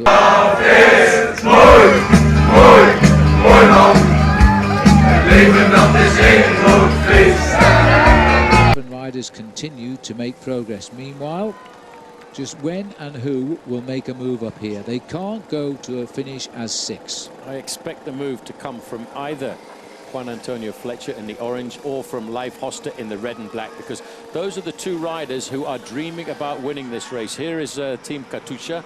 That's Sergio Passani. Now, this is quite interesting, because Sergio Passani used to be a team manager with Quick-Step. Oh dear. And he's jumped across to join Team Katusha, so he will have a fairly good insight into the tactical thinkings of Wilfred Peters and, of course, Tom Bonen. Well, it's a Russian-supported team, Katusha, on the block this year. They brought big names like Robin McHugh in the Australian, who doesn't like...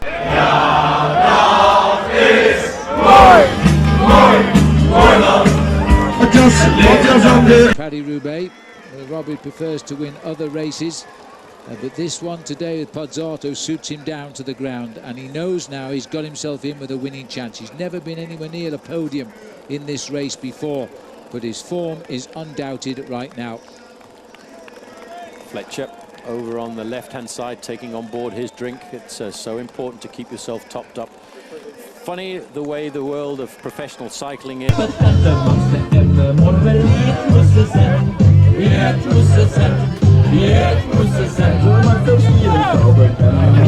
The Russian team was formerly a teammate of Tom Boonen for many years, and it was with great joy that Tom Boonen saw his teammate win Milan-San Remo, and now on the road to Roubaix, they're enemies.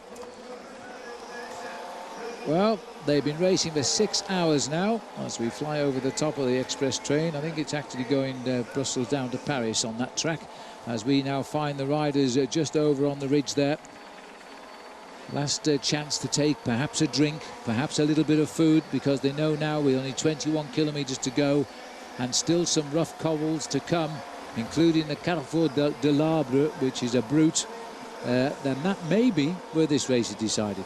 Well, it's a very difficult section of cobbles, Phil. That's Hendrik Redant in the team car of Silence Lotte, himself a former great rider in races like the Tour of Flanders and Paris-Roubaix.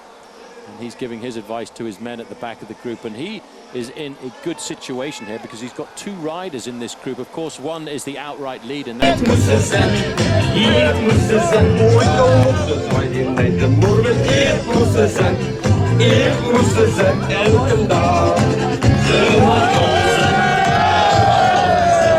number 41, Leif Hoster, and he's probably trying to impart to Leif Hoster just exactly how he can win the Paris-Roubaix this year. And for me, if Hoster wants to win, Phil, he's got to go on this section of cobbles at Canfin-en-Pavel, or the next section of cobbles, the Carrefour de l'Arbre. It's a brave man that gambles everything so near the finish of the biggest one-day race in the world, which every cyclist wants to win. The chasers have slipped away. They're almost 2 minutes back now. This is the battle for the first place today in Paris-Roubaix. Unless they start finessing and stop the pacemaking, then of course they'll let others back in. Well, it's just in excess of 20 kilometers to go. There was a little move on the left-hand side of the...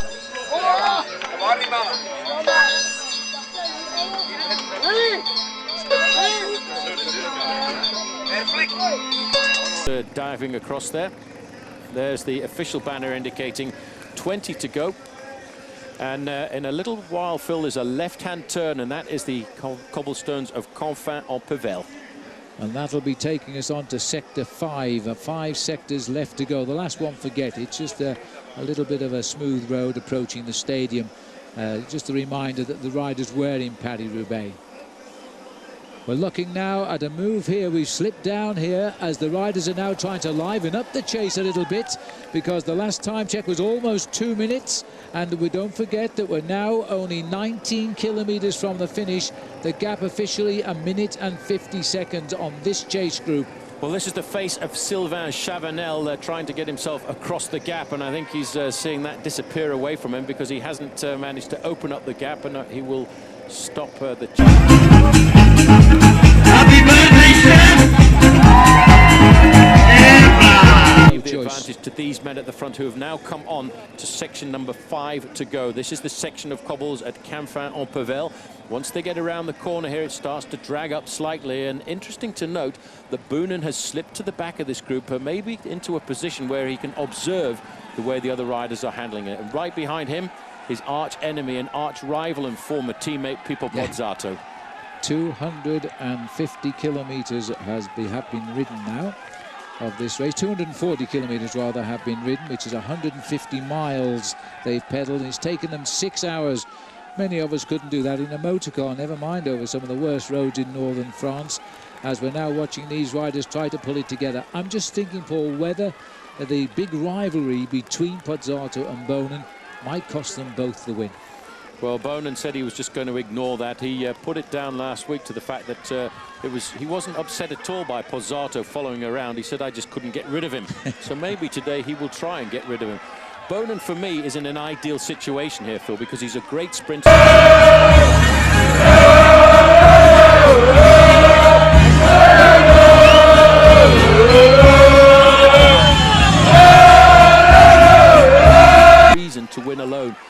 does have to be very attentive to make sure that somebody like Fletcher or Leif Hoster doesn't get off the front. It's funny, it's an age thing, you know. Oh, thank you. Well, I must be catching it off you. Thank you very much. Here we are, 1,800 metres, the 4-star section of Campfin-en-Pével now, as the riders will have to hit this hard, ride it hard. Anything can happen. What they don't want now is to hear that back tyre clatter on the rim, because they get the sort of puncture here, which is not something going in the tyre, it's a pinch. They call it a snake bite because it's the rim bites the back of the inner tube of the tyre and it makes too little impressions, like a snake bite, and that's what they fear here. Well, I think the way we're seeing these riders handle Campfin-en-Pével.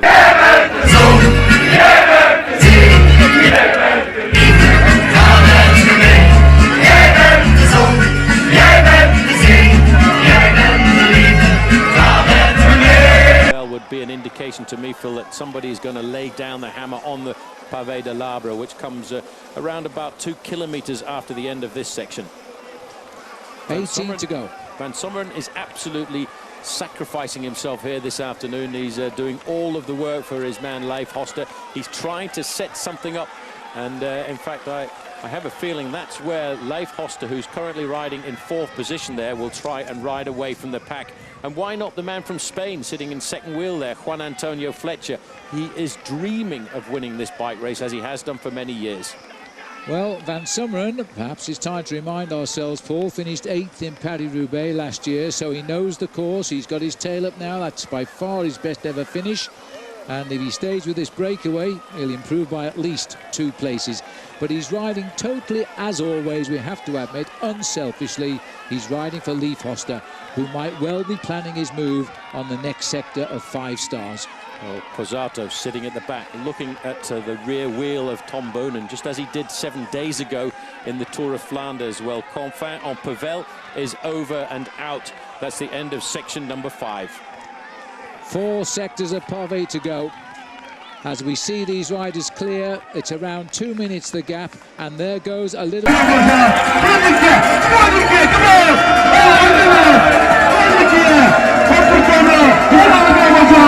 bit of an attack from Fletcher. The gap officially at 1 minute 30, and now Fletcher is trying to stretch the breakaway.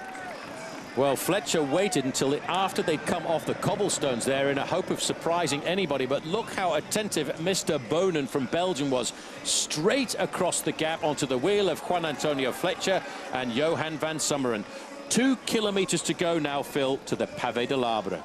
So the break has reformed, 17 kilometres from the finish, and the chase group is not out of it yet.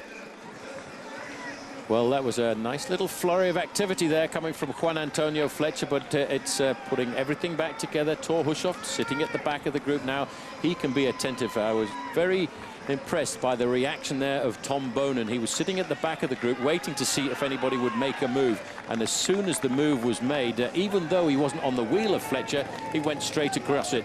A little bit further back down the road, finally, Sylvain Chavanel has managed to get himself away from that group that he was with, and he's covered there by Heinrich Hausler.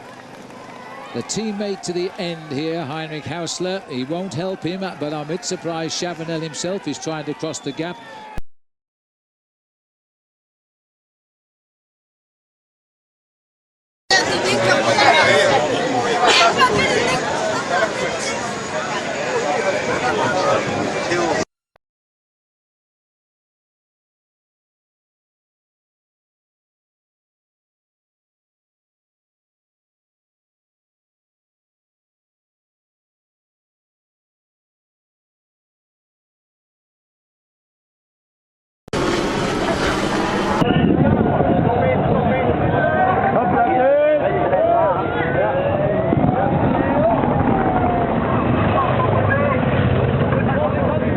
Reach the leaders. He won't want to take Hausler across and strengthen the support for Thor Hushovd and against his own man. Now what's gone? There's a crash there, completely overridden that one. Fletcher Fletcher and Leif Hoster have gone down there filling that corner, and that was a wild corner going round there, going into the corner. There you can see Fletcher decked it straight over the top goes Leif Hoster.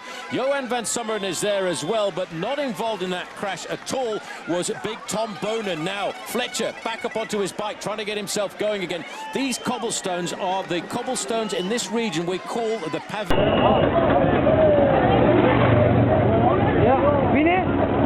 They are blue and very, very shiny indeed, and that is why that man has gone down in the dry. They are treacherous. Well, no sooner do you enter the Carrefour de l'Arbre, and this happens here. I did say around every corner there is a problem. Hushoff himself really swung wide there.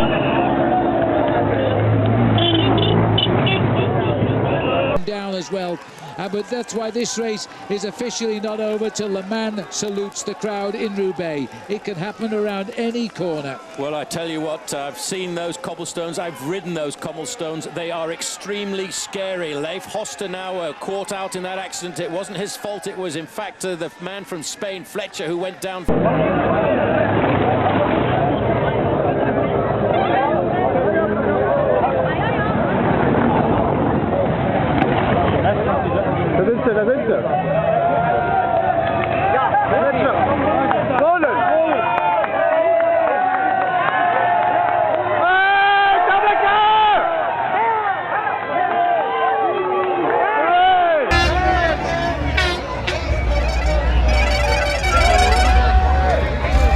Para Vandalen.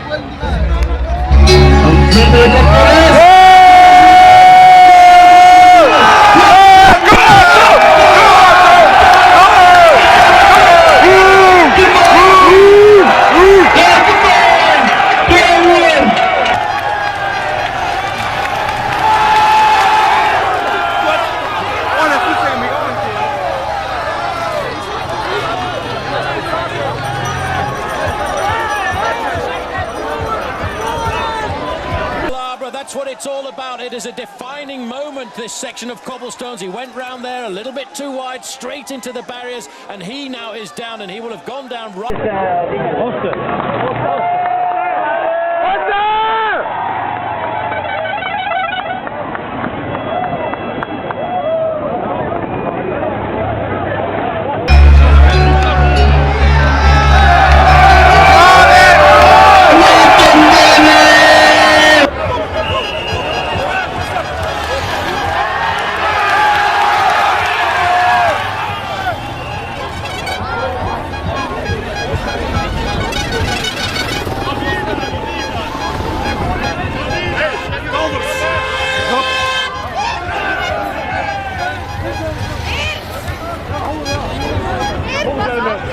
Of Pippo Pozzato. Pozzato is trying to get across to Tom Bonen. Bonen does not need to attack in a race like this, Phil, but...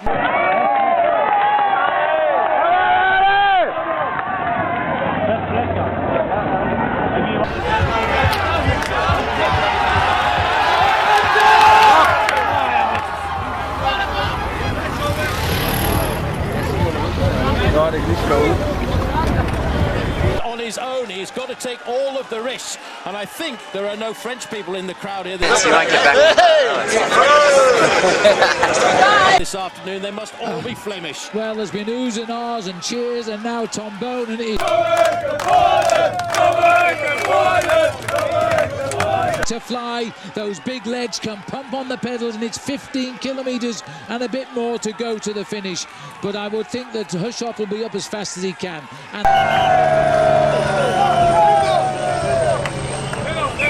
the strength at hand, because the others are still chasing from the previous crash. And not too far behind was Pippo Pozzato. Here is Pippo Pozzato now trying to get himself up to the wheel of Tom Bonen. He's trying to get all of the Flandrians out of the way. Crowds He's here. looking through the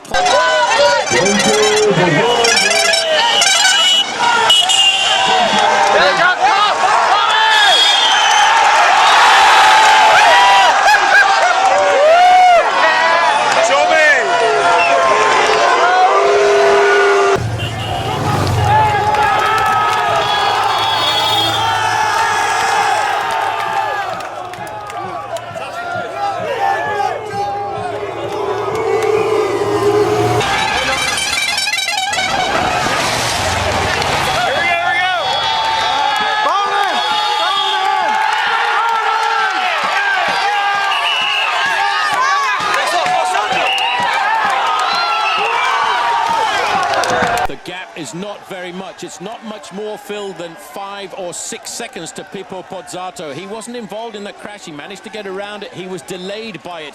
Bonin around the corner now. He's got a section of smooth road for around about 50 meters. Then it's a left-hand turn and he'll have to go right the way across the rest of the Pavé de l'Arbre, the cobblestones of Gruson. It's a bizarre...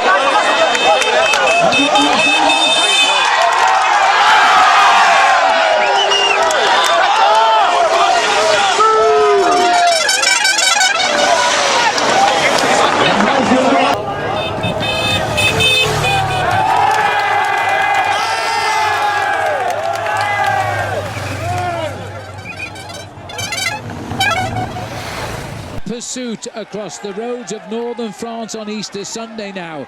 Bonin, Pozzato, Hushoft. There's no daylight, or there is daylight between them all. There's no way they can help.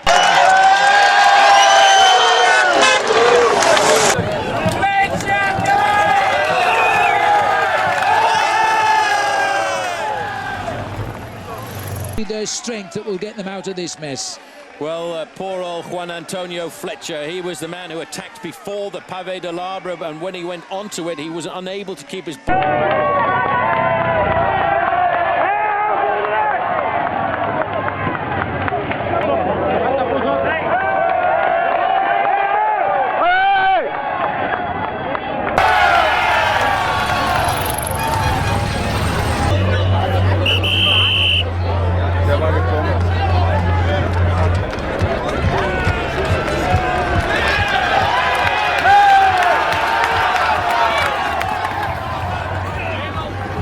upright.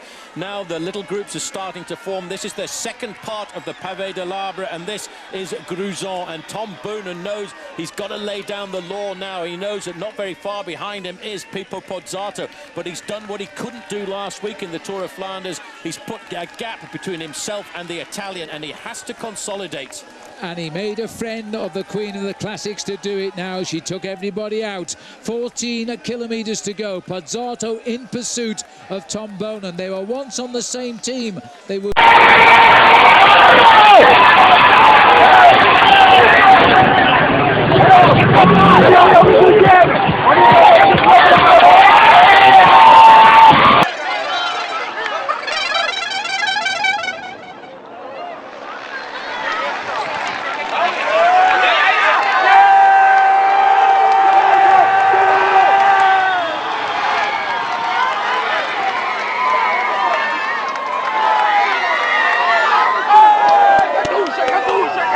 Again for Leif Hoster, who is in his wheel, and of course they're dragging along for the party Tor Hushoff.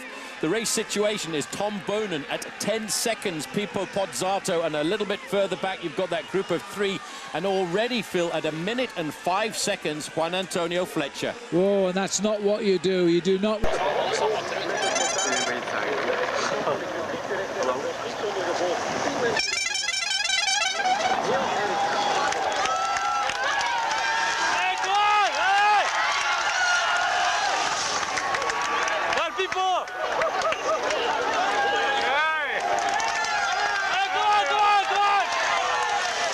winner in the Tour de France.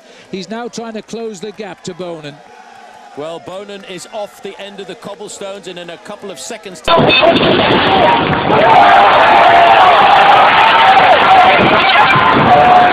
Once have helped each other. Now they both want to win this great race. Well, this is going to be a pursuit all the way to the finish. 14.5 kilometres of racing. Johan van Summeren...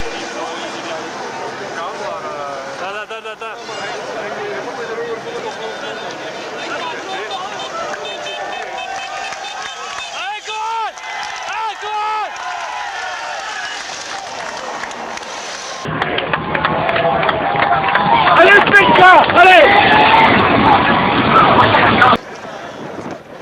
Reza.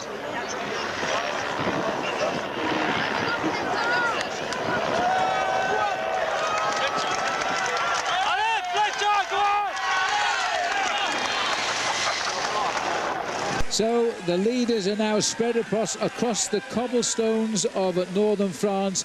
It's looking at the moment, it's advantage Bonin. Well, Bonin off the cobblestones, and now he's out of Gruson. He's getting himself tied into for what is going to be a very long individual time trial for him. He knows that not very far behind is this man, Pippo Pozzato. The official time gap that we're being given, Phil, is 10 seconds. It is a real chase for two great champions of the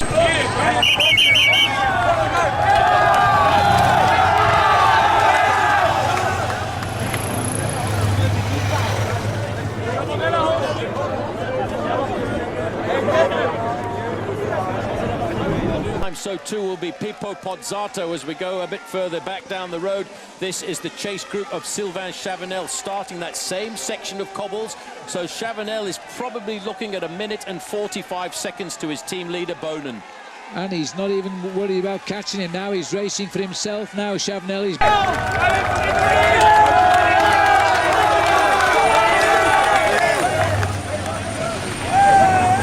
He's towing along with him at the moment, Heinrich Hausler.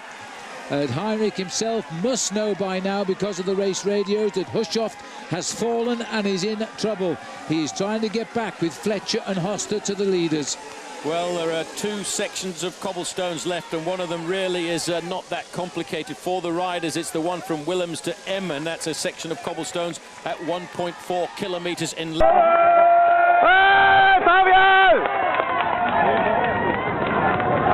Massive pursuit at the front of the bike race. Sylvain Chavanel there is looking to pull himself back in to what will be his best ever performance in Paris.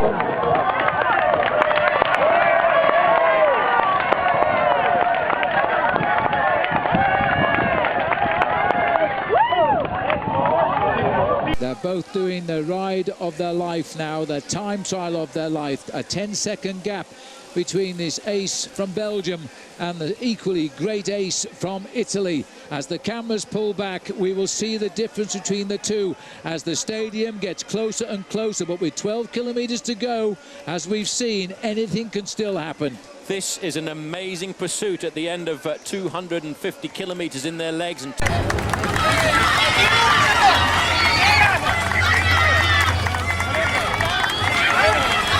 distance of the race. Pozzato doesn't look like a man who's going to give up this race too easily this afternoon, Phil, and he knows he's got to chase back to Tom Bonin. He's been dreaming of winning Paris-Roubaix. Hushoft has seen that he's got the legs, and he's leaving Van Sommer, and Leif Hoster must have been pretty hurt in that crash because they are not able to follow. Hoster there, number 41. Well, it looks as though Van Sommeren is the one that's missing right now as Hoster tries to push on. He's driving at the front, but it's going to be a...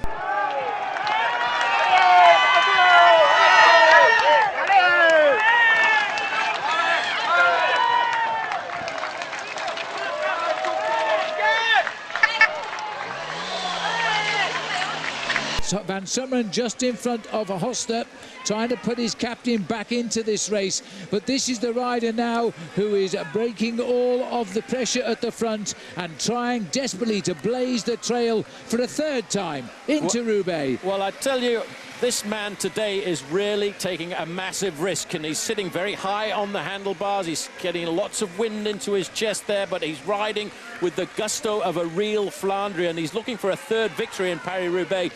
It's not on the cards yet because he's still looking at 10 seconds ahead of Pippo Pozzato, who himself is a rider in great form this season. Time checks across the screen like confetti now. 10 seconds to Pozzato, 51 seconds to Hushoft, Fletcher, Host and Van Sommeren. And then the rest still trying to repair from behind. But coming up from behind at the moment is Sylvain Chavanel and Heinrich Hausler. It looks to me as though Hoster is really stretched to the end now as he's trying to hold on to the super rider here, Johan Van Sommeren. I've got to tell you, I have a feeling Leif Hoster hurt himself when he went down there, but Phil, this is Paris-Roubaix. You do get hurt, you do fall, you have to bounce back into the event as Hausler looks over his shoulder there to see what's going on. The gap starting to be prized open now, a fraction by Tom Bonin to 13 seconds. It's 2 minutes.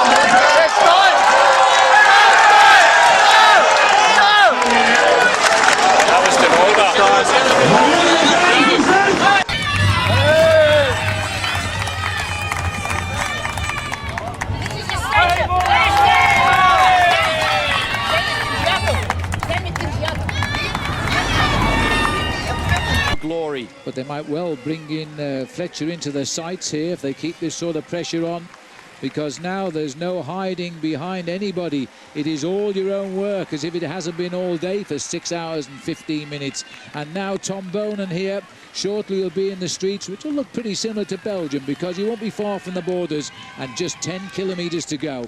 Not very far away now from the railway crossing, where a few years ago Leif Hoster was disqualified for going through the red light of the railway crossing. Let's hope that it's not red or yellow here this afternoon, and this man can ride away and keep building on his advantage. It is now 15 seconds to Pippo Pozzato on the race official radio time check. He's gone out. There is the railroad crossing, and that caused the problems. And now at 15 seconds and 10 kilometres left, the big Tomica Bonen is pulling clear of his friend and his pursuit.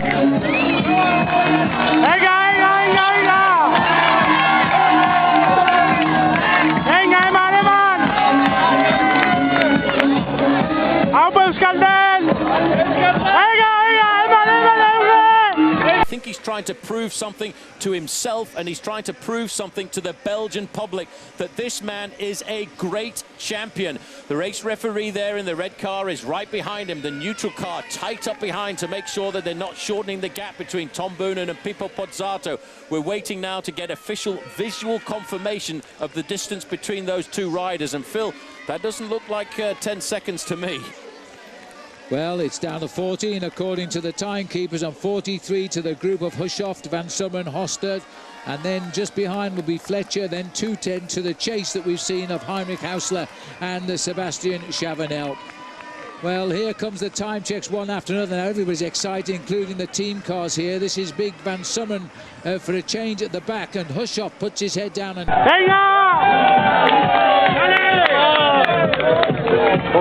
Dramatic finish to the 107th Paris-Roubaix. Well, a little chat coming there from Jean-Paul Van Poppel from Team Cervelo, giving a little bit of information to his man in that group there to say, they're only just in front. Dig deep, my boy. We can pull this one still back out of the bag. You don't give up in a race like Paris-Roubaix. The spread is not very much. 13 seconds to Pozzato, 43 seconds to the group of chasers with Hushoff and Leif Hoster. But this man today is riding like a man possessed. He's not too far now from the final section of cobblestones as he's...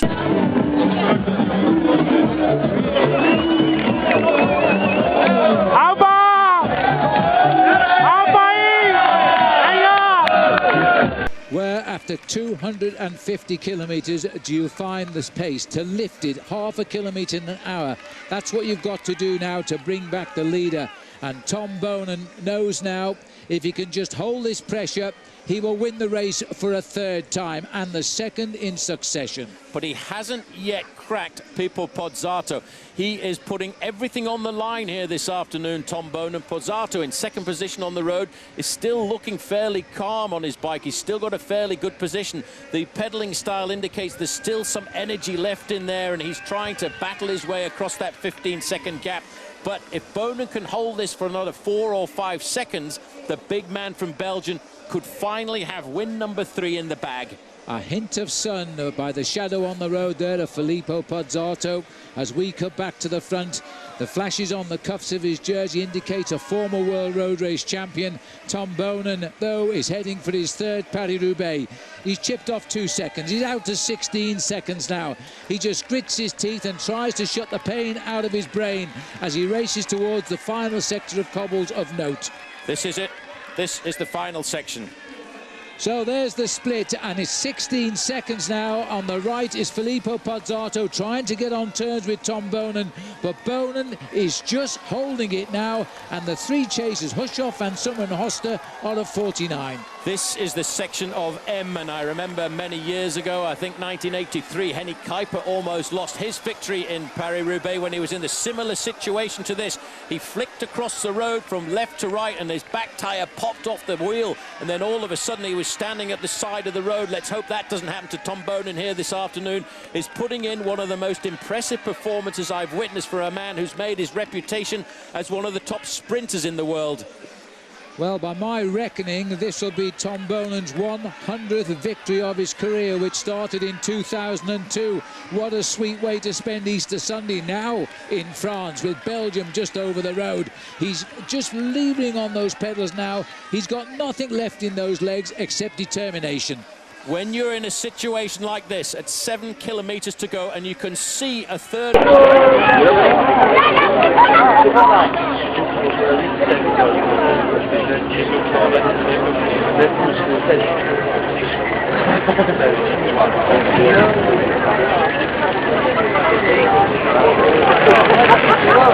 the classics ahead of you, you can push the pain barrier a little bit further ahead, a little bit further all of the time, because you know that this pain is a sweet pain. It's a pain that could bring you a great victory, and for me this will be one of the most dramatic victories that Tom Bonen has got if he can get to Roubaix ahead of this man, number 2 on the road, wearing 161, Pippo Pozzato.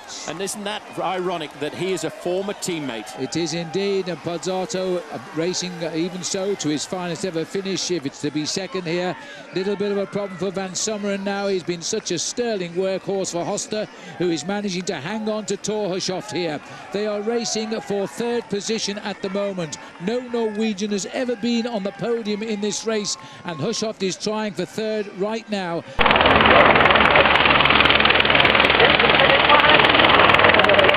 Who has never finished in the top 3 either. Well, Hushovd getting a second win there, and probably a final belief that he can pull himself back into this bike race, and if he can get to...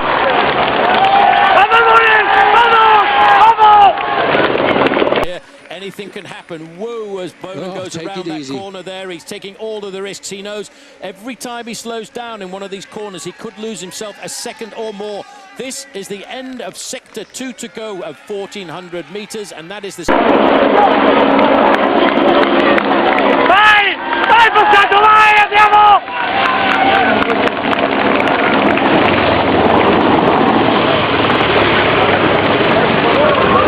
Yes, they're ceremonial, those cobbles, and it will be ceremony if Bonen reaches them here. This is Pozzato flying the flag for the new team, Katusha, as he comes onto the sector of cobbles at the end as well.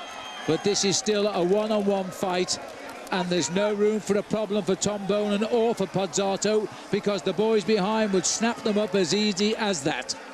Well, the television is telling us 18 seconds. The race referee is telling me 15 seconds. It is still very close indeed. ¡Vamos!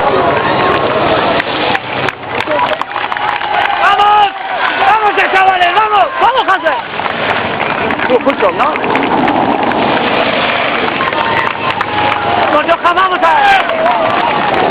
Keep his morale right up there now, a little bit further back. Hoster, who was in difficulty a few moments ago, has fought himself back into some kind of form here, and that's the way Paris-Roubaix is. It's up and down. ¡Vamos, ahí! ¡Vamos, Flex, chaval! ¡Vamos, chaval, que les tienes ahí arriba! ¡Va, va, va!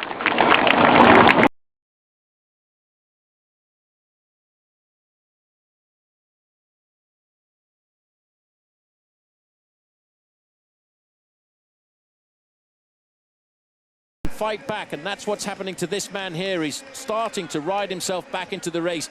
Still ploughing a lonely furrow, though, is the man who's created his career as a sprinter on his own, Tom Bonen.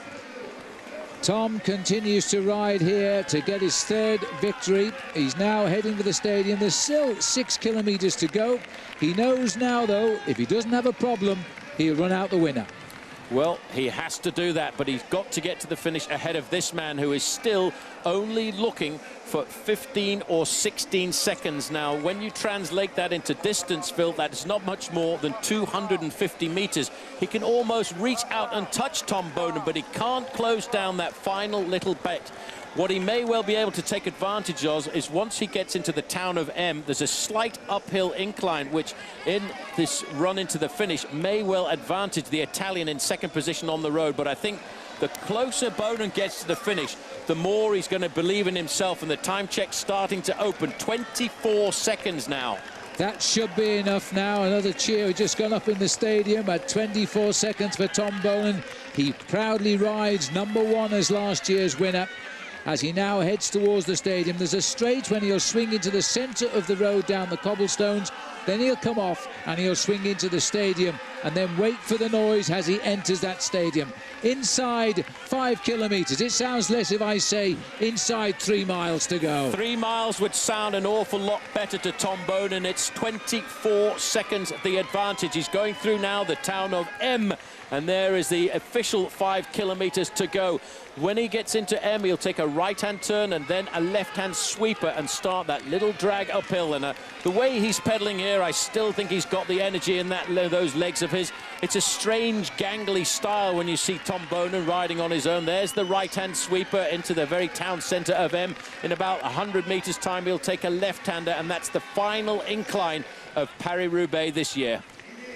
Well, these will be big moments for Belgium cycling now. Quick Step, the team that will give Patrick Lefevre his 10th victory individually in this event. And how many team wins might it be? Well, it could very well be 16, because he's been winning this race since 1993 as a team, and it will be his 10th individual victory since 1993 as well. And that is an incredible record for this team, which over the years has borne many names, either Team Mappé, Team Domo Farm Frieds, and now more recently Team Quickstep. But this has been their race. They've made this race their goal. Psychologically coming in, they're coming into this race as warriors and dominators. And that, for me, is the picture of a real warrior of Flanders. He's never looked over his shoulder once, and yet he knows that Filippo Pozzato has been chasing him down. But he must also know, inch by inch, he is prizing open at that time gap. Nearly half a minute now. The determination written all over the face of Tom Bonen as we swing back now to Pozzato. Advantage, because he can see the vehicles behind Tom Bonen. He can see in the distance the lights on the back of the cars, and he's dreaming to catch those lights, to get to those lights, to get to the slipstream of Tom Bonen here in front, because if he can, he knows he's got a chance of winning Paris-Roubaix. But 30 seconds now, Phil, in actual distance is around about half a kilometre. Interminable moments for Bonen, these. Ever since he got his chance, as they fell behind him, he held his bike upright and he pushed on. And now the rider with number 1 is pushing on. He'll take a little glance across. He's done that at the board. It'll tell him just on half a minute. He must know in 3.5 kilometres, half a minute will take some bridging. Well, the closer he gets to the finish, the bigger his chance. In fact, the chasers behind are starting to probably get to the slipstream of this man, because at the moment, behind those 3 chasers, Leif Hoster, Thor Hushoff and Johan van Summeren are only about half a minute behind this man as well. But for Bonen, once he gets to the top, Phil, of the climb, he knows he can cruise downhill into the outskirts of Roubaix. The distance is between the first man and these riders in 3rd, 4th and 5th position is now only 50 seconds. This is the Norwegian-Belgian tandem here racing for 3rd place, unless they can reach Pozzato and spoil his perfect day. We are looking down now on the figure of Filippo Pozzato here, 27 seconds behind Tom Bonen, and 2 riders chasing Pozzato. His 2nd place is not safe, but I feel as though Bonen's 1st place is. 3 kilometres to go for Tom Bonen, now wearing number 1 on his back. He's almost got to the top of the Côte de M, the climb of M, which isn't really a climb in itself, but it's a very nasty false flat after 259 kilometres in the saddle. Bonen now starting to pick it up once again. He would be very happy to be able to read that line in French, tête de la course, the head of the bike race. And now he's away from M and he's on the flat now. The next thing he will be seeing, Phil, in about a kilometre's time, is the final ornamental section of cobblestones in the city of Roubaix, and then it will be the Flamme Rouge, and then the stadium packed with Flemish supporters will receive their champion. You bet your life. They're all standing up here watching the big screen now. It's a packed house in Roubaix. The only classic that finishes on a bank velodrome left in the world, and now it is a Belgian cyclist, Tom Bonen, again, who is heading down towards the finishing line. And I don't think anybody's going to get him either. And when he does get there, he'll be the 53rd Belgian rider to win this race. Not quite so. It'll be the 53rd time the country has won this race. And for him, it'll be his 3rd. Well, for him it will be a glorious victory as well to ride around here completely and utterly on your own. He now knows he's got 30 seconds. Tornado Tom Frietjes, the big sign at the road, the side of the road there, that from the Belgians. The Belgians are very well renowned for their Frietjes. The distance between Tom Bonen and this second, third group on the road is now gone to the 1 minute and 2 second mark. Thor Hushoff may have dreamed of winning Paris-Roubaix this afternoon, but the Pavé de l'Arbre, the Carrefour de l'Arbre had something...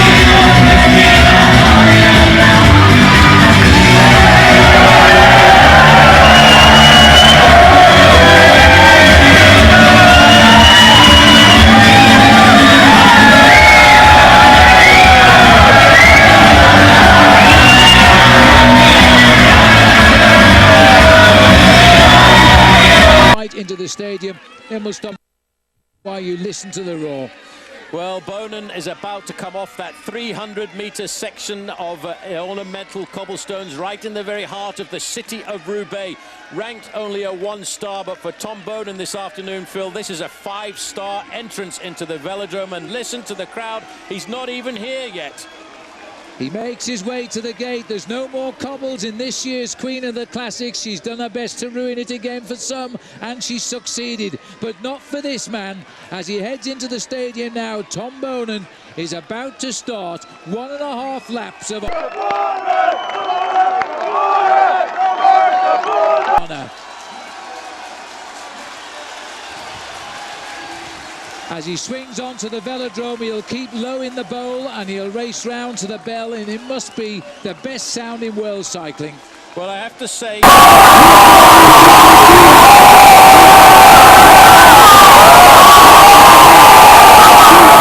stars to win this bike race as Tom Bonen was, but it is so difficult when you're the #1 favourite to come up with the goods because everybody makes their race on you. But this afternoon Tom Bonen has raced against himself or against the cobblestones, and I think this is...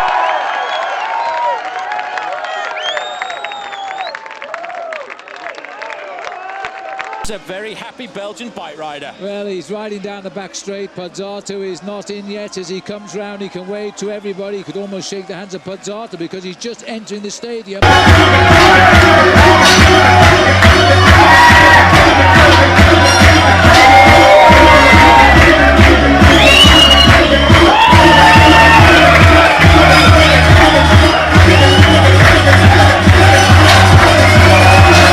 Past the gate. But now it's all over as he comes into the home straight.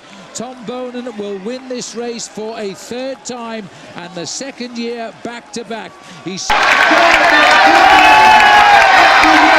sprinting even to show off his true colours as he comes home now and just joining... Le Sacre, la 3e victoire de Monsieur Paris-Roubaix.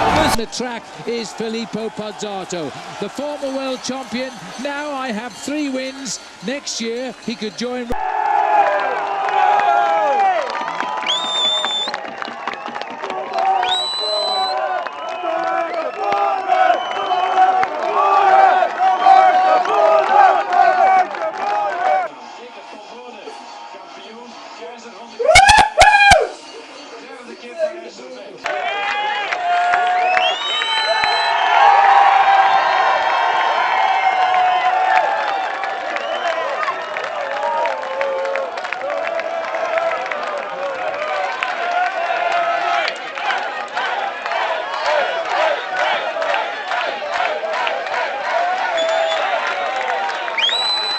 Still has a lap to go. Tom Bonen made a phenomenal chase over the last few kilometres. Congratulations from an ex-teammate there.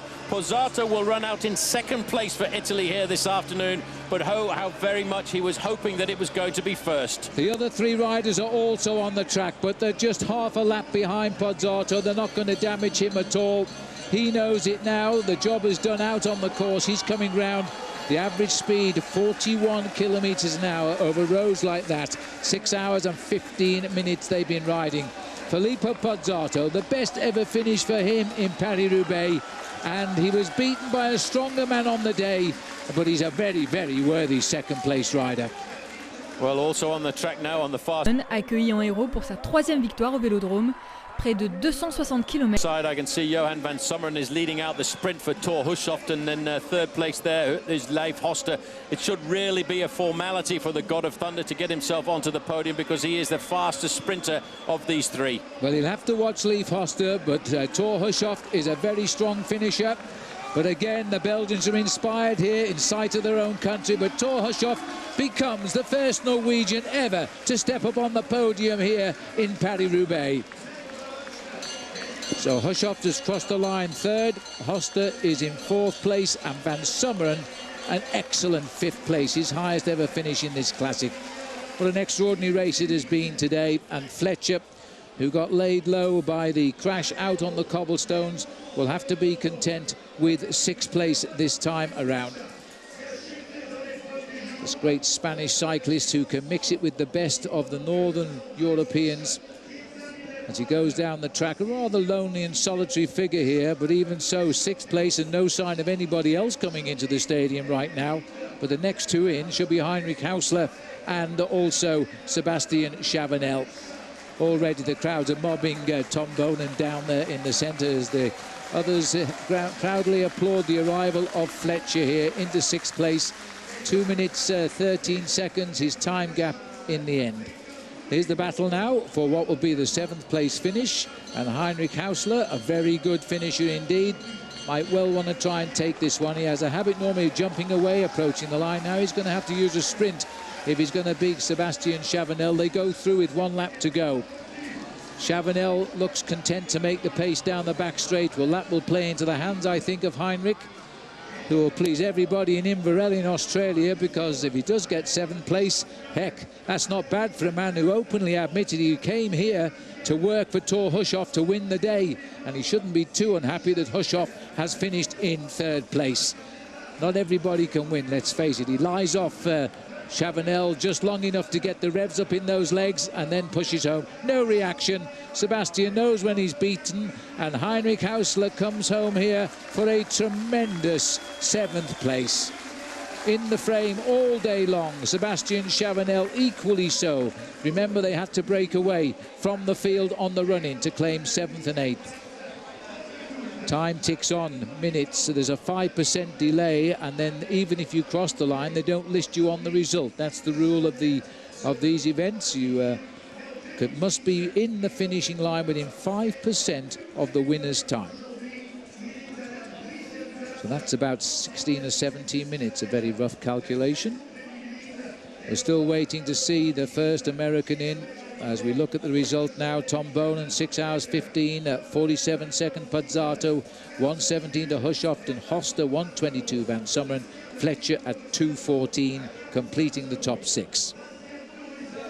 We look down on the velodrome here now. Looks as though there's nobody in it, but believe me, it is as full as it can be. As the bells go here, down by the finishing line, which is the far right of our picture there, as we look again at Tom Bonen. This is Tom Bonen now just kicking once more, inspired by the fact he was being drawn to the finish, turning on the show for the crowd here as he wins Paris-Roubaix for a third time. This one, I think, though, far and away his best ever win. He was aggressive throughout, and in the end he had to do it his way because he had no teammates left to help him. So Bonen takes the flag back home to Belgium as a 3-time winner of Paris-Roubaix. The riders he joins, by the way, are Museo, Lapitz, Van Looy, Eddy Merckx and Francesca Moser. This is Kinziato, so he will come home in 9th place. He must have slipped away as well towards the end. And this will be the battle for 10th place. Sadly, still no signs here of the American George Hincapie. That's Ferry Guédon in the white on the front, once a winner here on the track himself. And as they all open up for the line now, this will be Brescheli, I think, who's making the line, sprint for the line, but as they race up towards the line, he just gets it on the line, Matty Breschel. 3 riders in, so we've got about 14 riders home at the moment, and another 5 on course, being led around here by Roger Hammond of the United Kingdom. Himself a top 3 finisher in the past, 3rd to be precise. so he'll know exactly how his teammate Tor Hushoff feels tonight, as Hammond himself has put in another great showing in this classic, as he so often does. George Hincapie is in a big bunch of riders now, but he's not interested in the sprint finish, as we watch Roger Hammond try to come here, just creeping into the top 16 or 17 riders up to the line. Just misses out in that sprint there. And the rider who beat him was Kevin Van Impe of Quickstep, Tom Bonen's team. Now, are we going to see ending of the sprint? No. As we look at the result again, the top 9 riders completed there by Quinziato, and Matti Breschel taking the top 10 at 5:29. So there he is, Tom Bonen steps up. His reward will be another cobblestone. He's got 3 now, so that should balance the sideboard, as he uses all of his strength to push that in the air. The proudest moment, I reckon, of any professional bike rider's life is to win the Paris-Roubaix. If you're a classic rider, this is the one you've got to win. And that cobblestone is the memento. 2005, 2008, and now 2009. The record is Roger de Vlamingh, who won in 72, 74, 75, and 77. If we stick to that sort of format, we can expect Tom's next victory in 2011, and he'll join Roger de Vlamingh. So there they are, the 3 of them on the podium, the cobblestone being gripped, almost hugged there by Tom Bonen, as a man who's now won it 3 times. On the right, as we look, the 3rd place Tor Hushoff of Norway, and on the left looks a little bit upset with himself, I suspect, disappointed perhaps Filippo Pozzato, but he shouldn't be. He was beaten, I think, by the best rider in the race today. There's no lucky winner, of course, of this event. There really isn't. I make it his 100th victory of his career today. First won this event in 2005, and then Fabian Cancellara won. He was in the action for a long way today, and then in 2007 the only Australian winner, Stuart O'Grady, picked it up, and then last year Tom Bonen took it, and today he adds the other one. Confirmation of the result then, a win for Tom Bonen, 6 1/4 hours today, 47 seconds Pozzato, 1:17 to Hushoff and Hoster. Then comes Van Summeren, his best ever finish. Fletcher in 6th. Heinrich Hausler gets 7th at 3:13. Sylvain Chavanel is in 8th place at 3:15. Quinziato and Breschel completing the top 10 at 5:29. You had a lot of pressure on you this week because I think all of Belgium wanted you to win this. Now you can relax a bit. Yeah. No, I'm really happy. When I arrived here, I was so empty.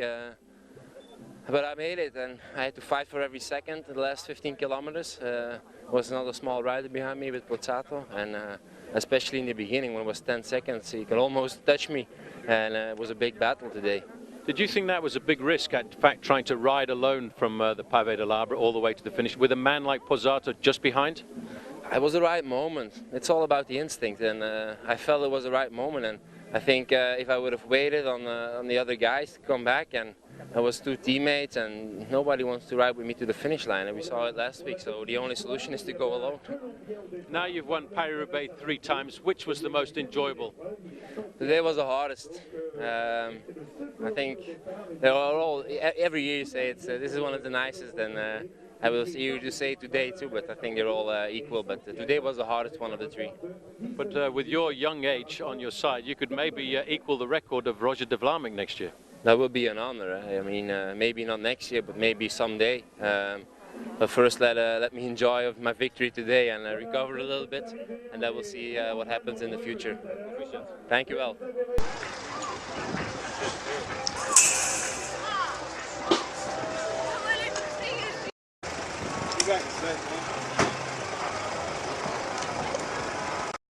Bij Vos de 4e plaats na een fantastische wedstrijd, maar dan was er die tegenslag. Wat gebeurde er in die bocht? Beschrijf het eens.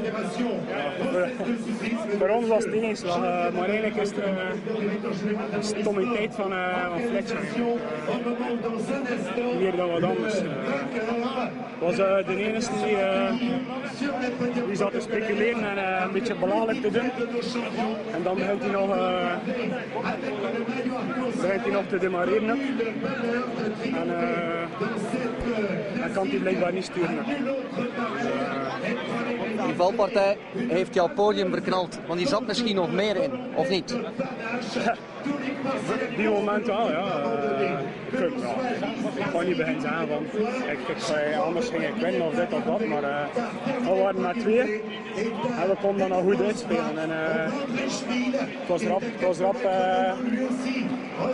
rap bekeerd eigenlijk, dus er was niks meer aan te doen dan. Maar je was op de afspraak en dat is de mooie conclusie van de dag. Ja, ik denk dat dat voor de ploeg wel, hoe dan ook, een opsteker is dan. Maar voor de rest, ja, is het jammer. Ik merk dat het je emotioneel raakt, dat podium missen. Ik ben vooral kwaad, ja. Compleet, ja. Ga je hem daarover aanspreken? Voor het moment heb ik niet de hoesting om te spreken, maar een beetje verstandig leven. Hij moet niet te dicht. Hij is hier niet, als het troost mag wezen. Voor hem, ja. Bedankt voor de reactie, Lijf Hoster. Crash of Fletcher and he takes Hoster with him. And at that moment, yeah, it's lost for us. Oh, I think we did a very good race. They were very strong. We had some bad luck. We had 2 bad crashes with Michael Delage and then also Sanchez, who I lost after a few cobblestones as well. But then later on, they performed pretty good. We were always there in all the attacks, always in the front. So in a way, we did a good race, I think, and just bad luck at the end. But that's it.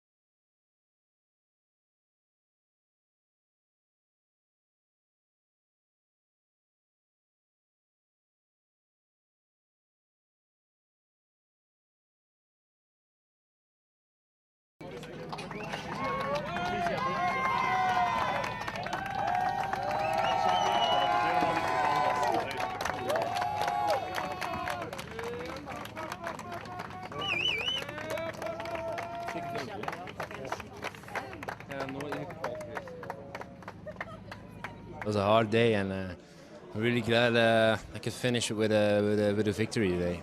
It was the toughest one. Most beautiful. They're all 3 something different. It was for sure the toughest one. I had a crash in the beginning of the race, and after that I wasn't feeling really good. But finally everything turned out okay. Husoft attacked, and I went with him. I jumped behind him. And then, so obviously behind us there was a crash. I'm sure that probably was more difficult to go alone, but at the moment that Husoft crashed, I was just getting ready to go past my attack. So I think Husoft would have had difficulties to stay with me anyway.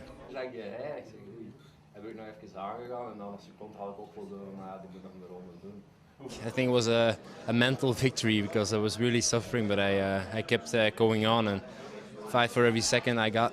Right at the moment he was at the closest, I didn't hear it because there was too many people and I didn't hear anything in the radio.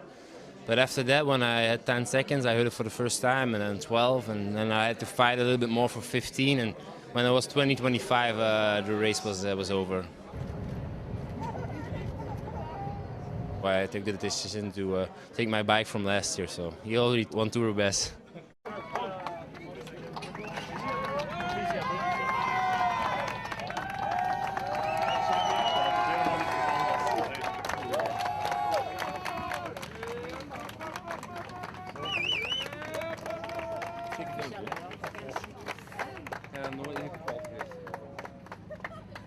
It was a hard day, and I'm really glad I could finish it with a victory today.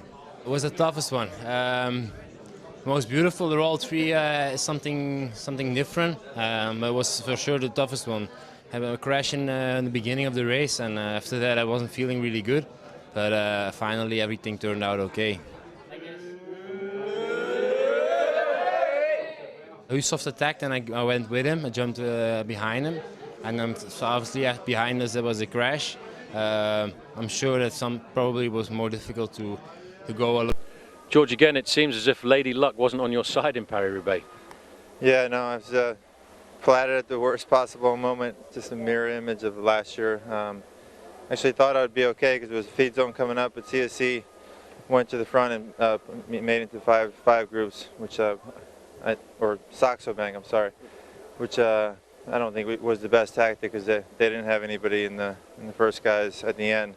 I think it was just a waste of energy. They were all back there, and you know, so it was just not a great day for me. Caught everybody unawares, really, that acceleration by Saxo-Bank, and at the end of it, they didn't have anyone there. But Columbia also had a pretty tough day, really. Yeah, well, the guys waited for me when I flatted.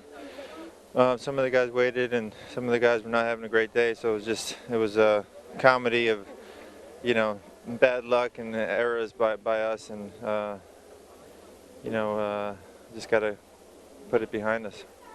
Despite the fact that it's a mad race and a crazy race, and you're getting a bit older in your career, do you still want to come back here and have another crack? I can't end it like this. I thought about it with 20K to go, and there's just no way I'm going out like this. I got to come back and give it one more shot.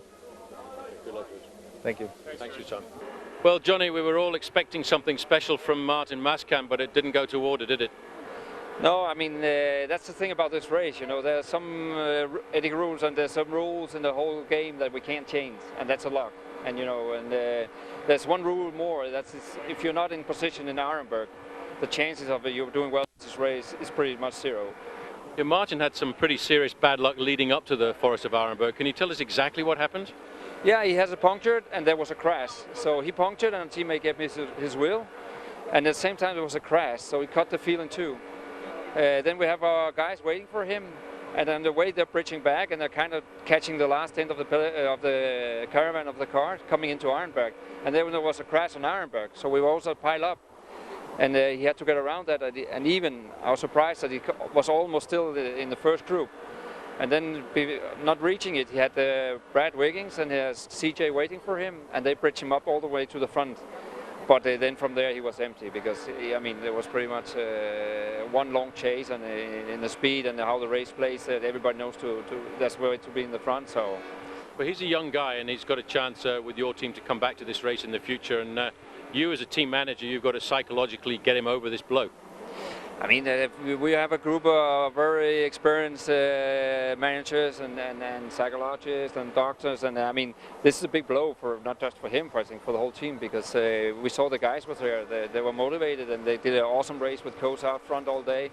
I mean, everything played just our cards, and the only guy who had a puncture today, that was our man, you know, so that was horrible. It was just to see everything just on that second, you know, you lose everything what we built for months, you know, so it was a big blow. So.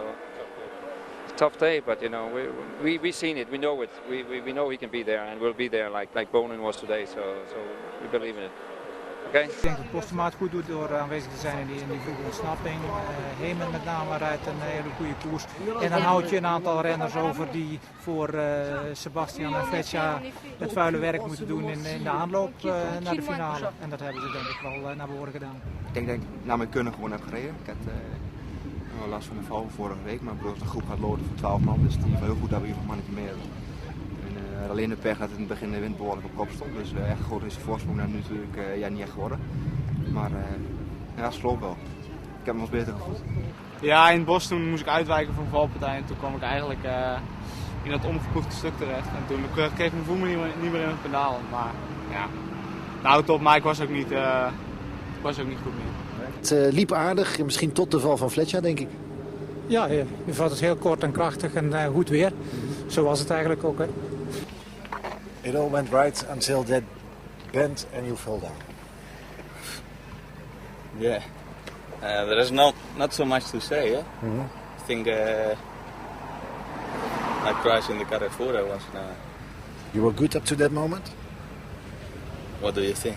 I think yes. Yeah. I also think yes. So you're very disappointed?